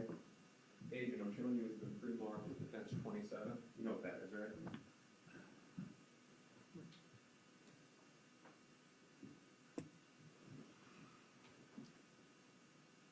Looks like some AT&T records. You know that those are pages from Charles Adelson's call detail records, Yes, I see his phone number there, yes. specifically for the day of April 19, 2016? Correct. And you know that because you work on this case and all the review? Yes. And those are fair and accurate depictions of those 2 days, those 2 pages? I believe so. I don't recall exact seeing the original records like this. Everything I saw was digital. Defense offers with the pre-marked defense 27. Any objection? No, Your Honor. All right, the admitted is defense 27. Agent defense 27 shows the calls in between. Call 1386 between Charles and Donna, and then the calls between Katie and Charles, right? Yes, I believe so. I didn't look at them specifically to see what calls were what, though. All right. Let's break down Dolce Vita. You'd agree with me that the first segment, the government did not play, Yes, correct. and it's hard to hear. Correct. And this jury doesn't know how Charles Adelson framed the issue for Katherine Magbanua. That's correct. We don't know the 10 minutes in the car. We don't know the first 30 minutes in the restaurant, right? Correct. You'd agree with me that in the second segment, when it begins, what we're getting is hypotheticals, right? Some of it is, yes. He's talking to her, not really with her. I disagree with that. There was a lot of him talking, but she does correspond. He speaks more, right? He's what? He speaks more, right? Yes, he does. Now, would you agree with me that what you don't hear in that is, hey, it's either the cops or the killers, what do we do? You don't hear that, right? Not in those words. All right, you don't hear Charles say to Katherine, talk to the people you hired, right? Figure this out. You don't hear that. That specific words, no. You don't hear Katherine say, you know what? I'm gonna go talk to the killers, I'll find this out, right? To the killers, no. She said she's going to go talk to people. Now, you would agree with me that you would expect, look, your federal work, you've dealt with a lot of conspiracies over the years, right? Correct. All right, now you listen to a lot of, I'm gonna withdraw that question. So, you agree with me that you don't hear that. Nobody gets right to the point. It's Charles Adelson sort of beating around the bush, right? I'd agree with that, yeah. You'd agree with me that it'd be more effective if 2 people are involved in a conspiracy together to go right at the point. It's either the people you hired or it's the cops. What do we do? Wouldn't that be the normal thing to do here? No, I disagree with that because neither one of them knew if the other one was actually cooperating. And I think that could have been the point for beating around the bush and talking the way you're talking and doing what they did. But this is sort of like walking into a movie halfway through and trying to figure out who's the hero, who's the villain, stuff like that, right? I don't know what you're talking about. The fact that we can't hear the first 40 minutes of the conversation. Some of the beginning of the conversation is slightly audible. Don't know the first 10 minutes of the conversation in the car, no. You'd agree with me if it were audible, they were played, right? There's some of it's audible. Okay. So, you said, look, you know, it's people feeling each other out. It could also be consistent with, and that's a term that's been used a lot in this trial. It's also consistent with Charles Adelson loading up Miss Magbanua to be a pawn. I totally disagree.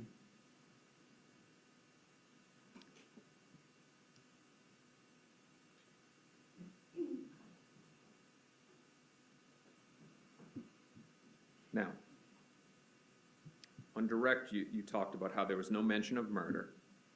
Correct. There was no mention of Professor Markel. Correct. And what you were trying to convey there is she must have known what he was talking about, right? I was answering your question. But is that your belief? The relevance of that testimony, is that your belief? Possibly. His belief, Your Honor. Overruled. Possibly. All right. Now again, you don't know the first 40 minutes. We don't know that, right? First 40 minutes? 10 minutes in the car, 30 minutes in the restaurant? Give or take 40 minutes? I'd say we don't know the first 10 minutes, yes. The first 30 minutes, and just to make sure that it's clear, the first segment, the first 30 minutes that they're in Dolce Vita, that wasn't played and it's hard to hear, right? It is hard to hear. You were also asked about Miss Magbanua's prior statements, right? You remember that? Yes. In 2019, she made a statement that murder wasn't mentioned and Professor Markel wasn't mentioned, right? Possibly. I don't recall exactly, but possibly. Would it refresh your recollection and take a look at it? Probably, yeah, if you need me to verify it.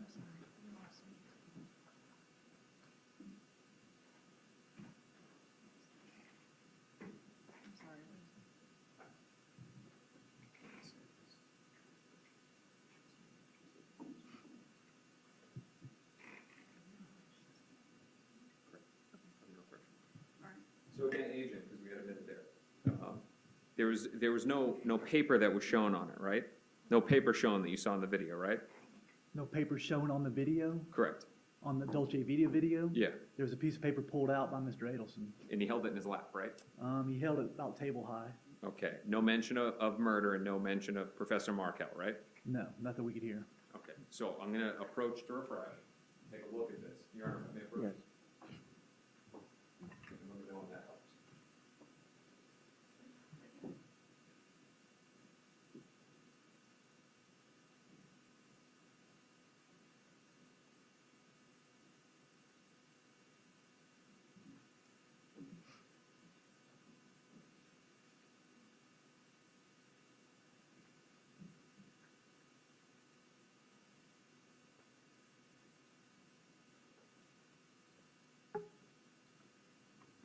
Okay. Does that help? Yes, That's what Ms. Magbanua said, right? correct, And then 2 years later, we get this enhancement where you can start hearing things, right? correct. And her testimony is consistent with the enhancement that came 3 years later. I don't know if I agree with that. That piece of testimony right there was. What you just read, the highlighted portion, is consistent with what was developed 3 years later. Correct. Let's go back to the intercepts. Call 825. Now, for pointers and reference, and I'll turn this up. Call 825, the government played it. This is the one where there's a statement, soothe you, and the less you know. You remember that one, right? Yes, Now, your understanding of that call, Sigfredo Garcia is mad, right? yes. That Katie has spoken to Charles. No, that's not what I took from it, no. Okay, and I don't want you to interpret it. So that phone call, that's Sigfredo Garcia and Katherine Magbanua speaking potentially about something, right? You think it's inculpatory. We believe that it's exculpatory. You'd agree with me on that, right? I don't know what you think about it, but yes. But the phone call was minimized. You heard that, right, in the middle of it where, and it minimizes. That means that the recording shut off for how long? I have no idea. It's not a short period of time. They gotta shut it off, and then they gotta come back and turn it back on, right? It's just a button they hit. Okay, so some law enforcement decided when Sigfredo Garcia is saying, the less you know, that would indicate that he knows more, right? I don't recall that call being minimized. I thought it was a different call that was minimized. All right. I don't think it was that call. It was. When you hear that zip sound, that's the minimization, right? It is. And the jury can go back and listen to call 825 if Okay. they choose to later. But you'd agree with me that phone calls where Charles Adelson is talking about June Luchinda trying out for the Dolphins cheerleaders, that's not minimized. Right. Or the fact that they may have lobster for dinner. Sure. But the phone call where Sigfredo Garcia says the less you know, that's potentially minimized. I don't know about that part being minimized. And if Sigfredo Garcia is involved in a conspiracy with Charles Adelson, without Miss Magbanua, she would obviously know less than Mr. Garcia, right? If that was the case, then possibly, yes. All right. Call 842.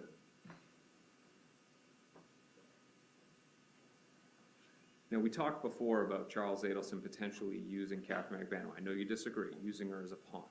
You'd agree with me that in call 842, that he's trying to get her to come pick up marijuana. That's what it sounded like. And he's also trying to give a gift that would go to Sigfredo Garcia, right? I believe so. That sounds familiar. Do you realize what he was trying to do? Keep her happy. Now, in multiple calls after that call happens mid-April, then on 421, 422, 425, he's again calling and saying, hey, I got this package for you, right? Yes, I believe so. All right.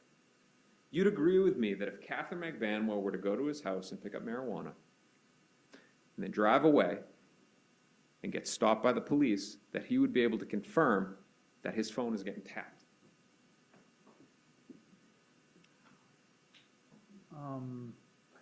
What's the question? You would agree with me that if Katherine Magbanua went to the house and picked up illegal drugs and then left his house, she's arrested and then calls and goes, I got arrested leaving your house, that Charles Adelson would know that the calls are being listened to. A police department or FBI investigating a murder would not stop somebody for picking up marijuana. But you don't know if he knows that, right? I would assume that he would have used common sense and know that. Well, you said that he's sort of spotty with his knowledge, right? He also said he was intelligent too. Now, you'd agree with me that somebody in his position, he's done a bad thing. Yes. And you said that he's trying to figure out, who's doing what, stuff like that. You would agree that he's suspect if he's being recorded, because he says landline. Right. He's concerned about whether he's being recorded. Later on, after everything, that's when he said landline. You have no reason to believe at the beginning when the bump happens, when he's saying it's either the cops or the killers, that he's not thinking about the fact that he may be getting tapped? Not yet, because he's saying things over the phone for the most part. All right. This would be a way that he could confirm it, right? I don't think so, no. All right. Now, if Sigfredo Garcia, and again, we're talking about Katherine Magbanua being used as a pawn, Sigfredo Garcia, if he's cooperating, he can't accept a gift from Charles Adelson, can he? If he's cooperating with us? Now again, in call 842, he's trying to push Katherine Magbanua to come and pick up marijuana, and he's also trying to push a gift onto Katherine Magbanua for her and Sigfredo Garcia, right? I think he just offered it to her. I don't know about pushing her, but go ahead. A cooperating witness with the FBI could not accept a gift from a target, could they? A gift? They could go pick it up and turn it over as evidence, absolutely. Now, let's go to knowledge of law enforcement. There was call 1371 and 2281. You remember this one where Charles is telling Katie, and I apologize, Your Honor, I'm quoting here, find out who the fuck it is. Yes. You would agree with me that they're separate phone calls where Charles Adelson is telling Donna, I'm 100% sure, I'm 1,000% sure, I'm 10,000% sure. Yes. And those would be respective dates of 4/22, 5/11, and 5/12. I'd have to take your word for it on the dates. All right, so on call 1695 on April 22nd, tells his mother, I'm 100% sure it's law enforcement, right? He never says the word law enforcement now. But he's 100% sure he knows who it is. That's what he says. Now, on May 11th, I'm 1,000% sure. I don't remember if it was in the same reference or not, but it was never with law enforcement. May 12th, I'm 10,000% sure. And again, he never said the word law enforcement. He also said investigators sometimes.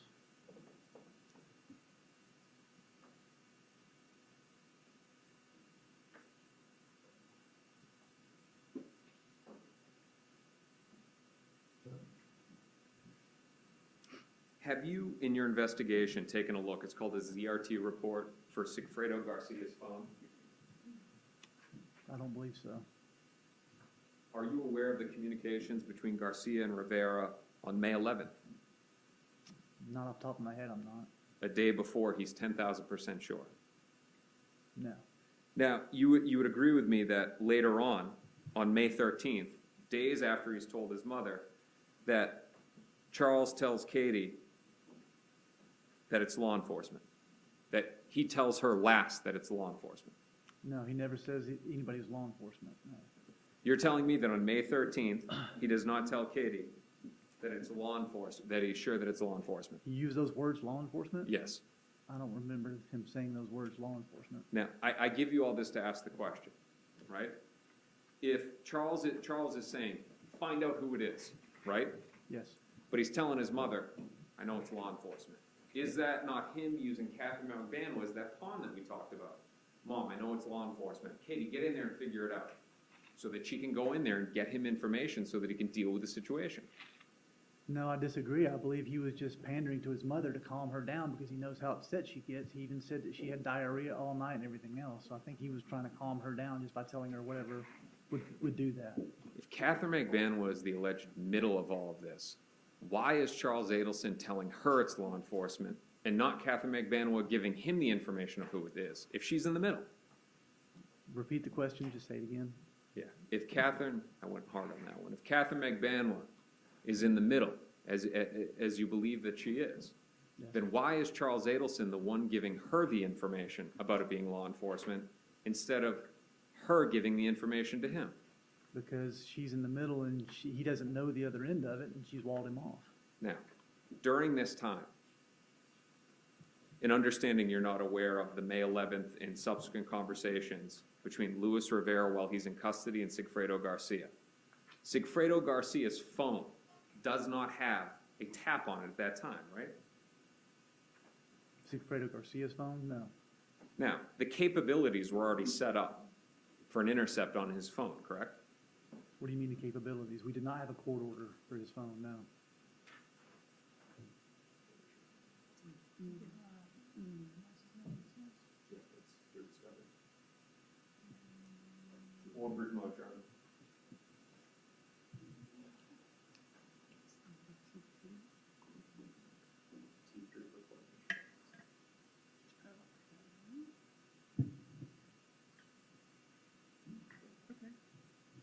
Agent, do you not, if you don't remember, you don't remember, and these questions aren't for you. Do you remember if the intercept was set up on Sigfredo Garcia's phone? No, I don't. Would it refresh your recollection to take a look at some of the T3 documents? No, because I didn't do the T3 documents, but I don't believe we did not have a court order for his phone, as far as I know. So you'd agree with me that all the phone calls that Sigfredo Garcia is making, the guy who's believed to have pulled the trigger and murdered Professor Markel, his phone is not being recorded. That's correct. So we don't know who he's communicating with.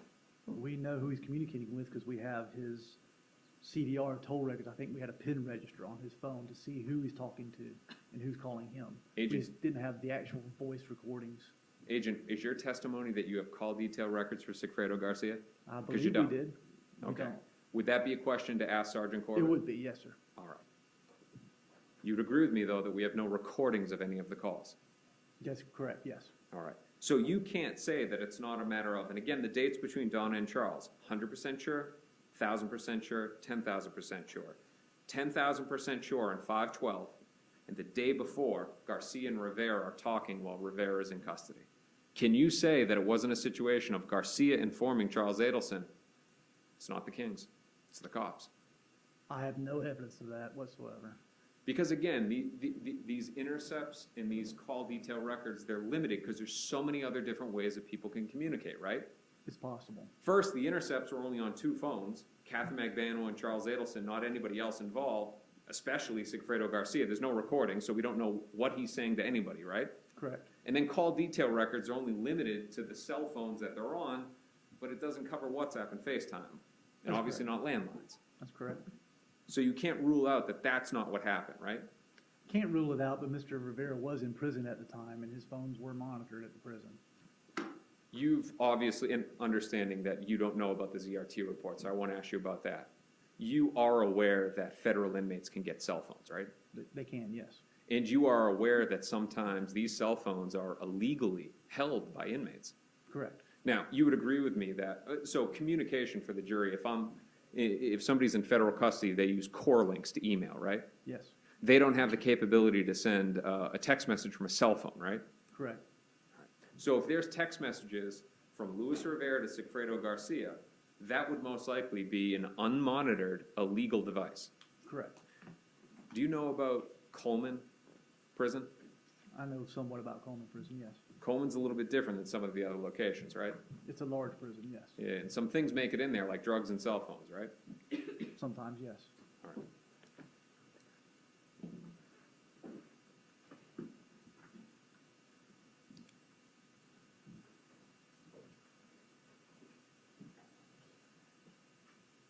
Now, let's go to call 2281.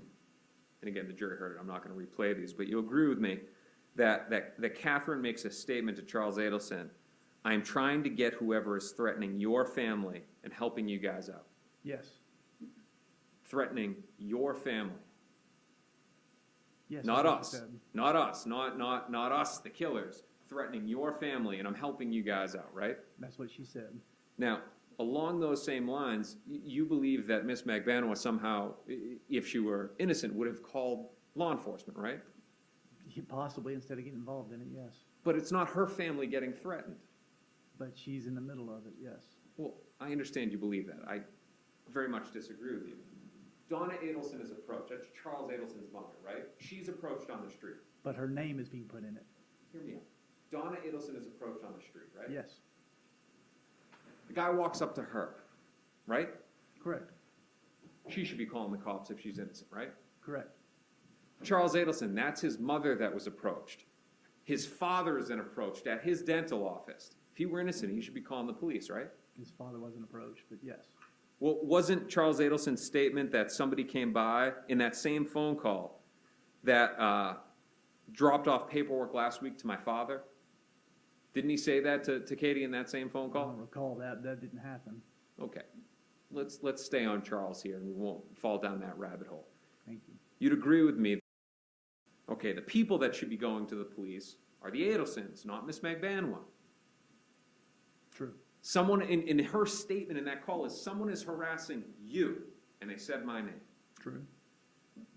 But even then, when it wasn't about her, she still says in that phone call, right? She says, I'm about to go to the FBI. Now, of course, she didn't. Correct. But she's the only one that's saying, look, I've had enough of this. Even though they just said my name, I'm calling the FBI. No, that's incorrect. Charlie said the same thing. Charles' response to her in that call wasn't no. When she said, I'm going to call the FBI, his response wasn't an attempt to calm her and also to stop her by saying no. But he made other statements and other calls about calling the police and calling the FBI too. Okay, now we're going to go off into an aside here, a short one. The government asked you about the disposable phones. And you testified that Ms. Magbanua purchased a burner phone. She didn't purchase it. There you go. So, call 3460 on May 24th, right? If you remember this one, if you don't, you don't, that Sigfredo Garcia says that he's hearing, Action, hearsay. not introduced to the truth of the matter. Go ahead and ask the question. Sigfredo Garcia says that he's hearing noises on the phone. You can answer. I don't recall that.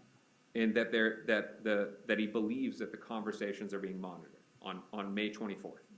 On May 24th? I don't recall that. It's possible. You'd agree that it's the following day that Sigfredo Garcia, not Ms. Magbanua, walks into a Walmart and purchased 2 straight talk wireless phones, legally purchased, and I'm not saying he's innocent, but he walks in and he purchases 2 Straight Talk wireless phones from Walmart. I know that he walked in and bought those 2 wireless phones from Walmart the night that we tried to interview them. Okay. And he gave one of those to Miss Magbanua, Correct, and she used that to communicate with him. correct. All right. Now, Miss Magbanua did not dispose or get rid of her 1312 number, right? Correct, She kept that up until the day she was arrested in October of 2016. that's correct. So any testimony that she ditched that phone would be incorrect, right? Not ditch the phone, no. She kept it, right? She kept the phone, yes. The antithesis of kept is ditched, right? She didn't utilize it the way she utilized it before. Now, I'm going to go back to the summary here. You, along those lines, you said that right after that, she left and never came back. You remember that? To that condo, yes. She moved down the street, right? No, I disagree with moving down the street. We're not sure where she went, but I think it might have been Broward County, a whole different county away. Okay, you understand that by saying that she left and never came back is indicative of somebody who, like, fled the country, right? No, it's indicative of somebody who's trying to avoid the police who are looking for them and trying to talk to them. Okay, now let's look at it objectively, okay? I am. It's also consistent with somebody who, the father of her children, who she relies on for financial support, is no longer there for financial support because he's just been arrested, right? That's incorrect. She fled before he was arrested. When did, I'm sorry. When was he arrested? I have to refer to my notes to find the exact date.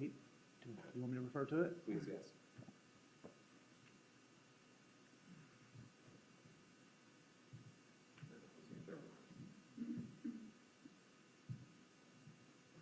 He was arrested on May 25th of 16, the evening of May 25th.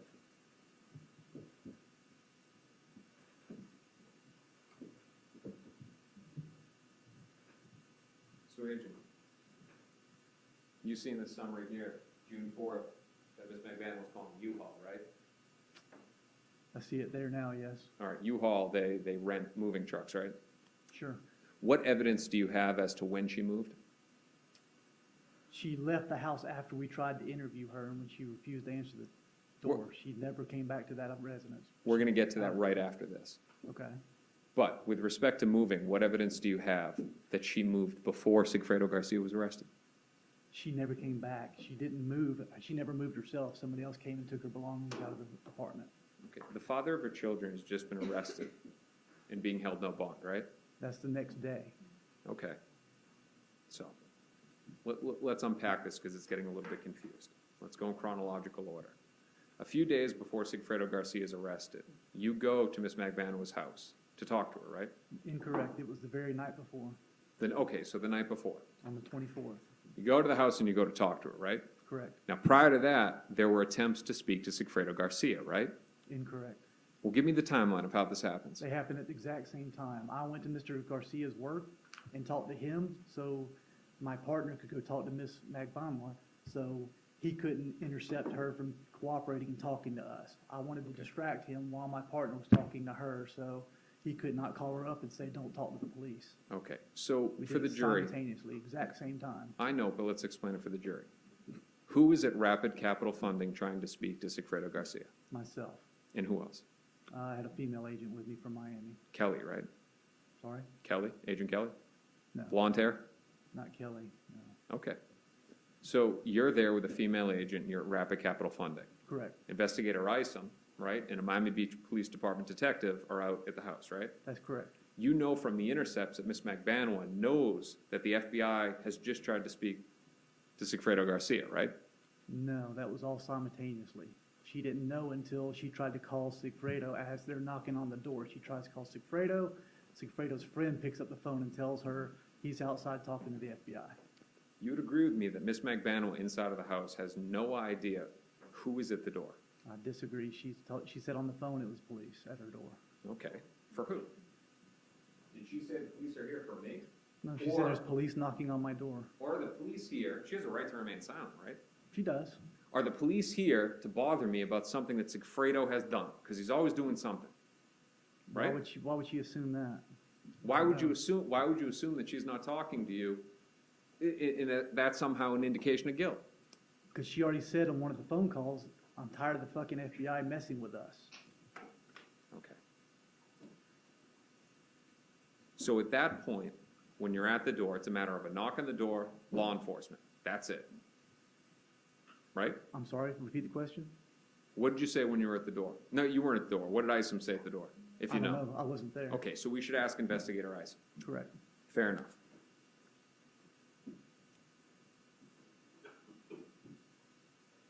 Now, talked about this before in a different piece of evidence, but we'll talk about it more. The facially, the circumstantial evidence, it's good for your theory, right? Or for their theory. Which evidence? The circumstantial evidence. It's part of the case. It's evidence, yes. But you've intentionally, all law enforcement has intentionally not looked further into the Instagram photos, into the nightclubs, into the car, into the paychecks, into the work, because the risk of uncovering legitimacy of any of it, right? That- Argumentative. You can answer. That is totally incorrect. And that's the same reason why you didn't record Rivera's first interview, That is totally incorrect. because he could have said something that would have impeached himself. Totally Right. incorrect. In this evidence that was being used to potentially get her to cooperate against Charles Adelson so that you could build a case against your target, it could fall apart, right? That's incorrect. We're just trying to get the truth. You agree with me, though, and you said it before, you're trying to get everybody to cooperate, but the goal was to get her to cooperate against an Adelson. Is try to solve the case is the goal. Is try to get the truth of what happened, who did what, and hold those responsible that were responsible for the murder. Have you not said that that's what you'd like to see happen, both professionally and personally? Objection. Relevance. Overruled, you can answer. I've not said that I personally want that to happen. I want people to cooperate, and I want people to tell the truth. Your Honor, I'm going to impeach a witness, but I'd like to show the clip to the government first. It's very short.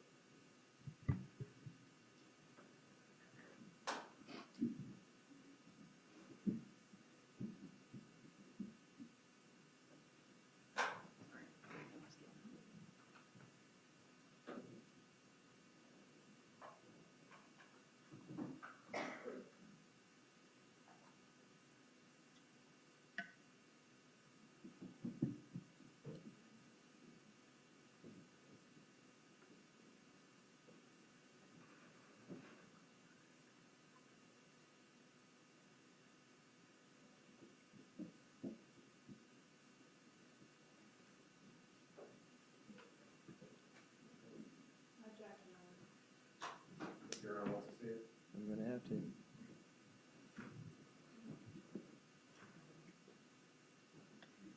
We're going to, however Your Honor wants to bring that to you.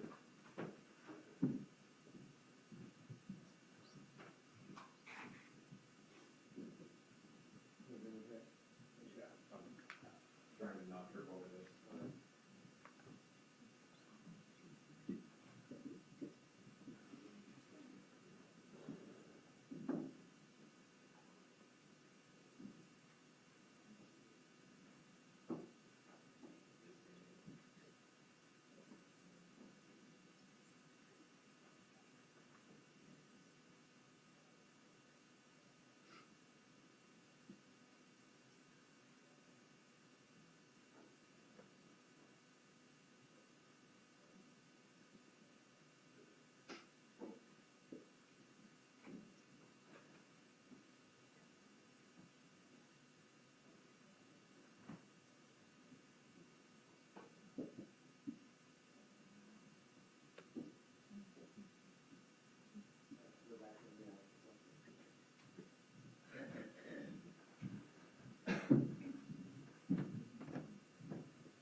All right, now let's restate the question. Agent Sanford, did you ever say, I want her to cooperate? Objection. Hold on, I know, I gotta hear the question first, and then I'm gonna make a ruling. I know, Your Honor, but the hearsay's in the question, so. No, that's not, I'd rather it be handled at sidebar. go ahead and ask the question. Agent, did you ever say that what you would personally like to see happen is her cooperate. All right, so now you're going to answer that question. In the original interview I did with Rivera when I was trying to get him to cooperate, that's a tactic that I said to try to let him know that I did not need him to cooperate against his childhood friend, Sigfredo Garcia. I told him that I want the people that caused this to happen. I don't need your cooperation against Sigfredo. I don't want you to roll over on him because, quite frankly, gang members have a loyalty to each other. They're not going to roll over on each other. But he doesn't know the people that might have caused this to happen, and that's who I was telling him I want him to cooperate against. Yes. Your Honor, I'd now like to impeach the witness. All right, you can go ahead and play. Agent, do you remember speaking to Ms. Magbanua's brother? Yes, I do. That's not Luis Rivera. No, it's not.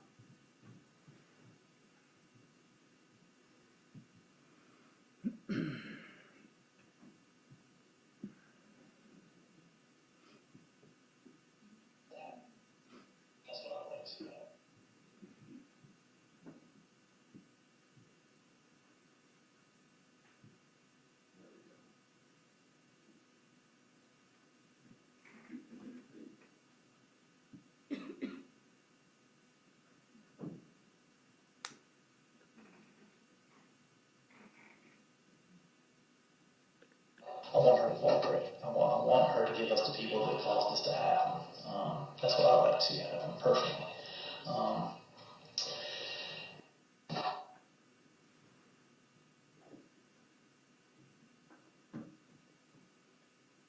Agent, you'd agree with me that you can't force someone to cooperate if the evidence shows they're innocent, correct? No, I'd agree.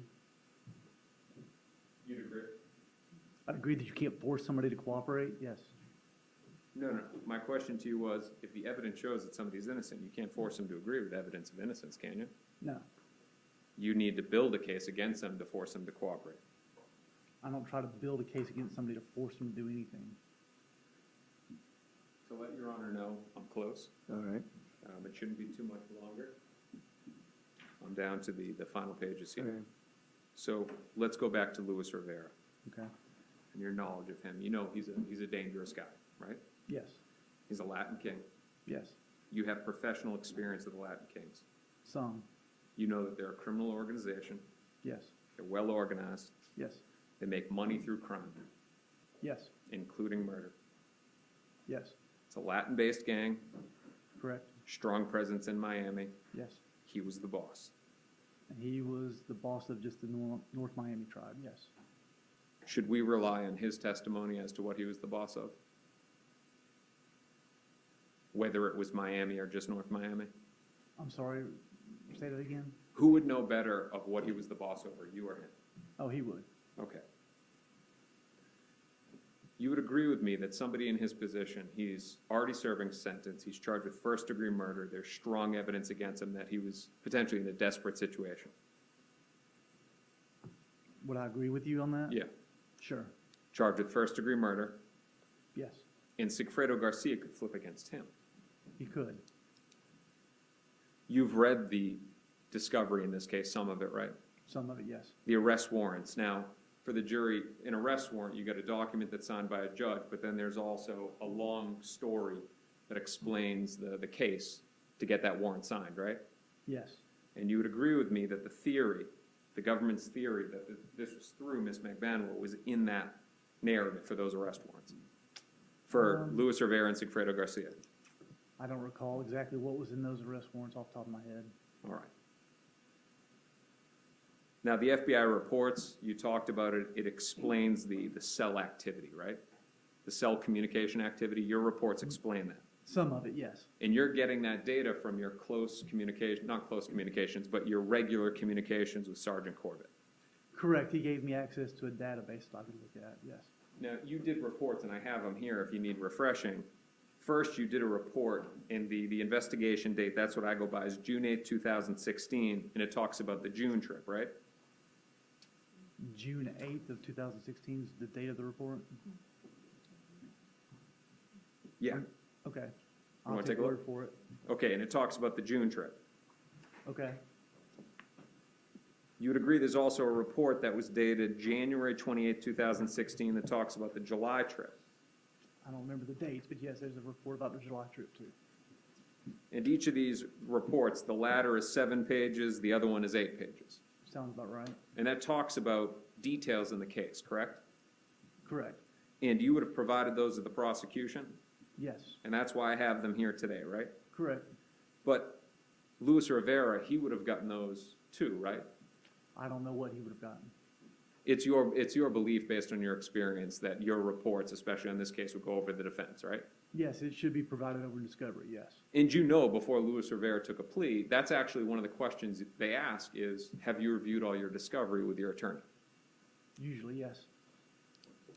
And you would agree with me that these reports are authored well before he starts cooperating. Yes, I agree with that, yes. Now, you talked about Investigator Isom, that he wrote a whole bunch of reports too, right? Yes, And you would agree that those, and you've reviewed those reports, right? some of them, And they discuss the theory that the connection was through Miss Magbanua, right? yes. All right. Let's go to the next topic. Still on Luis Rivera, the murder weapon. You know the route, I-10 to I-75, right? Correct. You said that, you know, maybe 30 to 40 hours, you tried to do the search, Yes, but ultimately he couldn't give you the location. he tried to give us a location, yes. Now that's consistent with he doesn't remember the location, right? Somewhat. He thought he gave us the right location. Or he doesn't want you to find the gun. It's consistent with that, right? I don't think so. Now, you as a federal agent, you've been involved in a lot of federal prosecutions, right? Yes, The one thing that could take a case like this to federal court would be interstate commerce, right? yes, That gun and the ammunition could establish interstate commerce, correct? it could. Basically, what we're saying is that the feds, federal prosecution, you get jurisdiction if you have something that ties to out of state. That's possible, yes. And you are aware that Mr. Rivera or anybody, you could be prosecuted for the same crime, the same events in both state court and federal court at the same time. That's true. Double jeopardy doesn't apply, Very true. and the legal language is that they're separate sovereigns. That's correct. So he could be prosecuted for murder in federal court as well, too. No, not based on that weapon, he could not be.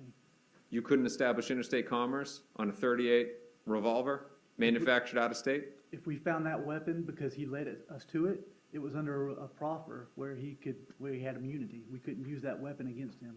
You couldn't use a statement against him, but you could use the weapon against him. Not if he led us to that weapon.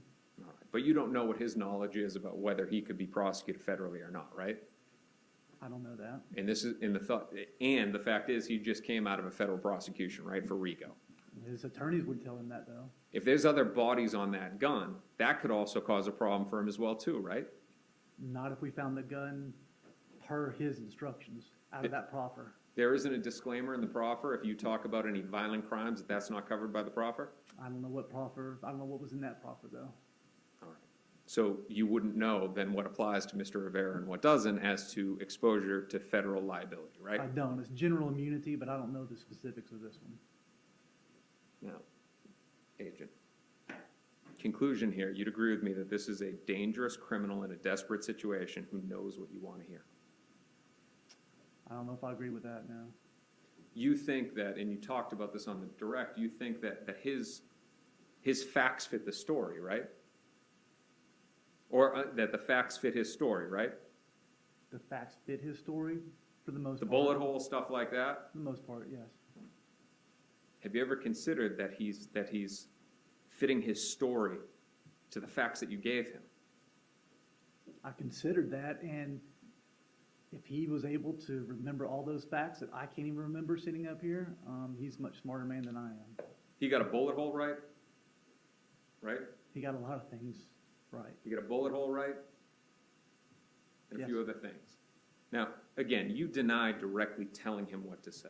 Absolutely. And what he says to you is, and we saw it at the beginning of this cross-examination, that Katie is the one in the middle doing everything. Yes, he did say that.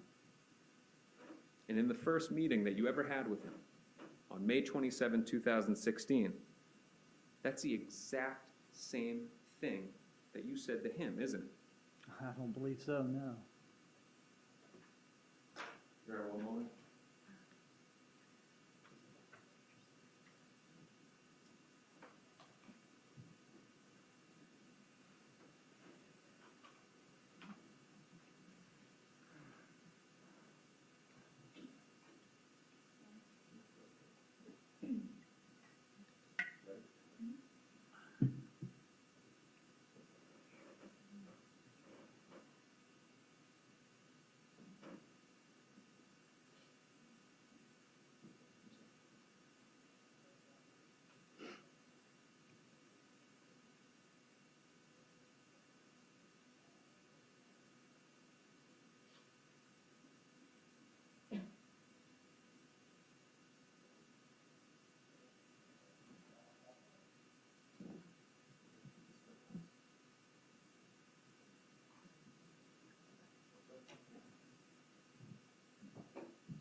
Agent, again, 5/27/2016, that's the first time that you have ever spoken to Luis Rivera, correct?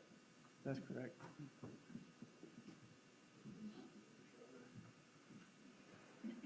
Is there an objection, Ms. Kaplan? No, Your Honor. Investigator Isom was there? Yes, sir. It was recorded. Yes, sir.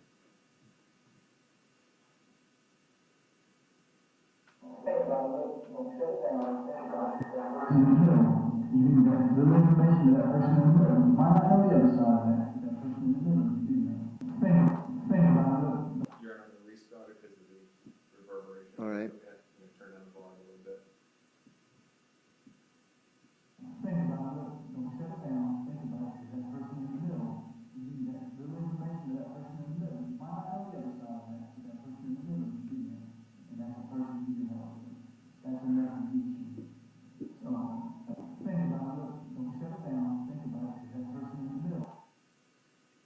Agent, do you remember what it was that Mr. Rivera said months later after he gets his discovery? Yes. This is what he says, right? Right. So he's saying Katie is the person between the woman that wants this done. Katie's the one in the middle doing everything. Okay? And that's what he tells you. Okay? So he's saying Katie. It's the exact same thing, isn't it? Not In exact- May of 2016, the first time you ever meet with him, you tell him, the person in the middle, you know who it is, and that's what you can get to get a reduction from a life sentence or the needle going into your arm. That is not what I said. You just heard it, right? And I didn't say anything about that's what you need to do to get a reduction or any of that stuff. And You're I'm not adding saying, to it. and I'm not saying that you did that. I'm not saying that you walked in there with the intent of forcing him like that. What I'm talking about is that this man is intelligent, he saw an opportunity and he took it. He knew that what he needed to say is that she's the one in the middle, that she's the one doing everything, and based on your words, that that's what he could do to get time off. You'd agree with me that that's a reasonable understanding based on what you just said to him in May. No, if you back that recording up and hear the whole thing in context, it puts in better context about what we were talking about at that time. You would agree with me that in an earlier portion of it, what is said to him is, you can't give us Garcia because we already have him. But Investigator Isom says, you can't give us Garcia, we got him. Correct. Right? Correct. Now, again, I'm not saying that this was your intent, Agent. I'm not. But you'd agree with me that what you said was, the person in the middle, that can get you a reduction. That was said, right? I did not say that could get you a reduction. No, I did not. I said that you can Do you give wanna us the hear it person again? in the middle. Do you want to hear it again? That I said it could get a reduction? I That don't could remember get, saying that could get you some time off. Did you say that? I didn't say reduction, but maybe time off is possible. Think about it, don't shut it down, think about it, that person in the middle, you need that little information to that person in the middle, you might not know the other side of that, but that person in the middle is doing that, and that's the person you can help with, that's enough to get you. So he's saying Katie is the person between the woman that wants this done. Katie's the one in the middle doing everything. Okay? And that's what Can get you something. That's what you said, right? Okay. Maybe I said that, yes. Your Honor, if I could have one brief moment, I'm going to talk to counsel. I think we have one final topic. Briefly.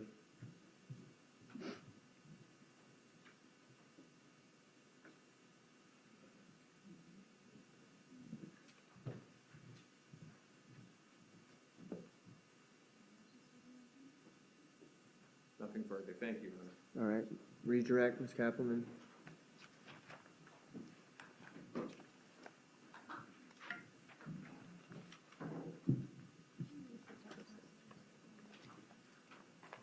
Yeah, if you don't mind me standing up, sorry.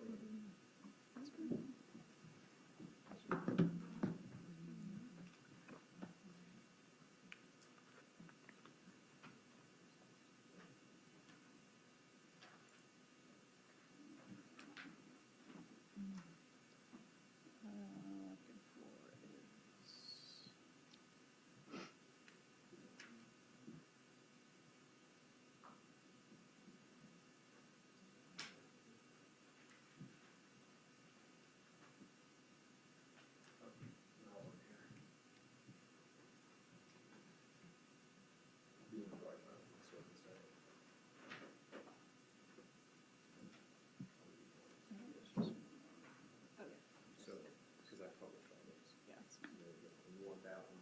That one's not in. I'd like to put it.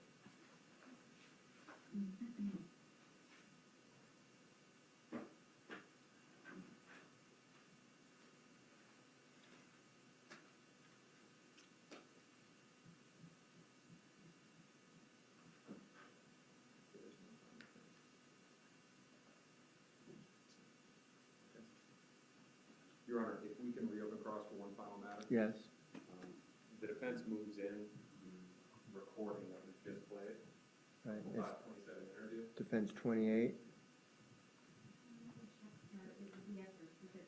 Okay, it'll be admitted. And does that include only this witness, or are there other things in here Just that clip, of this witness? just the clip that you said. Does it include Rivera?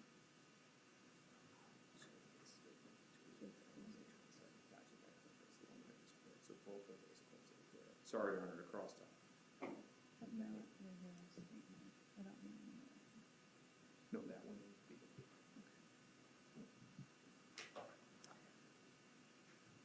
All right. But wait, there's more.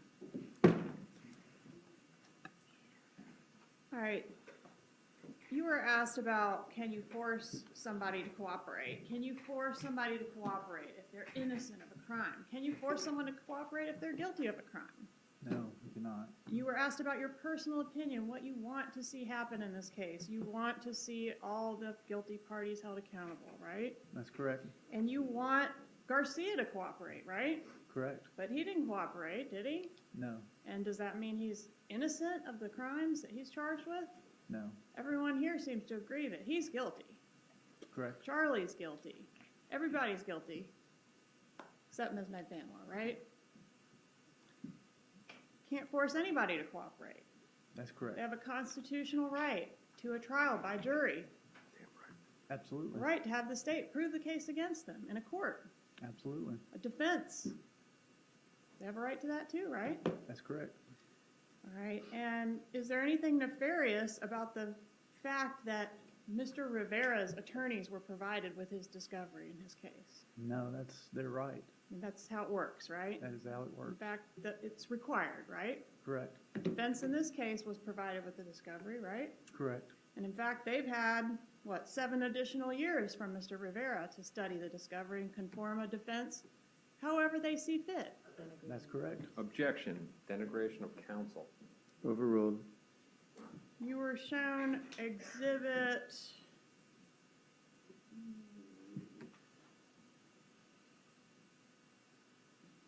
Defense Exhibit 3 about I'll let you know my availability. Do you remember that text message? Yes.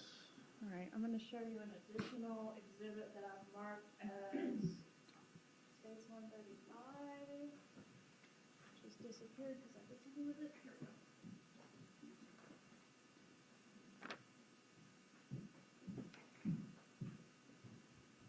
All right, if you have to start at the back, work forward. Take a minute to study on that, and also Defense 3. Let me know when you're done.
Okay. All right, so in looking at the content surrounding the text message that the defense introduced as defense 3, does it appear there could be some other explanation for what they're talking about there other than her coming to work at the Adelson Institute? Yes, there does. And what is that? Apparently, Mr. Adelson was taking out Ms. Magbanua's wisdom teeth, I believe. All right, and Judge, at this time, I'd ask to move into evidence states 135. Any objection? No. To be admitted as states 135. You were asked about either the cops or the killers. It's got to be one or two things, and I'm jumping around a lot here, I'm sorry, but we're going to the wire and what the bump could mean and the discussions about that. Was there a third possibility that was discussed on the wire where it's just somebody who's read about this case and doesn't know anything about it, isn't really on the inside? That's correct. So that was an option that was considered as well, right? Correct. And when you were asked about the bump and the opportunity for Donna to make calls on some other line before calling Charlie in that call A that we heard, was she being surveilled during that time between the bump and call A? Being surveilled? Yes, she went back into her condo, yes. Okay, but right when the bump happens, doesn't she go to get the children? That's correct. All right, so the bump occurs at, do you know exactly what time? I'd have to refer to my notes again on the times. Okay, go ahead. It is a test.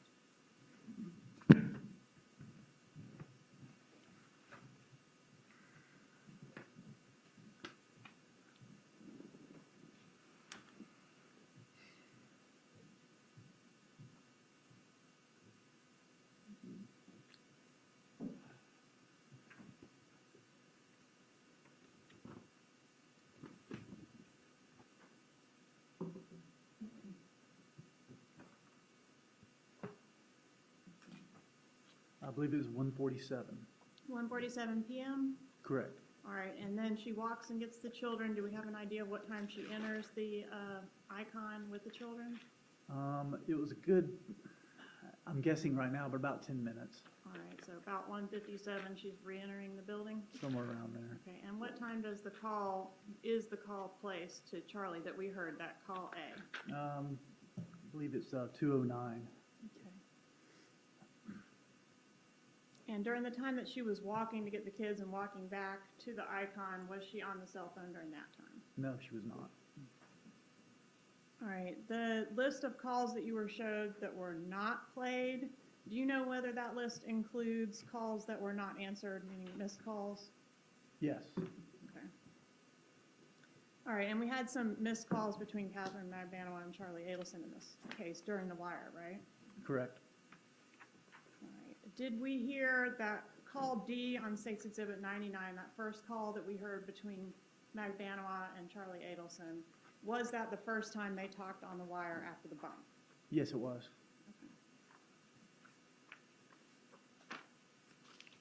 All right, you were asked about I guess there was a couple work calls that Charlie Adelson makes between the time of him talking to Donna and learning about the bump and him talking to the defendant. Yes. Objection, hearsay, as to the contents of unadmitted calls? Well, she hasn't asked about any content at this point. Were those calls intercepted? Yes. All right, and was there any mention on those calls of this operation, the police operation? No, none whatsoever. You previously testified that this defendant gave testimony that she had no idea there was a murder at all until Sigfredo Garcia was arrested. That's correct. All right, is that consistent or inconsistent with what has now been revealed by the Dolce Vita audio clarification? Hold on. Improper opinion. Overruled. You can answer. Sorry, ask again. All right, so you previously testified that you had reviewed the prior testimony of the defendant in this case. Correct. And that her testimony back in 2019 was that she never knew there was a murder at all until Garcia was arrested. Correct.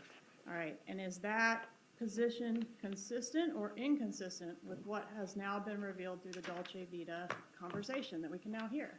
It's inconsistent.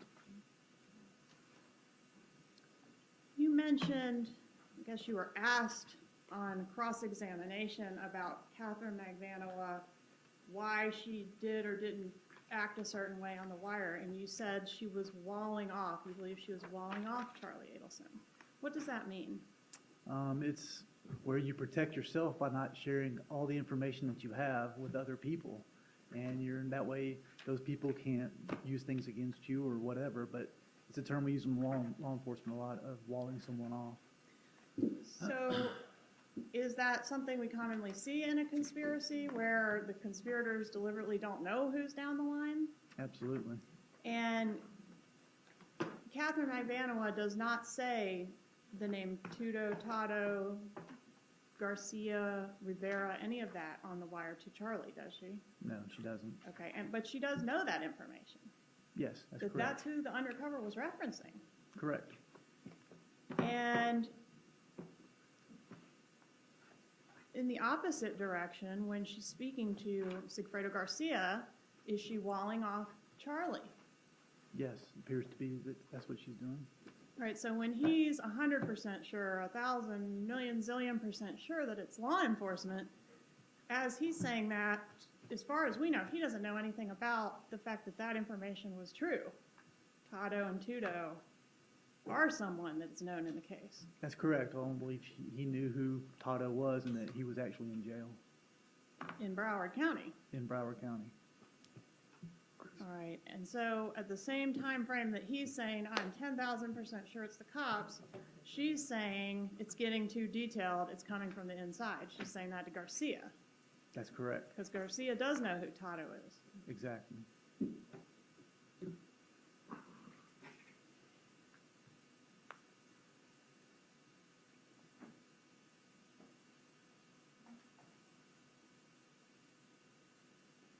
You were asked about the money drop and the locations of phones at the time of the money drop. Would you defer to Sergeant Corbett on exactly where what phones were at the time of the money drop? Yes, I would. Okay. Same with Instagram record retention policies? Yes, That's a little bit outside your area of expertise? it is. I didn't deal with that at all. All right, and you were asked about, isn't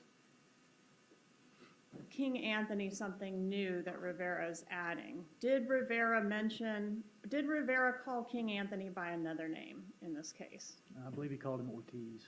Okay, but there's another name. Do you remember it? Would it refresh your recollection to review either ISOM's 930 report or the 10-4 statement of Rivera? Yes, probably. Okay, let me show you.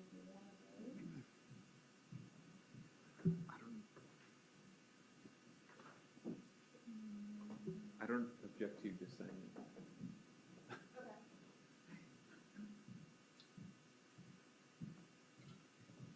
All right. Okay. Did Rivera refer to King Anthony as Hebero? Hebrew. Yes, I'm sorry. All right, and Hebero was mentioned in the 930 non-recorded proffer, wasn't he? Yes. Okay, and he So, was also mentioned on that 10-4 statement. that That sounds- specifically that he sent Hebero to go get Garcia from Shrimps on the day of the money drop. That's correct.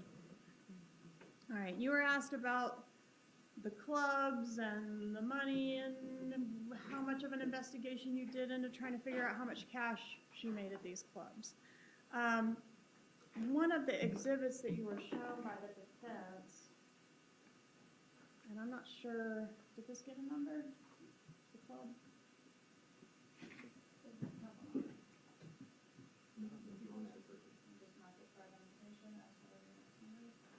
What's the next defense number on here? Okay, we're gonna call it defense 29 for identification.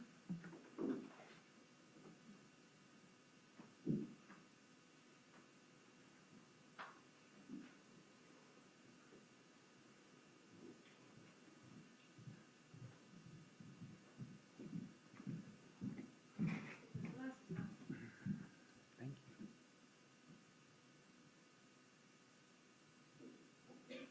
Remember seeing that one? Yes. And why was she quitting the clubs, according to that text? They were behind on paying me. It's a lot of work. And they have to clean up after that. That's what she tips out the busboys for. They're making her clean up at the end of the shift, and she's Yeah. not making any money. Objection, mischaracterization of what's not in evidence. Well, it hasn't been admitted in evidence, but it's a defense exhibit, so we're in an odd position. Are you asking for it to be admitted in evidence? No, sir, I just think that the door has been open since he was shown this and asked about it, and May the defense move to enter it in, and then Ms. Kaplan can ask her questions? Do you have any objection? no objection, Your Honor. All Thank right. you, Your Honor. So it's moved in as defense exhibit 29. Regarding Hollywood Live and Club Fate, you did get some information about Hollywood Live way back in 2016, didn't you, from Yindra? Yes, correct. Okay, Yindra also worked at Hollywood Live That's correct. at the same time as this defendant? Yes.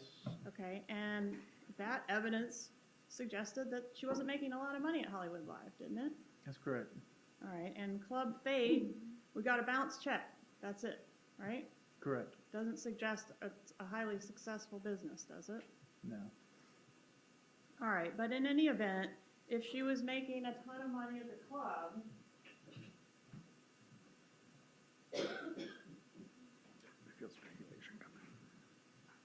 publishing States Exhibit 18, sorry, 81M.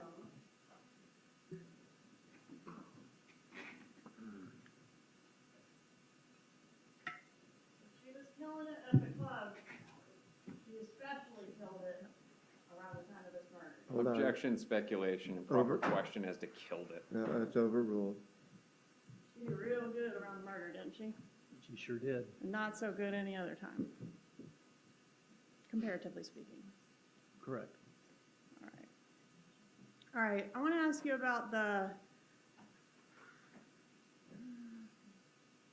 at the time that the Dolce recording, we listened to that today. I know it's been a long time ago, but you remember hearing that this morning, Yes. and you've heard it before. Yes. Okay, and you heard the discussion on there about the vehicle. If your DNA is in the vehicle, if they can put you in the vehicle, that can't prove anything, right? Correct. Was the photo of the Prius, I know there was a photo of the Prius, the suspect vehicle, that was blasted out to the media. Was that done before or after the Dolce? That was done before the Dolce. That was on the 1-year anniversary, I believe, of the Okay. murder. All right, so that had been out for some time, that information that there was a suspect vehicle, and this was it. That's correct. All right, while we're on the top of the vehicles, let's switch over to the Lexus. You were asked about the value of the Lexus, and I think you started to say you did know it. What was the value of the Lexus? My partner reported, did research on it and found that it was, I believe it was 6,000. Objection, hearsay, move to That's strike. hearsay, that's sustained.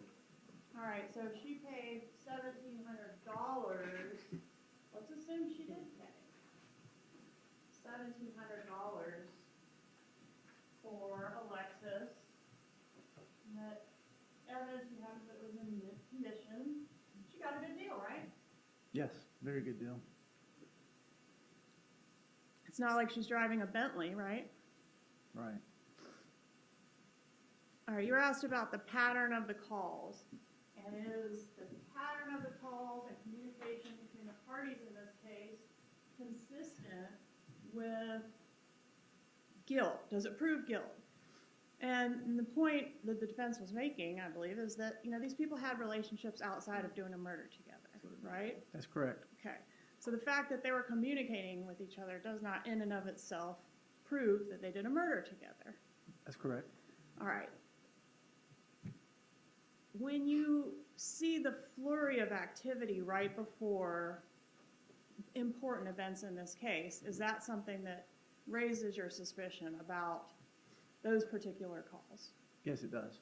All right. And you're not able to, some people think law enforcement can just go into the cloud, I don't know, and listen to any of our calls retroactively? Is that something that can be done? Absolutely not.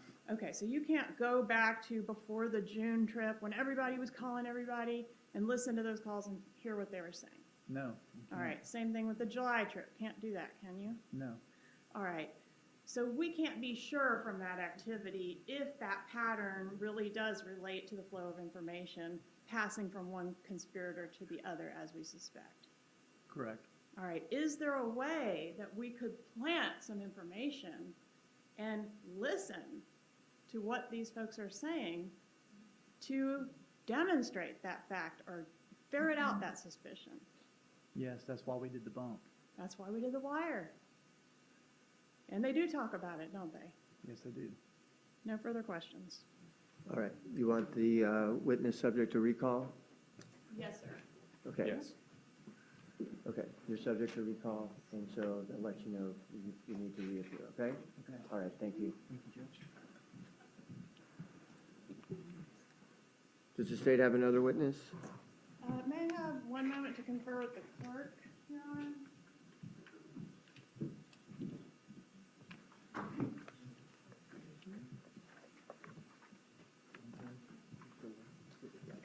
Okay, good, thank you. Have a good evening.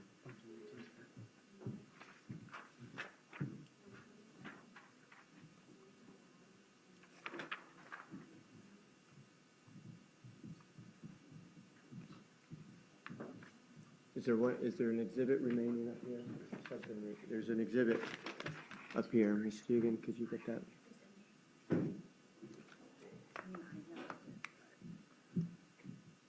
I think that's 135.